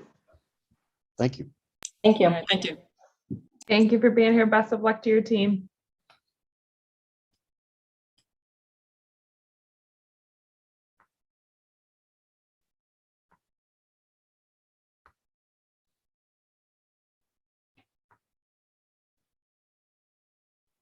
And with that, we just concluded our final 16th startup of the day. As our judges are filling in their final scorecards, we will soon be closing our official webinar, but we have a few final words from our Executive Director of the Berkeyme Center, Gregory Thomas. Thank you, Carly, and thank you, judges. It's been a long, grueling day. You guys have flexed your judge muscles today, definitely, and we appreciate it. Just a few closeout things before we zip over to the deliberation room. Upcoming events with respect to our Innovation Challenge in the spring. This is a elevated a pitch competition where the stakes are higher and at risk, so to speak, or the opportunity to win over $60,000 of equity-free funding in our Innovation Challenge competition. Look at over 65. Look at that, Jeff. Jeff's paying attention now. He gave the judges sheet up. Jeff, you're not eligible to participate as students and graduates of the last decade, so you missed it. But this is a great opportunity for students to pitch, and the judging is a little bit more challenging. We're looking for more in-depth business case and business model development, and it's a fun a day. The preliminary round is a full day like today, and then the final is in the evening, and we take the top pitchers from the preliminary round and they go again. So that's in March and April coming up. So look out for that. Next slide, please, Carly. Coming up soon, as I said earlier in the video, on November 17th from 4 to 6 p.m. on the Student Union Ballroom, the newly renovated Student Union Ballroom, the Innovation and Entrepreneurship Awards, Academy Awards Night, or INE Academy Awards Night, where we'll spend an evening with the INE community at UMass in the Student Union Ballroom with food and beverage, food and adult beverage. We will award the winners for the Tech Challenge from today, the Executive Pitch that happened Monday, and the Social Entrepreneurship Challenge that happens Friday. We'll also celebrate our Minute Pitch winners that night, and all of the winners and the student entrepreneurs who are in our ecosystem will get a chance to meet mentors and the innovation and entrepreneurship support that's in our ecosystem. And so that's coming up, and it's going to be fun. Last slide, please, Carly. And last but not least, just a special thank you to our sponsors. This over $100,000 of equity-free funding that we give away in both semesters is made possible through donations. It's made possible through philanthropic support, and some of that support comes from in-kind support from the School of Eisenberg and the Provost's office and the College of Engineering, but it really comes mainly from UMass alumni and friends who have made a choice, and they've made a choice to give and support students and students who are involved in what they believe in. And so we appreciate that. With that, thank you again, judges, and we'll see you over in the other room. As we close down, look in the chat. Just make sure you copy the link before you lose it when we shut down. Put that in your computer memory or somewhere, and then we'll see you on the other side. Carly, any closing comments? No, thank you, judges, for joining us today. And if you're in the audience, we appreciate you being here and watching all the innovative and technological ventures that are really working hard at UMass Amherst this year. Judges, as a reminder, we'll be meeting back at that room at 5:10, so you have a little bit of time to fill in your final scorecard, take a quick break. You just listened to 16 startups. You need to refresh and get a glass of water before we jump into that tough judges deliberation. They need a glass of vodka, water. That's not gonna do after all this. The PG version. We're looking forward to digging into that with you. Thank you for spending today with us. Thank you, Carly, and thank you, Carly, and the student assistants that have helped. I know we're not done with our work tonight, but you've gotten us to this point, and we appreciate all of your efforts. Carly, Amy, Alexa, and who else do we still have on the line, Carly, who I may have missed? Lauren. Lauren, thank you. Thank you for your hard work today, and we'll see you in the other room at 10 after 5. Be back.